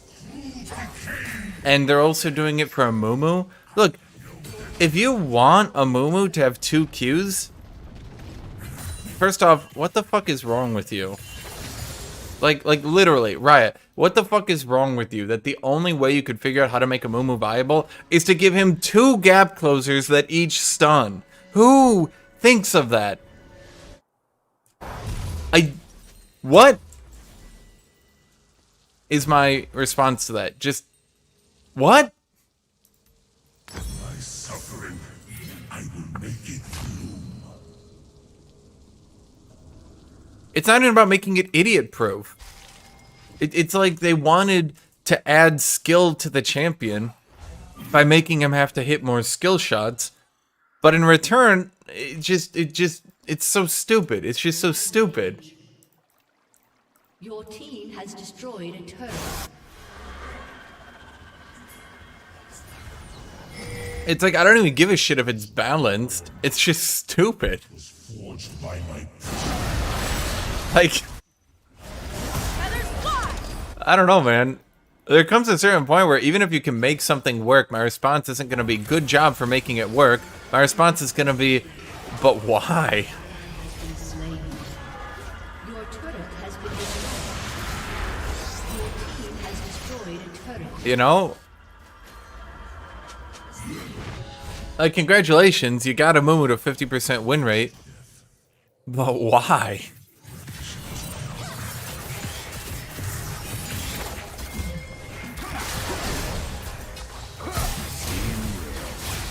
Didn't we stun card him?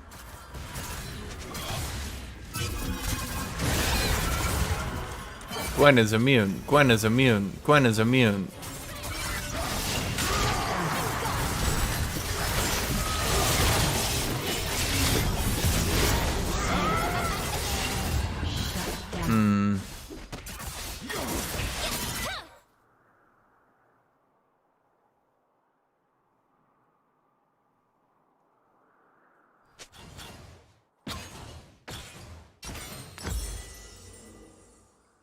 Huh.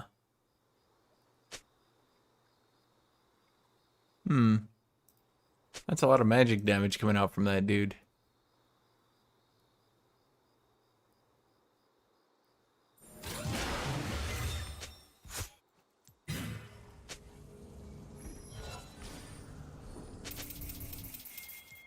There's a huge buff on AATROX, right? I mean, it's okay. Can I get my cooldowns to display on my abilities? Is there a way to do that? Does anyone know if you can do that?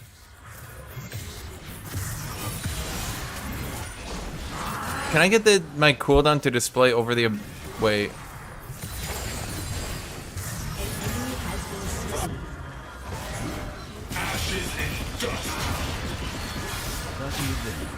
He stunned him, right?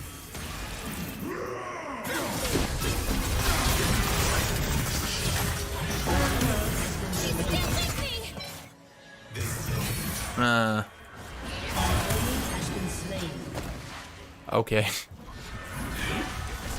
No, I wanted to display when it's not on cooldown.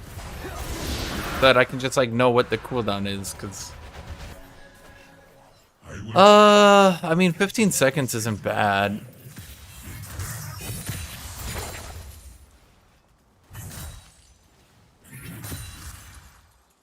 No counter strike. That's for true. But to be fair, Jax doesn't really build ability haste. So if counter strike goes to 8 seconds. If counter strike goes to 8 seconds. This ability goes to what? I think it's like 14? 16?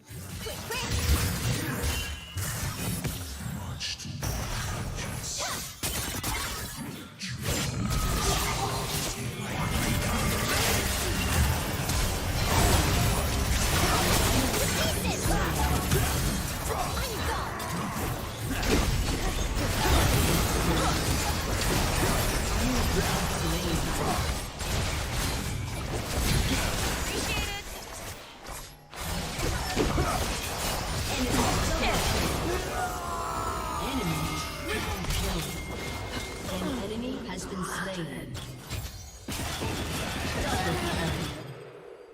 Beep boop beep pew pew pew pew pew pew. That's my Lucian impression. I feel like using Lucian without using the Wild West Lucian skin should be a war crime. Anyone with me? Anyone agree with me?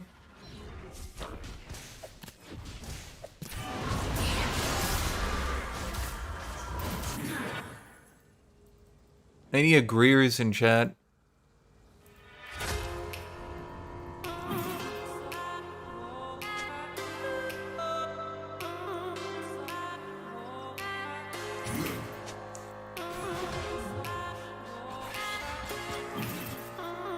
I think that's honestly straight up ignore the champion, right? Just skin to skin, just comparing all skins against all skins.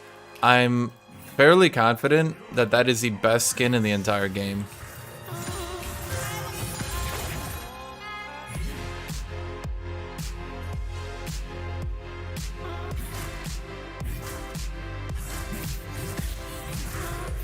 It kind of blows my mind why they don't make more skins like that. It's just the quality is high, the attention is high. I don't know why they can only make so few skins that actually feel like it just feels like they had a theme and they went for it and it's there, right?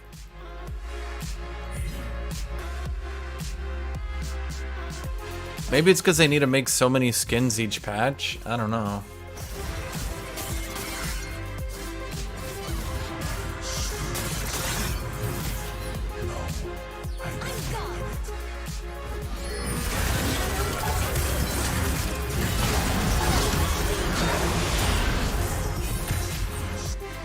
I don't think they're doing it though, right? They just showed up.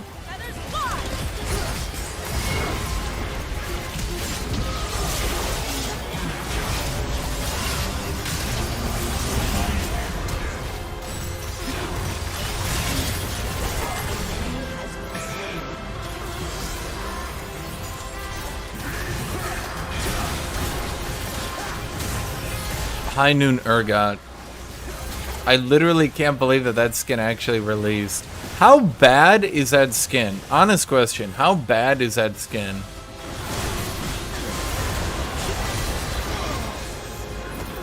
Right, Zed's a jungler. Rampage. Oh, we probably should have stopped him if we're being real here.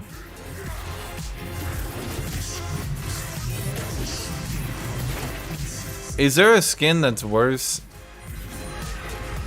Because it's not even like it's a bad quality skin. It's just such a what the fuck, they actually put a stove on Urgot and tried to sell it to me skin.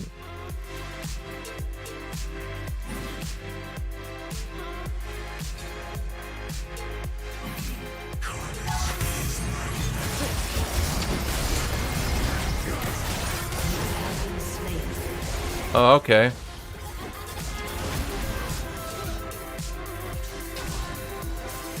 I didn't expect to just sort of die in a 1-second stun.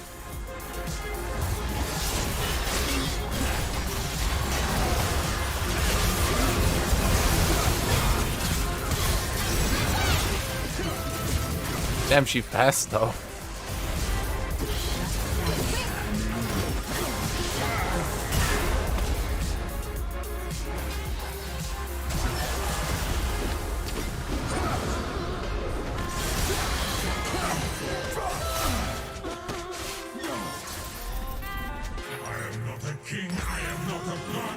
especially with Death Stands.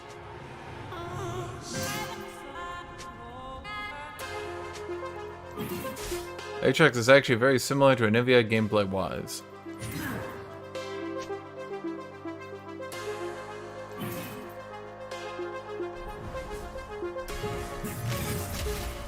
I could maybe agree on a conceptual level, but you're basically boiling Aatrox's entire kit. You're basically boiling his entire kit down to only his W. Whereas Anivia is basically her ultimate, Aatrox's W is not the most important part of his kit.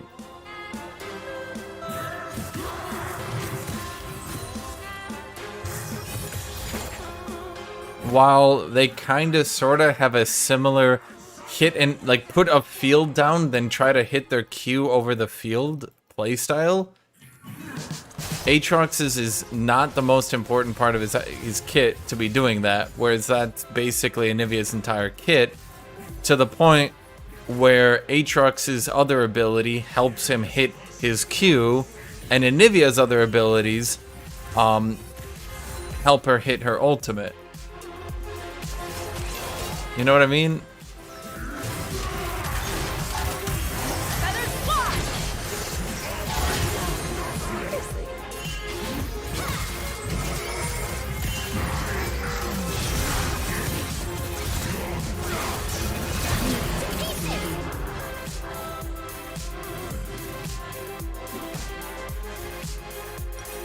Well, I got him.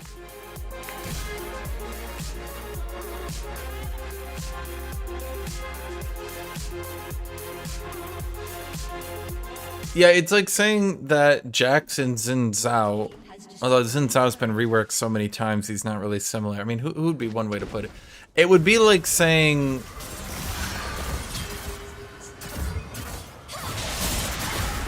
It would be like saying...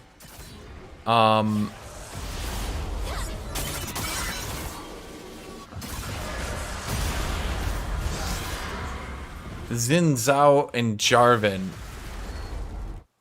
are similar. It's like not even that. It's like, I'm trying to think here. It's like, who are two champions with like similar things? It's like a Mumu and Jarvan. Yeah, both of them are gonna try to hit a skill shot that stuns, but one of them that's like their entire kit, and one of them that's like an aspect that lets them use their other abilities, you know?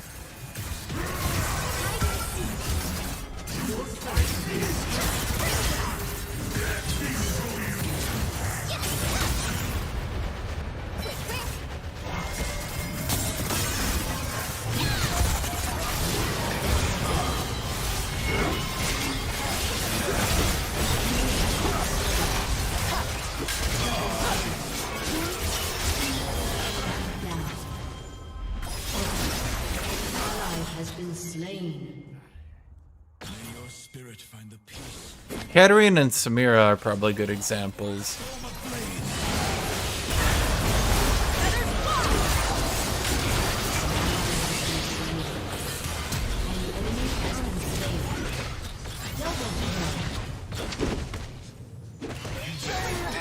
Why does a Mumu do so much damage? Like, he doesn't even have a damage item. He doesn't even have a Sunfire. He's got a Thornmail, that's it.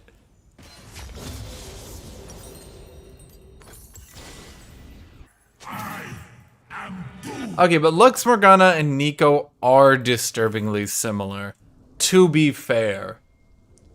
Lux, Morgana, Nico, Xerath, all those champions have extremely similar playstyles. And I think there's a good reason Riot stopped making those sorts of champions. Because they eventually realized, wait, they're all the same thing.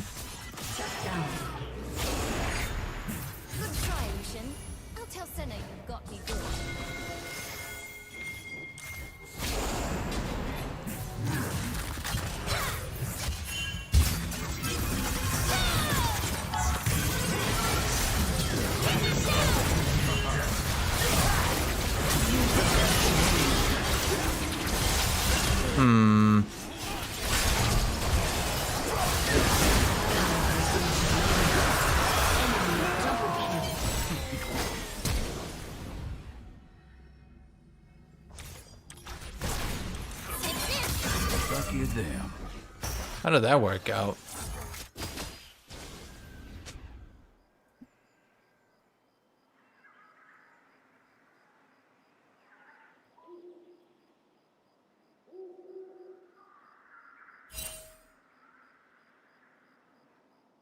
Yeah, I mean, how many of those, like, how many of those champions did Riot make that ended up all being the same fucking champion?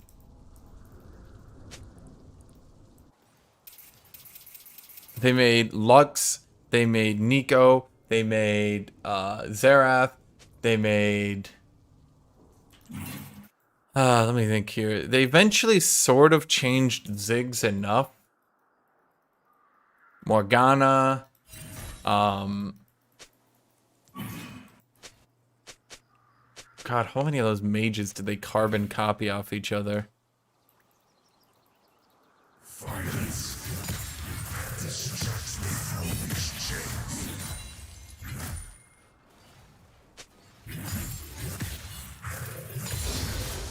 Even in a lot of ways, Seraphine follows the exact same thing. Hit stun ability, then hit damage ability. Am I the abyss? Whoopee. Brand, yep. Zyra, yep. Syndra, yep. Vel'Koz, yep. It's like there's 10 fucking mages that are just the same fucking champion with minor changes.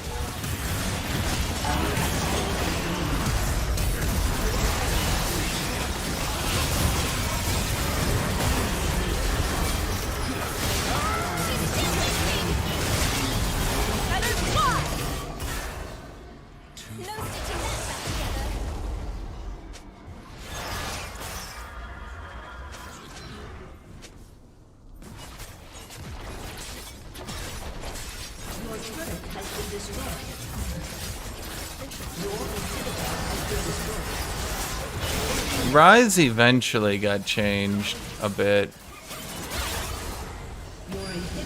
This game sucked.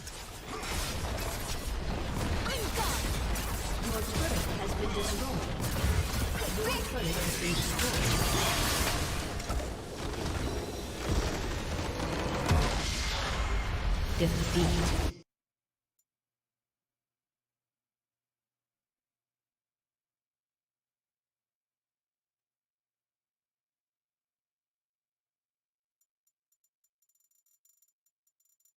Honestly, I think Twisted Fate played very well.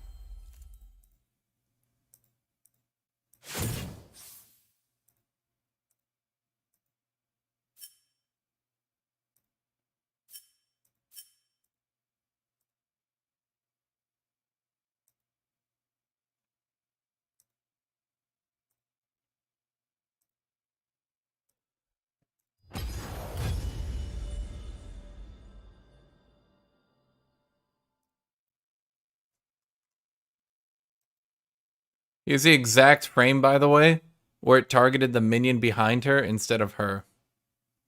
She's highlighted. The zone has disappeared. Now let's watch who it hits.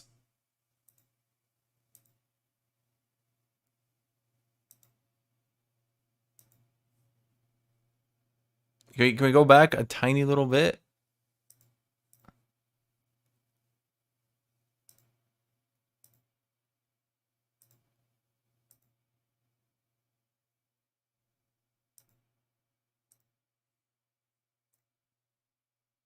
Really?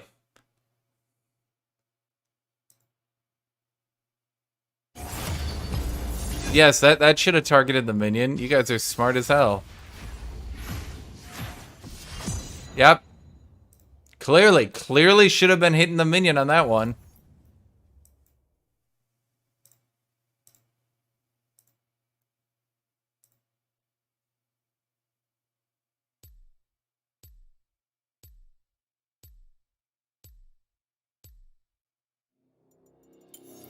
Cool foam.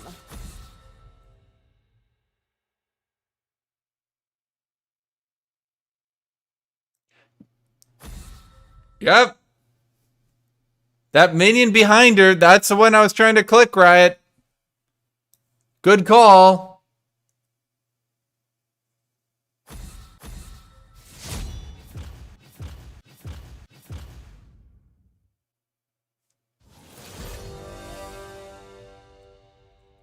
Oh, you guys are right. Yeah, we can use that one key to swap frames. Yeah, let's go ahead and look at it. Let's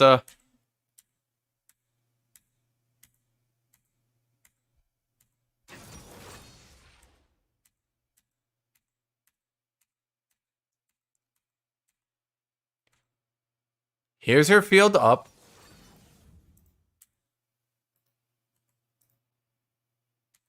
Up, down, up, down. Notice the difference in her character and me putting my mouse over her? Health bar invisible, health bar not invisible, health bar invisible, health bar not invisible. Look at where my mouse is. This is, you can see my character is starting to do an animation. Where do you think my mouse is, guys? Chat, where do you think my mouse is right now? Must have been over the minion. Good call.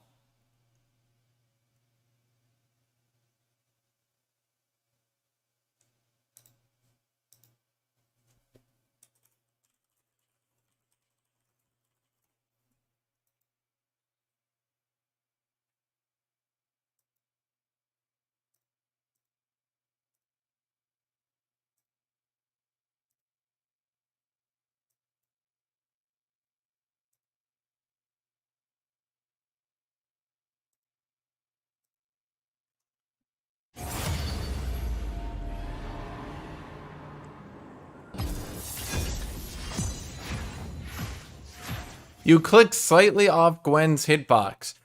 Are you really gonna fake and make me go back and show you it again? So her character is highlighted. My mouse is over her. It's not over the fucking minion behind her. We can clearly see her health bar is visible. She's no longer in the field. Cool foam. And you're gonna sit there and fucking tell me, "Ah, but Hashinshin, I think it should have been her and say, yeah.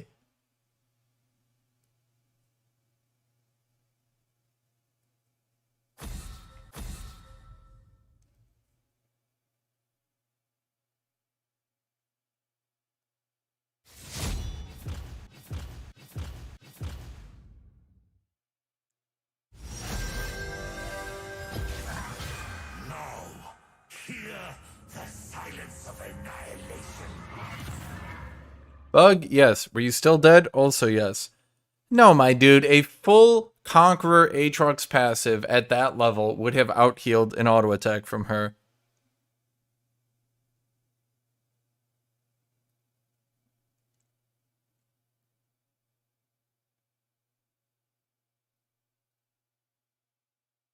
Server side thought she was still untargetable, so it hit the minion.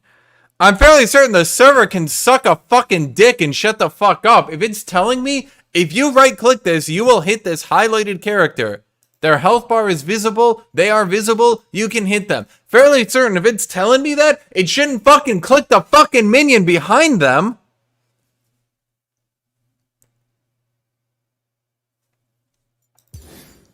Jesus Christ, dude. I hate this fucking game. Who designed this game? A fucking 2-year-old? How the fuck can this possibly be considered a competitive fucking game?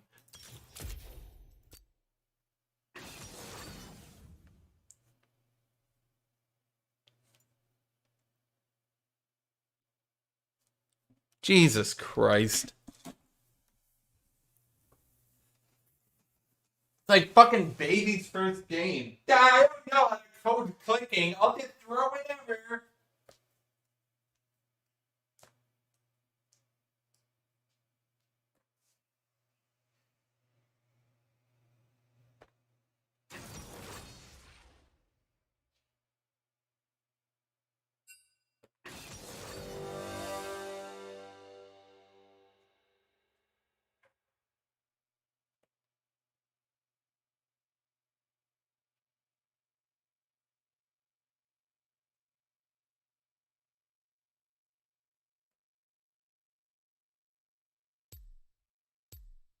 Seriously, how the fuck?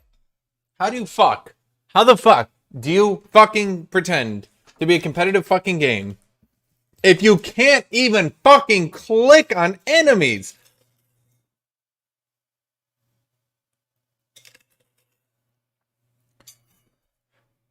Okay, let's do a competitive game check. Check number 1. Can you properly move your mouse and keyboard across the screen and get it to register what you're clicking on? No? Then it's not a fucking competitive game! Jesus Christ, imagine a fucking FPS where you can fucking click with your goddamn fucking crosshair dead over somebody's head and it shoots to the left and the devs go, Dad, sometimes it just does that. I don't know. Let's throw $1 million tournament.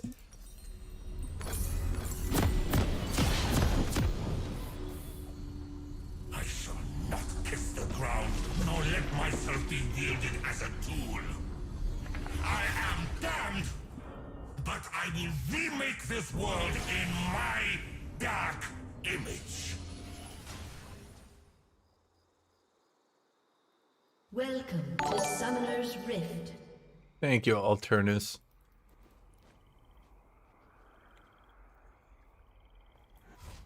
"30 seconds until minions spawn." Dude, I swear, I should just highlight that shit. I might use that shit later.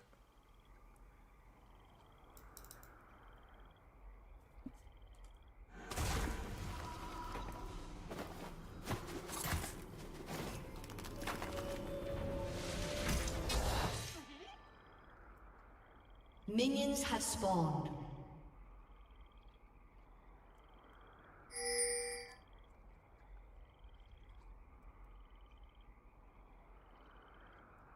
Those who call me enemy, I welcome them.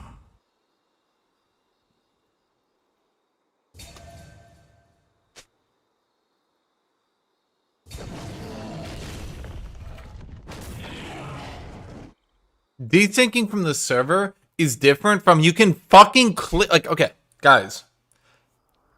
Putting your mouse over someone and having it highlighted is like going into a fucking FPS and clicking to open a door and the fucking screen is telling you press E to open door and you click to open the door and it shoots yourself in the face.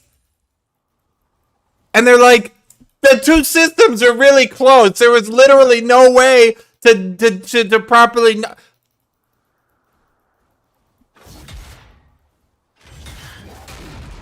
Come, let me show you darkness.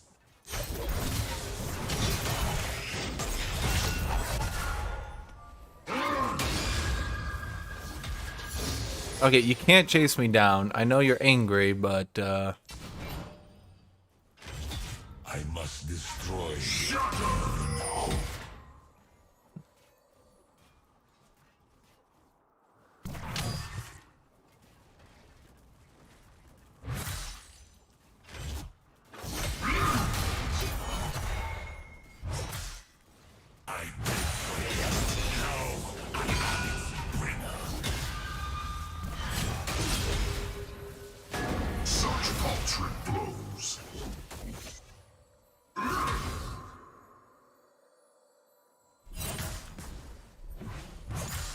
I'm sorry, guys, there's literally no fucking excuse for a competitive fucking game to be highlighting an enemy and then it just fucking goes, meh. Don't know what to tell you, man. It just does that sometimes. The fact that so many of you are sitting here trying to be like, no, Hashinshin, look, in FPS games, sometimes like you don't shoot that where your crosshair. Okay, guys, fucking bullet spread is way the fuck different. I am the God Killer.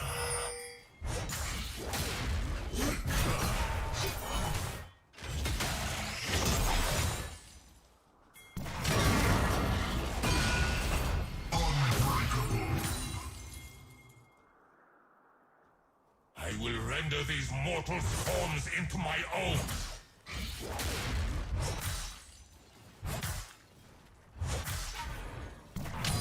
First blood.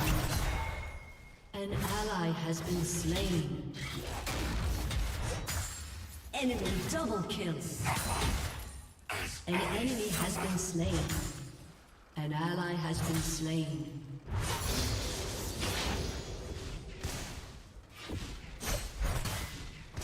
He was trying to wait for me to E it in. I didn't want to E it in.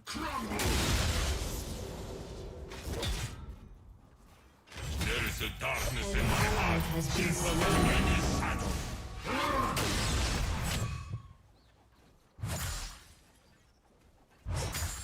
As I'm talking about with the W buff, how much, like, how long has my W been available? Wait, we just saw Viego bot lane. Unless it's doing that bug where you see someone and they're not actually there.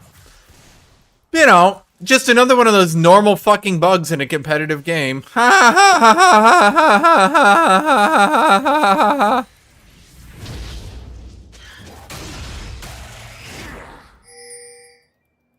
His screams will be like the soothing hum of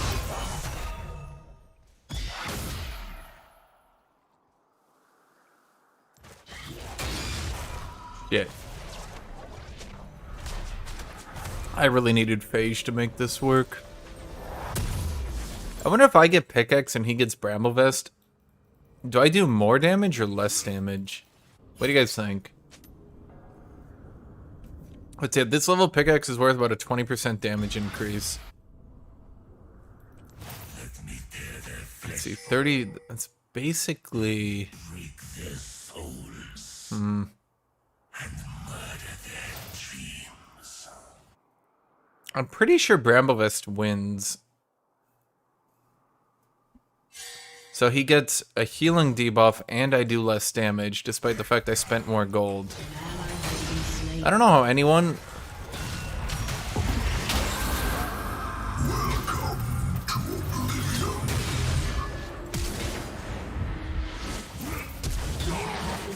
I did not notice he got level 6.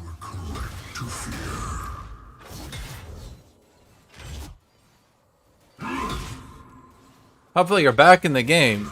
Well, no, that's literally what I was going over, my dude.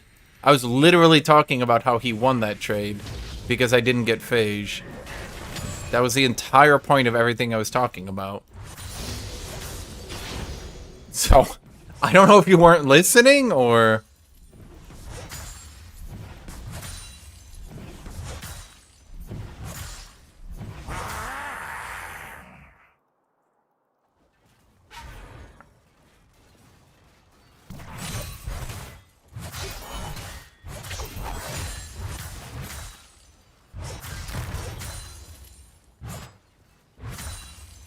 March toward vengeance.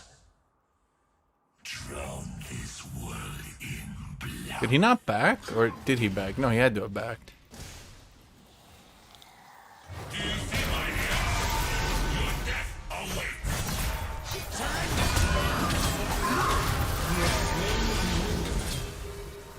This is your Well, okay. Shit, I still can't get fucking Phage. If I could get Phage, I could hit and run with Phage and out-heal him and win the lane that way. But I can't get the fucking Phage, so I can't beat his Bramble Vest.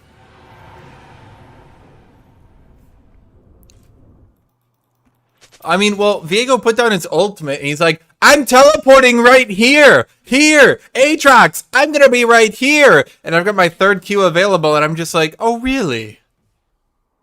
Enemy double kill. violence. Distract me from these chains.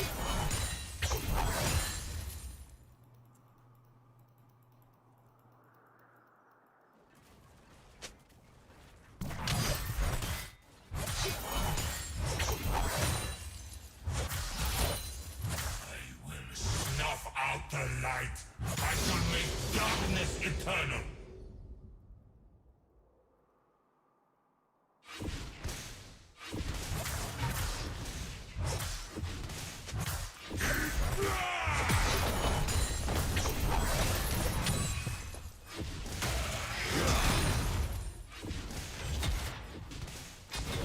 I will have Revive your forms!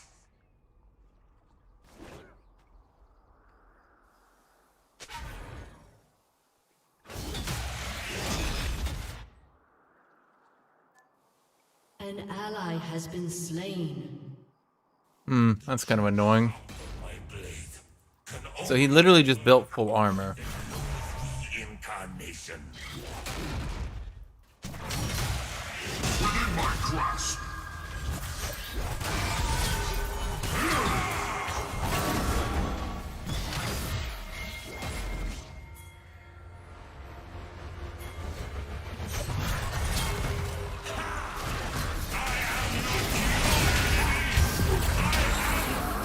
Through the darkened gate. Get.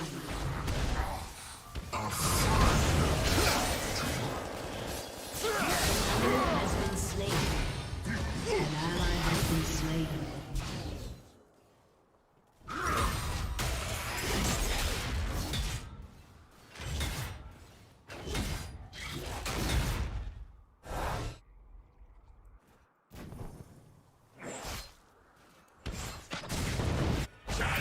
God, this is what I hate about playing AATROX. If you just play like a bitch against him in full armor, I can't possibly do enough damage to kill you because of my low damage kit. And then if you outscale me, you kind of just get to build full armor and then play like a bitch.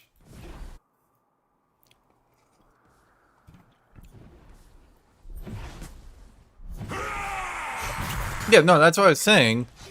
The passive buff was probably going to be enough to, in my opinion, make him like actually good in solo queue because he might be able to win lane. The W buff didn't. It's not really going to do anything. If I can get into a good matchup like the Poppy earlier, then it does something. But if I'm not in a good matchup, then it doesn't do anything. He's great. How many times can I use my W? Not often.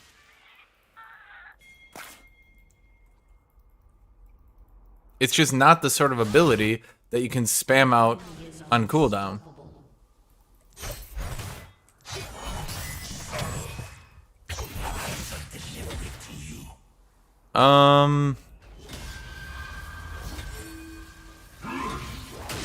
I can't really do anything because they have like 3 people right there.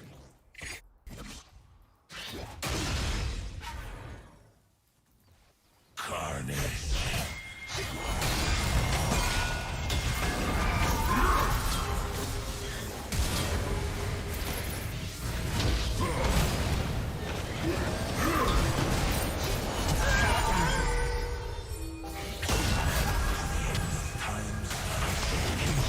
Again and again. Better point down. It was forged by my prison.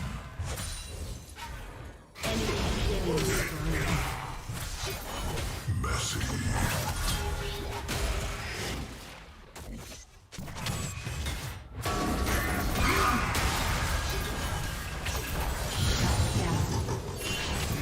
Well, the W buff mattered there.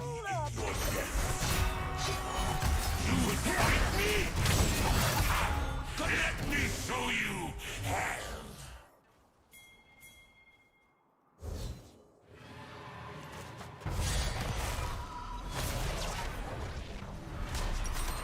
God damn, how long was that fight?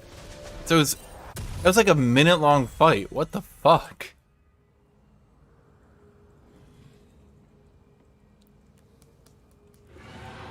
I think I go MR. I will drown them in oceans. Turret plating will fall soon. Maybe I should have just gone armor, because Ninja Tabby would reduce Corky's damage still. And also fuck over... I think I should have gone Ninja Tabby. In retrospect, I think.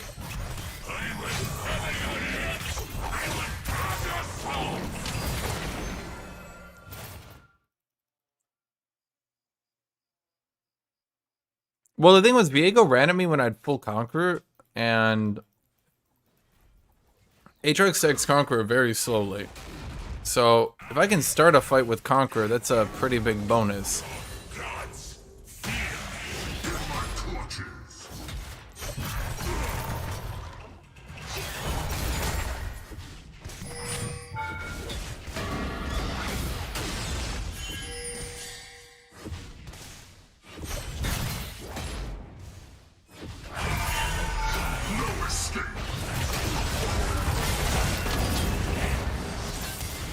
You missed?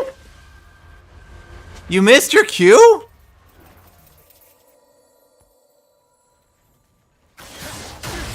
An enemy has been slain. Huh. I get a smile. Murder while I smile.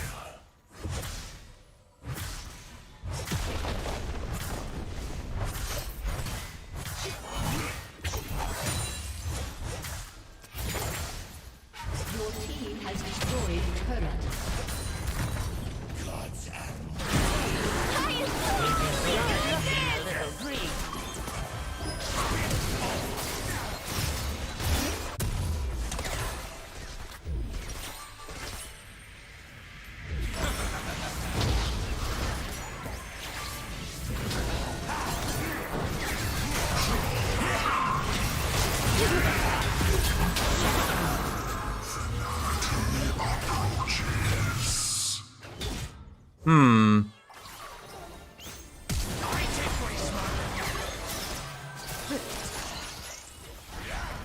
Shit.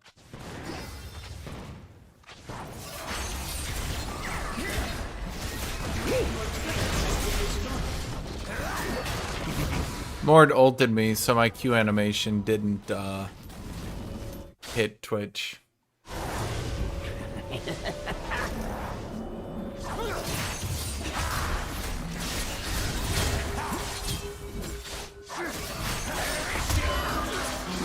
Has been slain. Okay.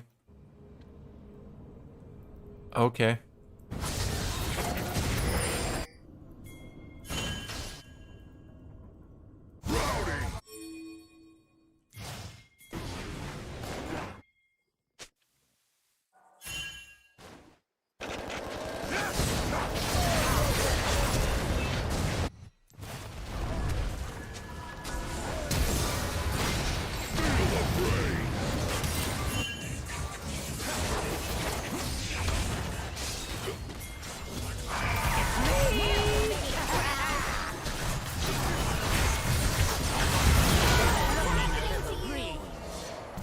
I brought you the one gift. Can someone please kill this motherfucker?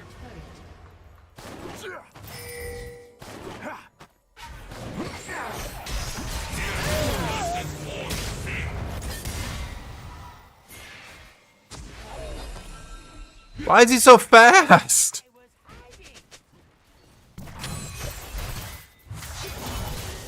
Why did Yumi detach? She wanted to give me a chance. That's literally the only reason I can think of. She detached, I instantly knocked her up. She went, oh no. The AATROX! He's got knockups! Who could have seen this coming? Your team has destroyed a turret.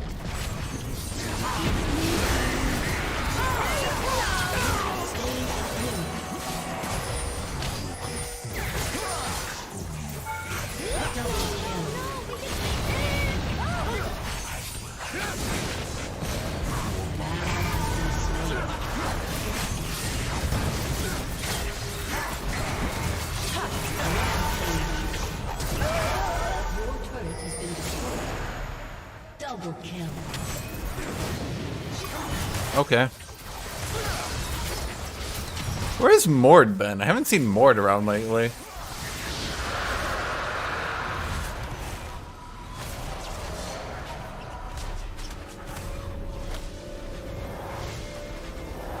Okay, I'm gonna be dead honest with you, and I know this is me basically preaching to the choir, sucking my own dick. I know this is basically just gonna be me doing a group circle jerk, okay? But I'm gonna say it anyway. I honestly think the way they executed Viego's story in Pentakill was better than in the normal one. A, far less people ended up hating Viego. B, he was actually far more sympathetic of a character and actually seemingly got across his shit better. Beyond all the cheesiness and stupidity, they could bring it back and do more on that story. Like, Like, they could come back and have Viego come back with, like, his own pentakill band, and I promise you, people wouldn't hate it. My dude, that's not a hot take. I know, I literally said that before I said it. Did I not? Did I not literally say I'm just sucking all our dicks in a circle jerk here? I literally commented that it's not a hot take.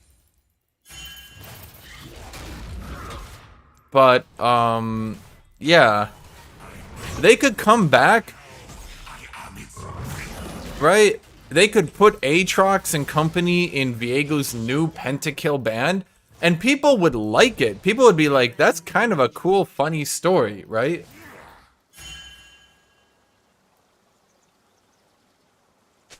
I am oblivion. I am destruction.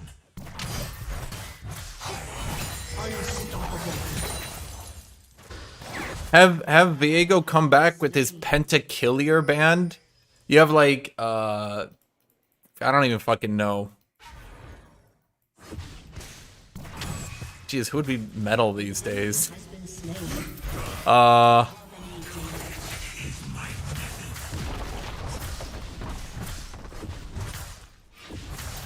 Fuck it, I don't know, I'll just use characters from this game. Have Galio, AATROX, Talon, and Xayah in the band. Xayah can be the punk girl. Boom. Boom. Put Volibear on drums. Perfect. Put Rel in there. Great. You got 6 people. Fantastic. Literally have a cinematic. I bet you they could even have Viego punch out Mord in like the Revenge of Viego or some shit. People be like, ooh, just have Mord like play the good guy. You have Viego play the heel. Right? Make it like wrestling terms. Literally, just Viego is the heel. He's the bad guy. You want Viego to lose, but you need him. You need him to win so that you can appreciate him losing. So you have him come out in the next fucking pentakill thing, and oh, him and his pentakillier people, oh, they punch out Mord, and you're like, oh, Viego, you bitch.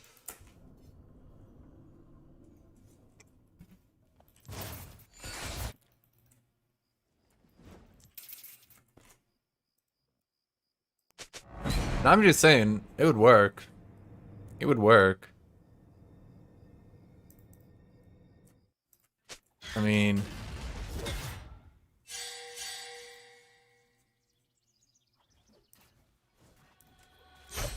As long as this form lives, I will punish them.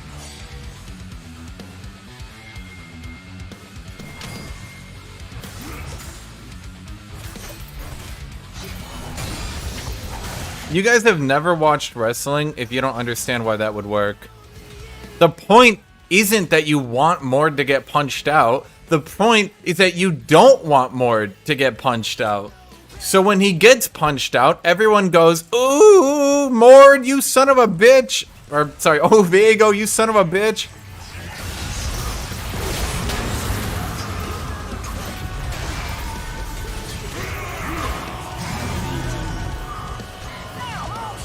That's the point.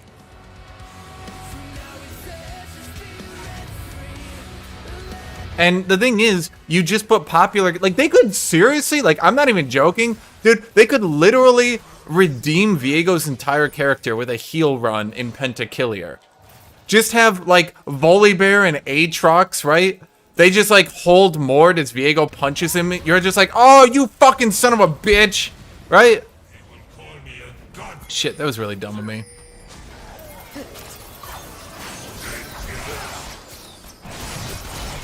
The whole point is you make him a cool heel. Because being the heel doesn't mean that you're the good guy, it means that you're the popular bad guy. Which I believe Viego would be able to fill if they did his character better. Just have him come out, and that's the thing, people liked Viego's music, right? Just have him come out, have him do some good songs and shit, and boom, you're good to go. I am doom. That's how wrestling works, guys.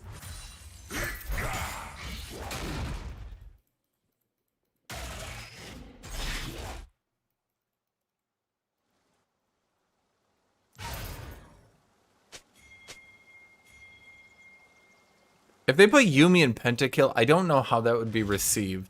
I feel like it'd be funny. I feel like people don't actually hate Yumi as much as they pretend to.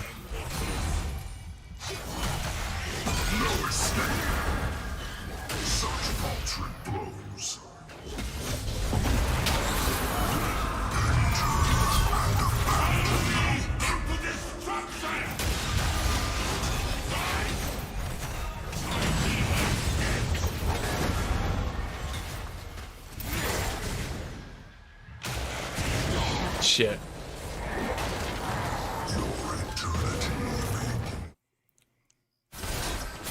Just put Yumi on drums.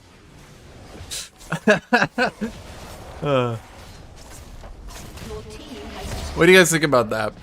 It's a Yumi skin, but she's just dressed up all fucking metal and she just plays the drums.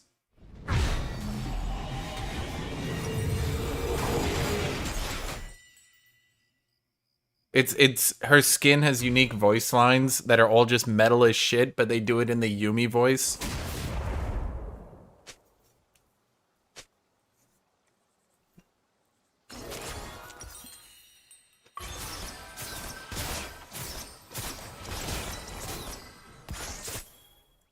All that live, I will end.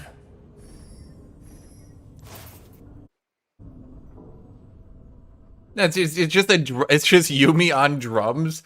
He's just sitting there just banging on the fucking drums and shit. Ally has been slain.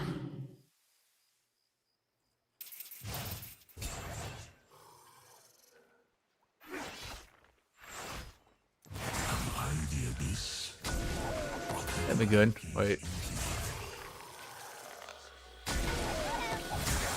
Vigo definitely got more popular during his song, though. His song is pretty good. Pretty good.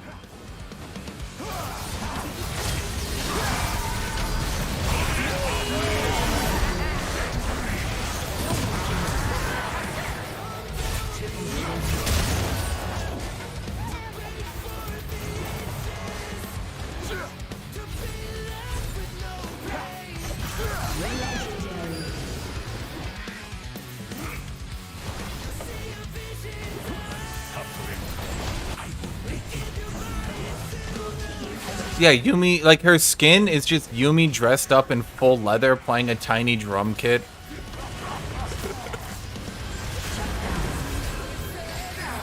Your team has destroyed an inhibitor.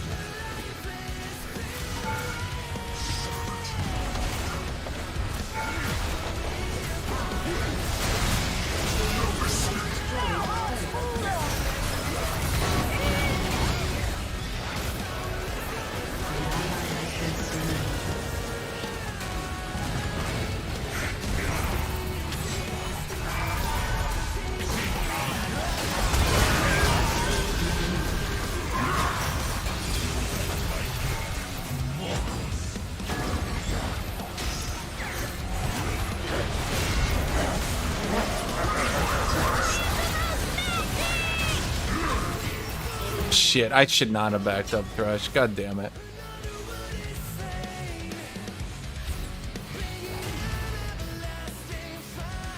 Think Yumi players would like the skin? I don't know. I guess that's the one issue. If you make a skin for Yumi that's not for Yumi players, that's probably a bad skin, right? You need your Yumi skin to actually be liked by Yumi players. Like, yeah, it would be funny as shit, but...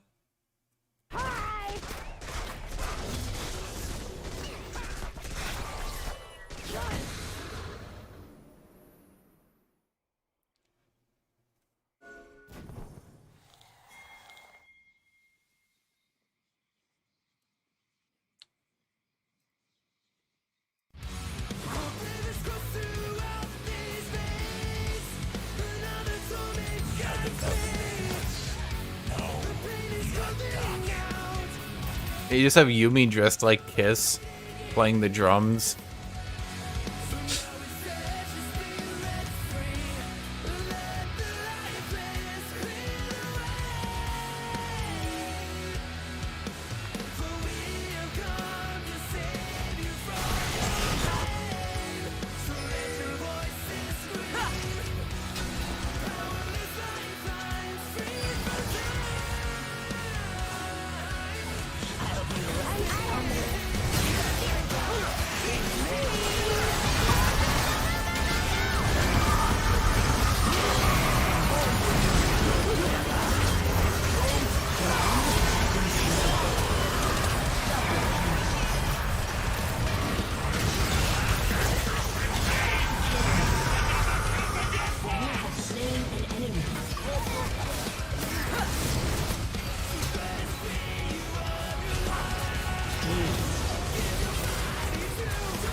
Wow, 30 LP. We did it, everybody. So, okay, that game, in all honesty, I did win that game. I can say it. I can say it. I did win that game because of the AATROX buff.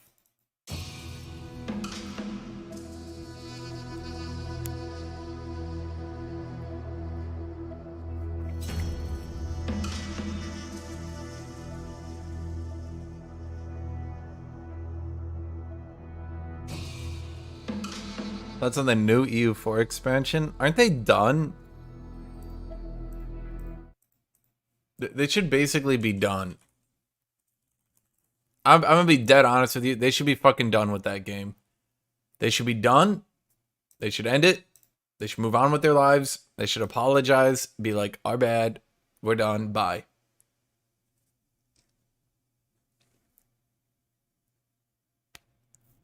I don't know if that's feasible, but...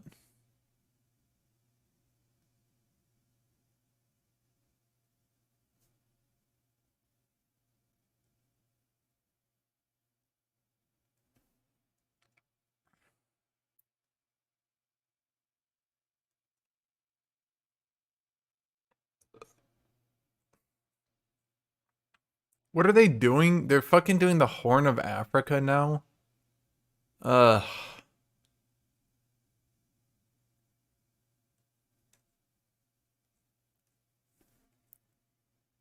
It's not a shit idea, but like all they ever do is power creep the regions. I don't know.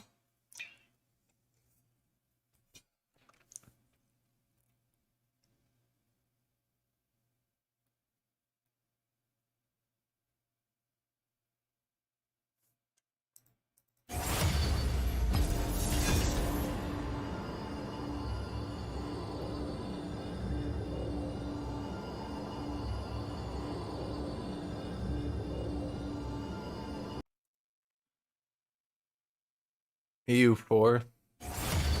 I mean, it is underdeveloped, the Phonicu, but like, if we're at the point where we're developing, although to be fair, we fucking developed the goddamn Southeast Pacific Islands, so I guess we could do Horn of Africa.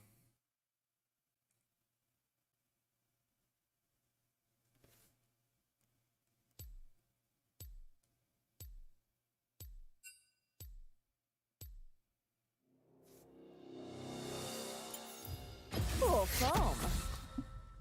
Bannerelia.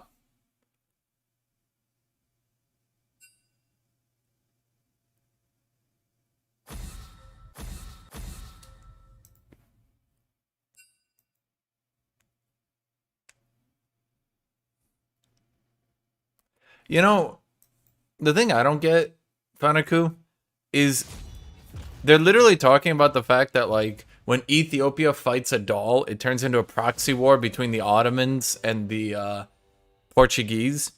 And they're like, the Ottomans always end up strong in our test runs, and the Portuguese always end up annihilated. Therefore, we have to design our things at the Portuguese. It's like, well, why not make Portugal not get fucking annihilated every game? Wouldn't that be a good call? Considering this is literally the golden age of Portugal, the only time historically they were relevant, shouldn't they maybe be a little bit stronger?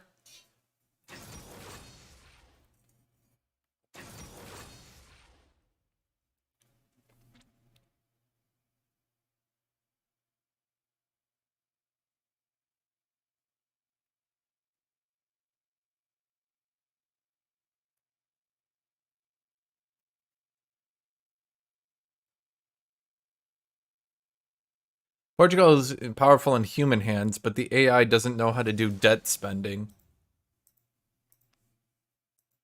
If they maybe taught the AI how to do debt spending, that would be one thing, but half of Portugal's runs rely on going into debt really hard, setting up for mid-game. And then you pay off all your loans with all the money that you're now making. Do do do do do do do do do do do do do do do do.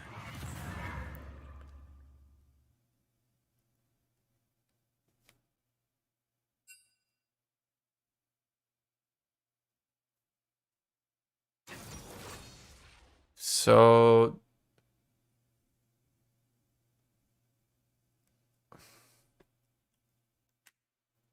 Portugal's being praised. It's a game. It takes place from 1444 to 1820, and AI Portugal always gets blown the fuck out because the AI doesn't know how to debt spend, and Portugal needs to go into debt to fund their overseas empire.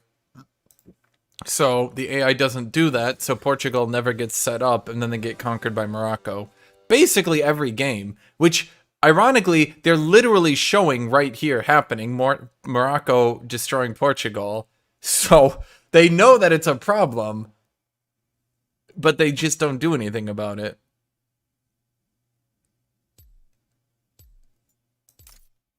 Something as simple as buffing their starting king would do it.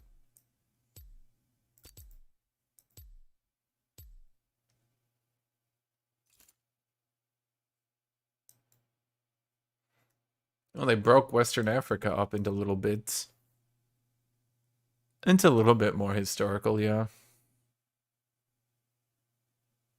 I guess.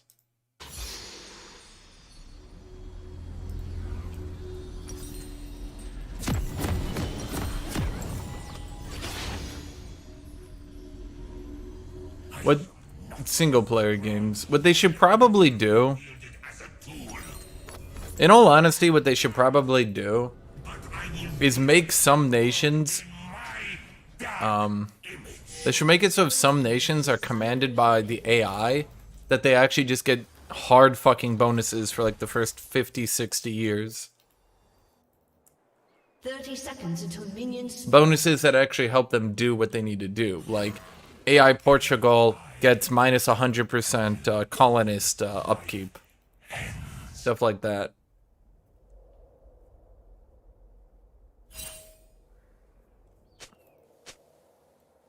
Particularly for the weaker nations. Like, the majors, obviously, they get the great power, whatever, the historical, strong, great historical, whatever the fuck power. But I think some of the nations that aren't big enough to get the overarching great enemy buff, I can't fucking remember what it's called. Those guys should just get buffed so that they can get off the ground more consistently. You can say that's boring, but then what if you're doing a Granada run? I don't think Portugal getting minus 100% colonist upkeep would ruin a Granada run. Suffering, I will make it bloom.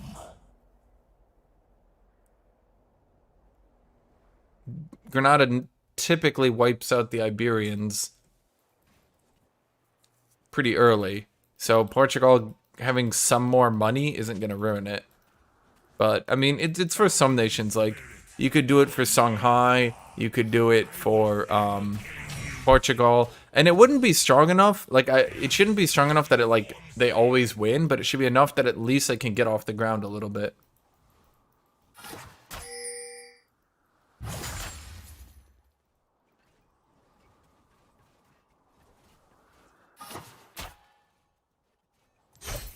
There is a darkness in my heart. Yeah, that's the thing. A good Portugal player will just debt spend and take on debt to set up their colonial empire and then use that to pay off their debt later on. A Portuguese AI doesn't know how to do that. So they just never set up and then get wrecked.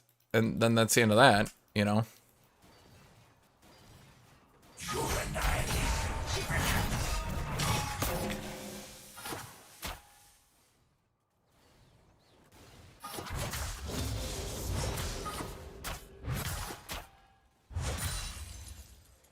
Man, Timo kind of got dicked on. I don't know what he's doing. I stood against the void. No, I will welcome. Well, no, the bad debt spending is an issue, but Portugal has good debt spending, or at the very least is supposed to.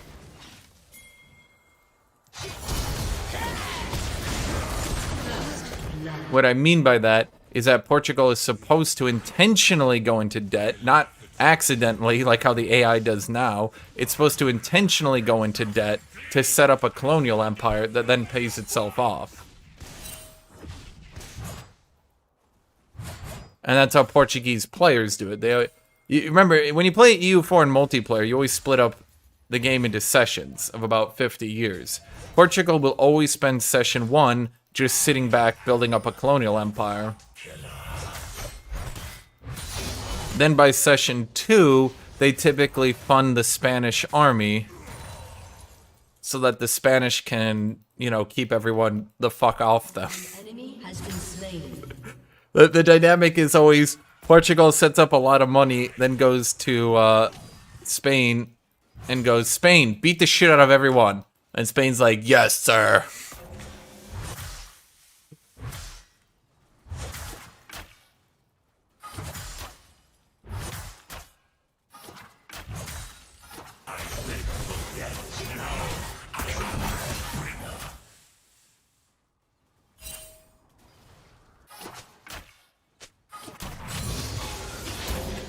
Dude, can this Timo like fuck off?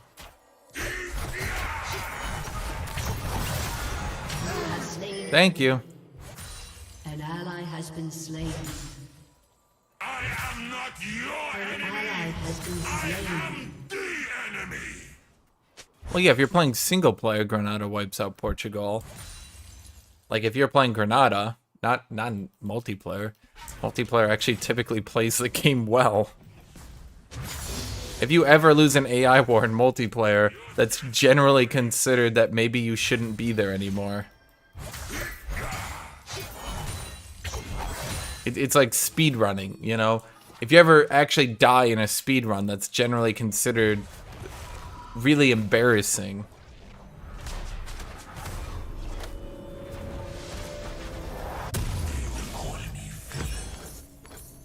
Come, let me earn their hatred again and forever.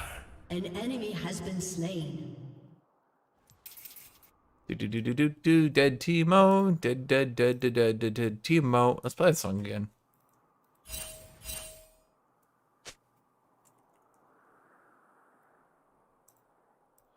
There we go. Fight! Join me in death. You still don't have flash, do you?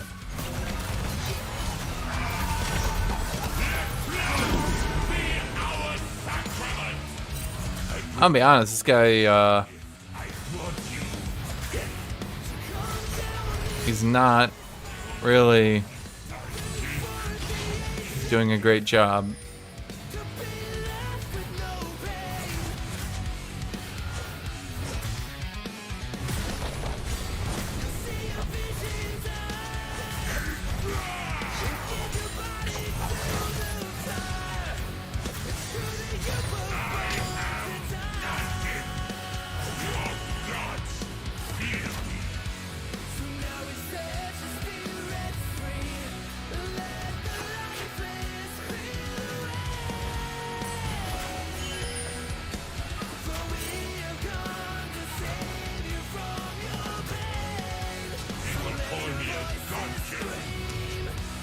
It's funny because Corki typically does so much magic damage that he can just straight devour Kassadin even through Kassadin's magic damage reduction and magic damage shield. He just goes straight fucking through it. Let me show you darkness.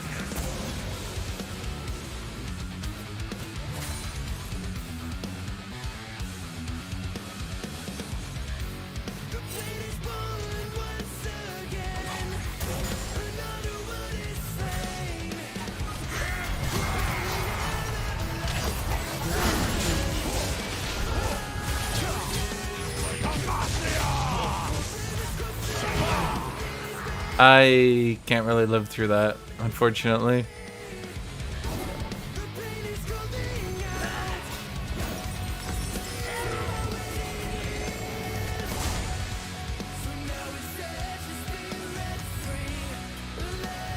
I feel like late game Corki v Kassadin basically becomes whoever one-shots the other.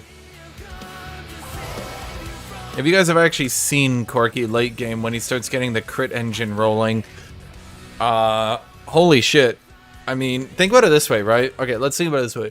If you have, let's say 300 damage, 300 damage crits, and how much is a crit these days? I don't even fucking know. They've changed the formula so many times. What is a crit now with Infinity Edge. 30%. So is it what 210%? I think. So 300 damage, a mere 300 damage would turn into what would that be? 620 crit. So 620 magic damage. Yeah. That's one auto. So auto 2 times, you're already at 1240 magic damage. That doesn't get. Oh. The true sound of my blade can only be heard when they loathe reincarnation. Oh, fuck you, you fucking squirrel bitch. Double kill.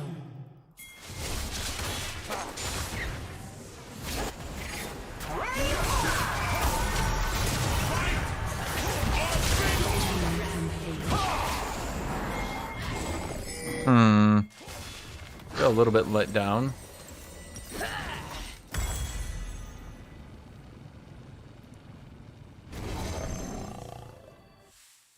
So, yeah, basically, with absolutely no abilities, just auto-attacking twice, even through Kassadin's passive, he's gonna do almost half his health bar in simply 2 auto-attacks. Once you start adding in, like... Once you start adding in his rockets, his Gatling gun, his Q... That's why you typically see Corki late game kill most people in 2 auto attacks. It's typically like shoot rocket, auto attack, and they're basically like already dead.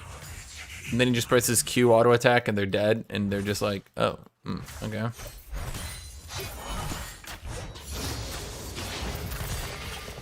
God damn. Well, level 16 Kassadin kills him in 1 combo. Okay, and Corki kills Kassadin in 1 combo, which is literally what I said, was it not? Did I teleport over there? I don't think so. Did I walk over here? I don't know. It's like everyone's backing out. Oh, there is gonna be a fight. Let me push this in really hard, and then I'll just...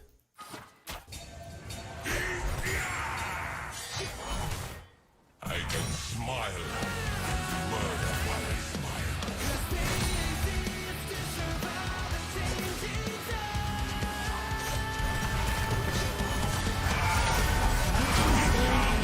I don't think I had to ult for that one. I don't think I did.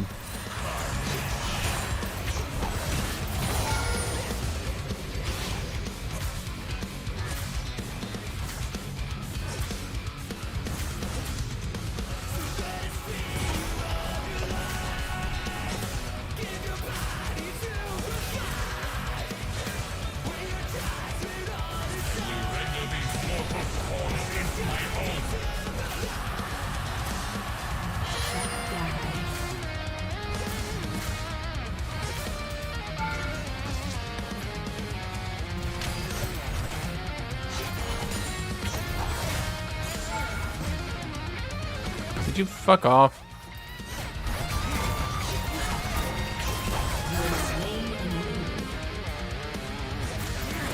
It's like a mosquito.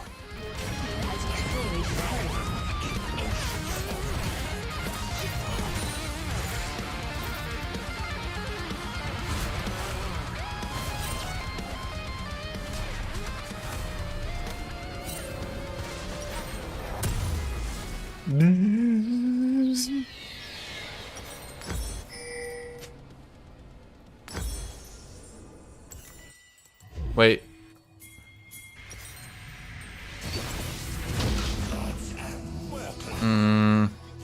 Sun was so far out, I don't think they saw me TPing. Plus Kassadin showed up.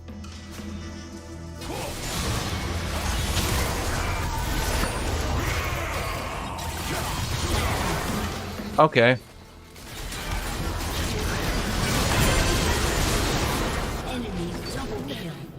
That wasn't the fight. Should have just let me die and not gone there.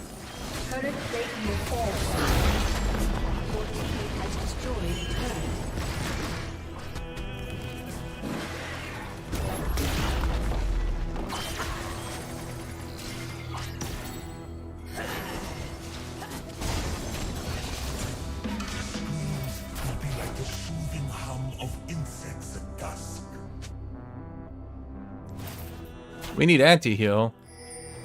Do we? Do we really? Has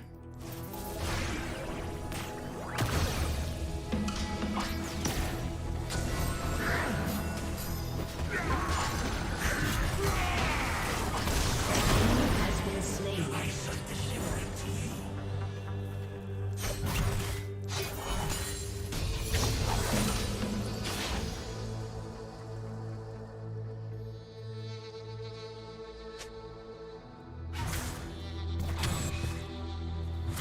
Much toward vengeance.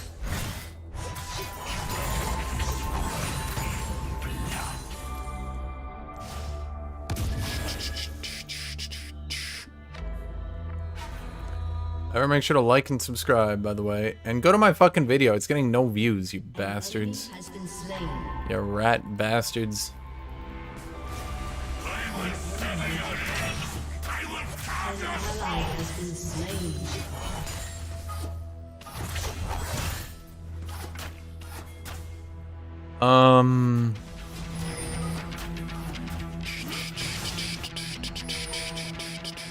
I wonder if I should know. I could maybe go to Persona right there. Enemy kills. Double kill. Ally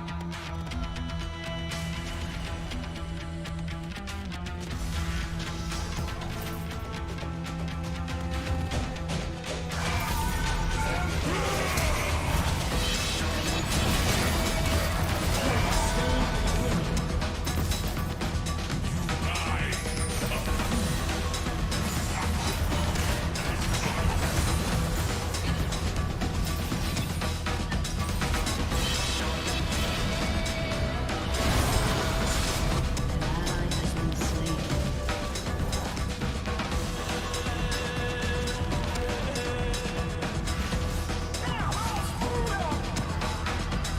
Don't go in, my dude. We got Corky coming. Don't do anything quirky while we got Corky coming.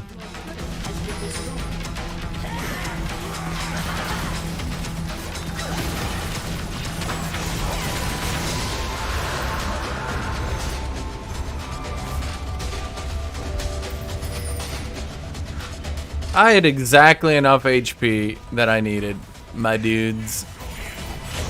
In fact, I would say I honestly had 11 more HP than I needed.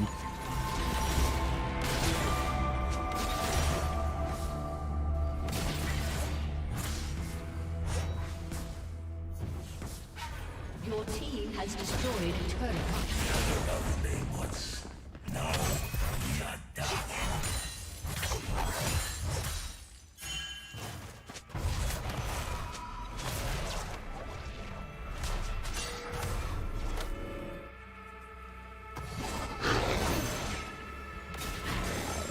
They're not really gonna go for it, are they?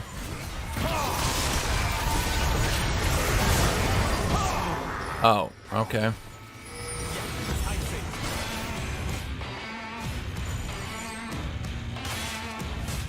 Well, my plan was to go for it. I guess my team didn't agree. Actually, I should probably just go Sterix at this point.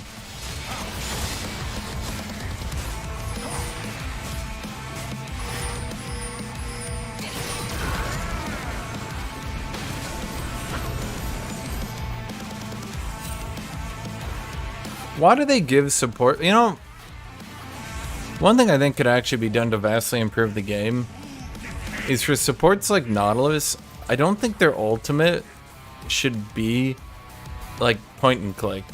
I know it's there to make sure the low ranking people can still play them too, but it kind of feels like cheating when they've basically got a kill on their Q and then they don't even need to use that, and instead they can just use their ultimate.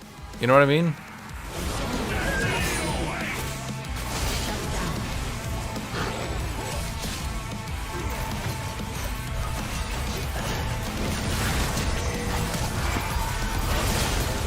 How did no one run in on that one?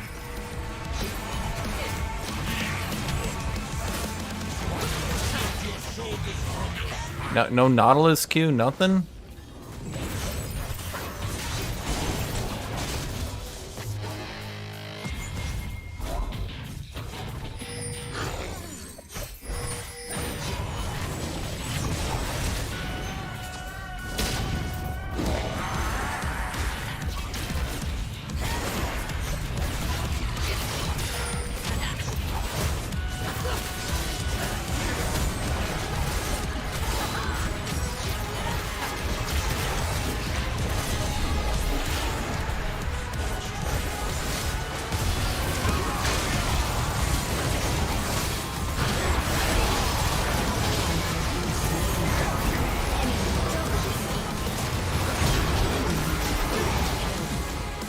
Really? You couldn't just W in there? Oh my, dude, Corky, you literally could have gotten them all dead. Corky, you cannot be serious right now. You cannot be this big of a pussy. You literally let your whole package go away?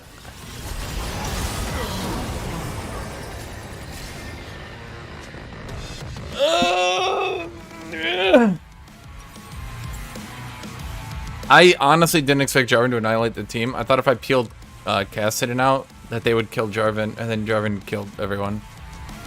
So that was a bit of a surprise.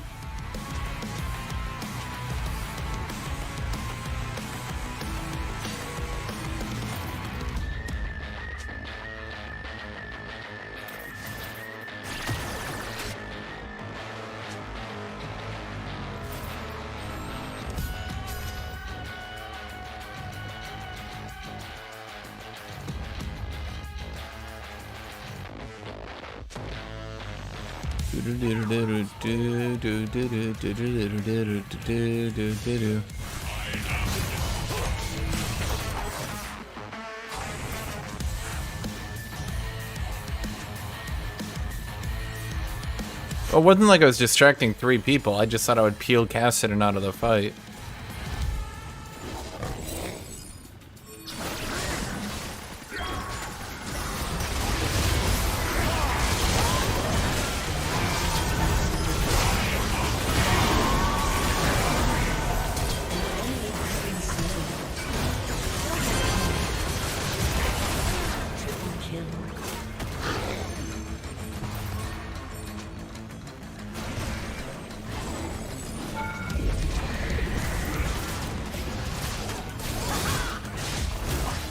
Oh, that's bad.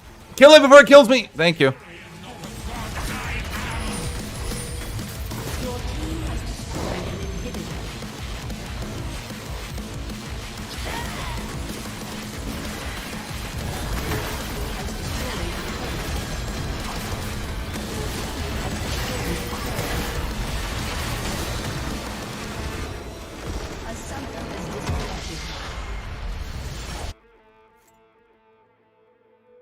Okay, that worked out. For those of you who don't get what just happened there are 2 things that you guys probably don't understand that are even in the game. So 1, if you kill a turret before the turret shot kills you, all the ramped up damage goes away because it no longer exists. So therefore, it no longer gets any ramped up damage. 2, if Herald is charging a turret and then you kill the turret while it's in the charge animation and there's a Nexus nearby, it will now charge the Nexus. Well, it not now, like it always has, charged the Nexus. So you can get a 2,000 damage nuke to the Nexus that way.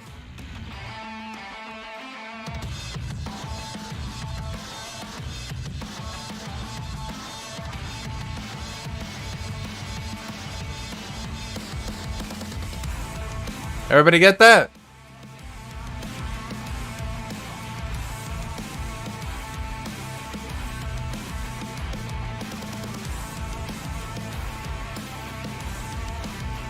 Thanks, now I know. Now you do know, Juice Julian. Ever make sure to like and subscribe, by the way. Ever make sure to like and subscribe. Thank you, like and subscribe. Thank you, thank you, thank you, thank you, thank you, thank you, thank you, thank you, thank you, thank you, like and subscribe. Thank you, thank you, thank you, thank you, thank you, thank you, like and subscribe. Thank you, thank you, thank you, thank you, thank you, thank you.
everyone understands, by the way, why these AATROX buffs just don't seem like they're doing a lot. Because, when you really look at them, what do the buffs do? They allow you to W more often. But because you have to be so conservative, with your W's, you can't just like chuck it out nonstop on a 20-second cooldown. For example, with Mord or Darius, basically anytime they want to go in, they try to go in, right? But AATROX can only go in specific moments, particularly when it aligns with his Q and his other abilities. He can't, like, AATROX doesn't just by default win the all-in. That's not how it works. So, yar.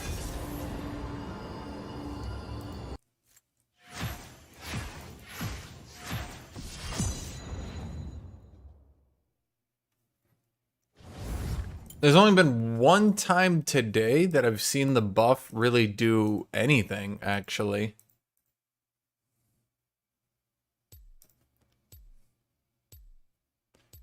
AATROX's pick rate shot up, but his win rate stayed about the same, which makes sense.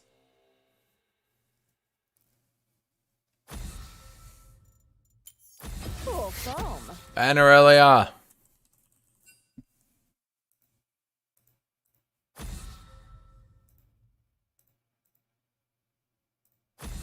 Dude,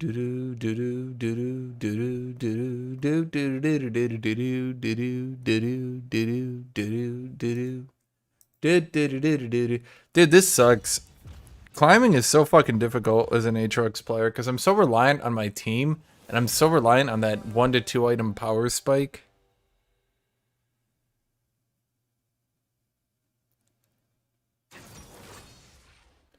If they increased AATROX's base health regen to 8 from 3, he would go from having a slightly subpar laning phase to being a ginormous lane bully. And it would actually be quite unfun to play against.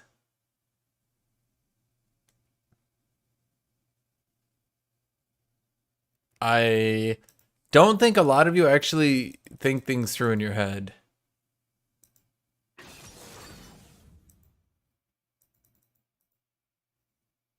That'd be 5. That'd literally be 1 more health a second in healing. Every minute he has 60 more HP. But he doesn't scale, so it's fair. Imagine trying to play one of those champions that doesn't trade well into AATROX, except now he heals 60 more HP a minute. So you're trying to punch through AATROX. Like, imagine you're trying to play any of these champions who needs to poke early game or do shit early game. AATROX would literally just be a brick wall. Just, you would never be able to punch through that. No! Hear the silence of annihilation! I will annihilate you!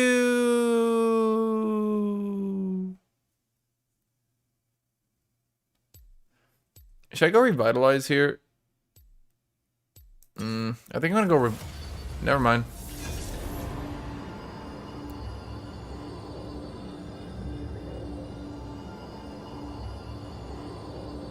Yeah, like, imagine trying to lane against someone like Set, except he can also fight back against you all the time. Like, God, I honestly think AATROX would be like a 52, 53% win rate with 8 health regen. Because he would just win by default. That would just not be fun. That would just not be fun. Everyone make sure to like and subscribe. Everyone like and subscribe, everybody. Please, please, please.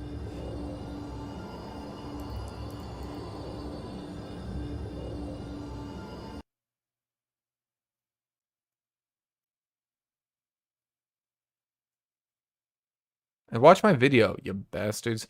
I think I need to come up with a better title for my patch review. It's not doing very well.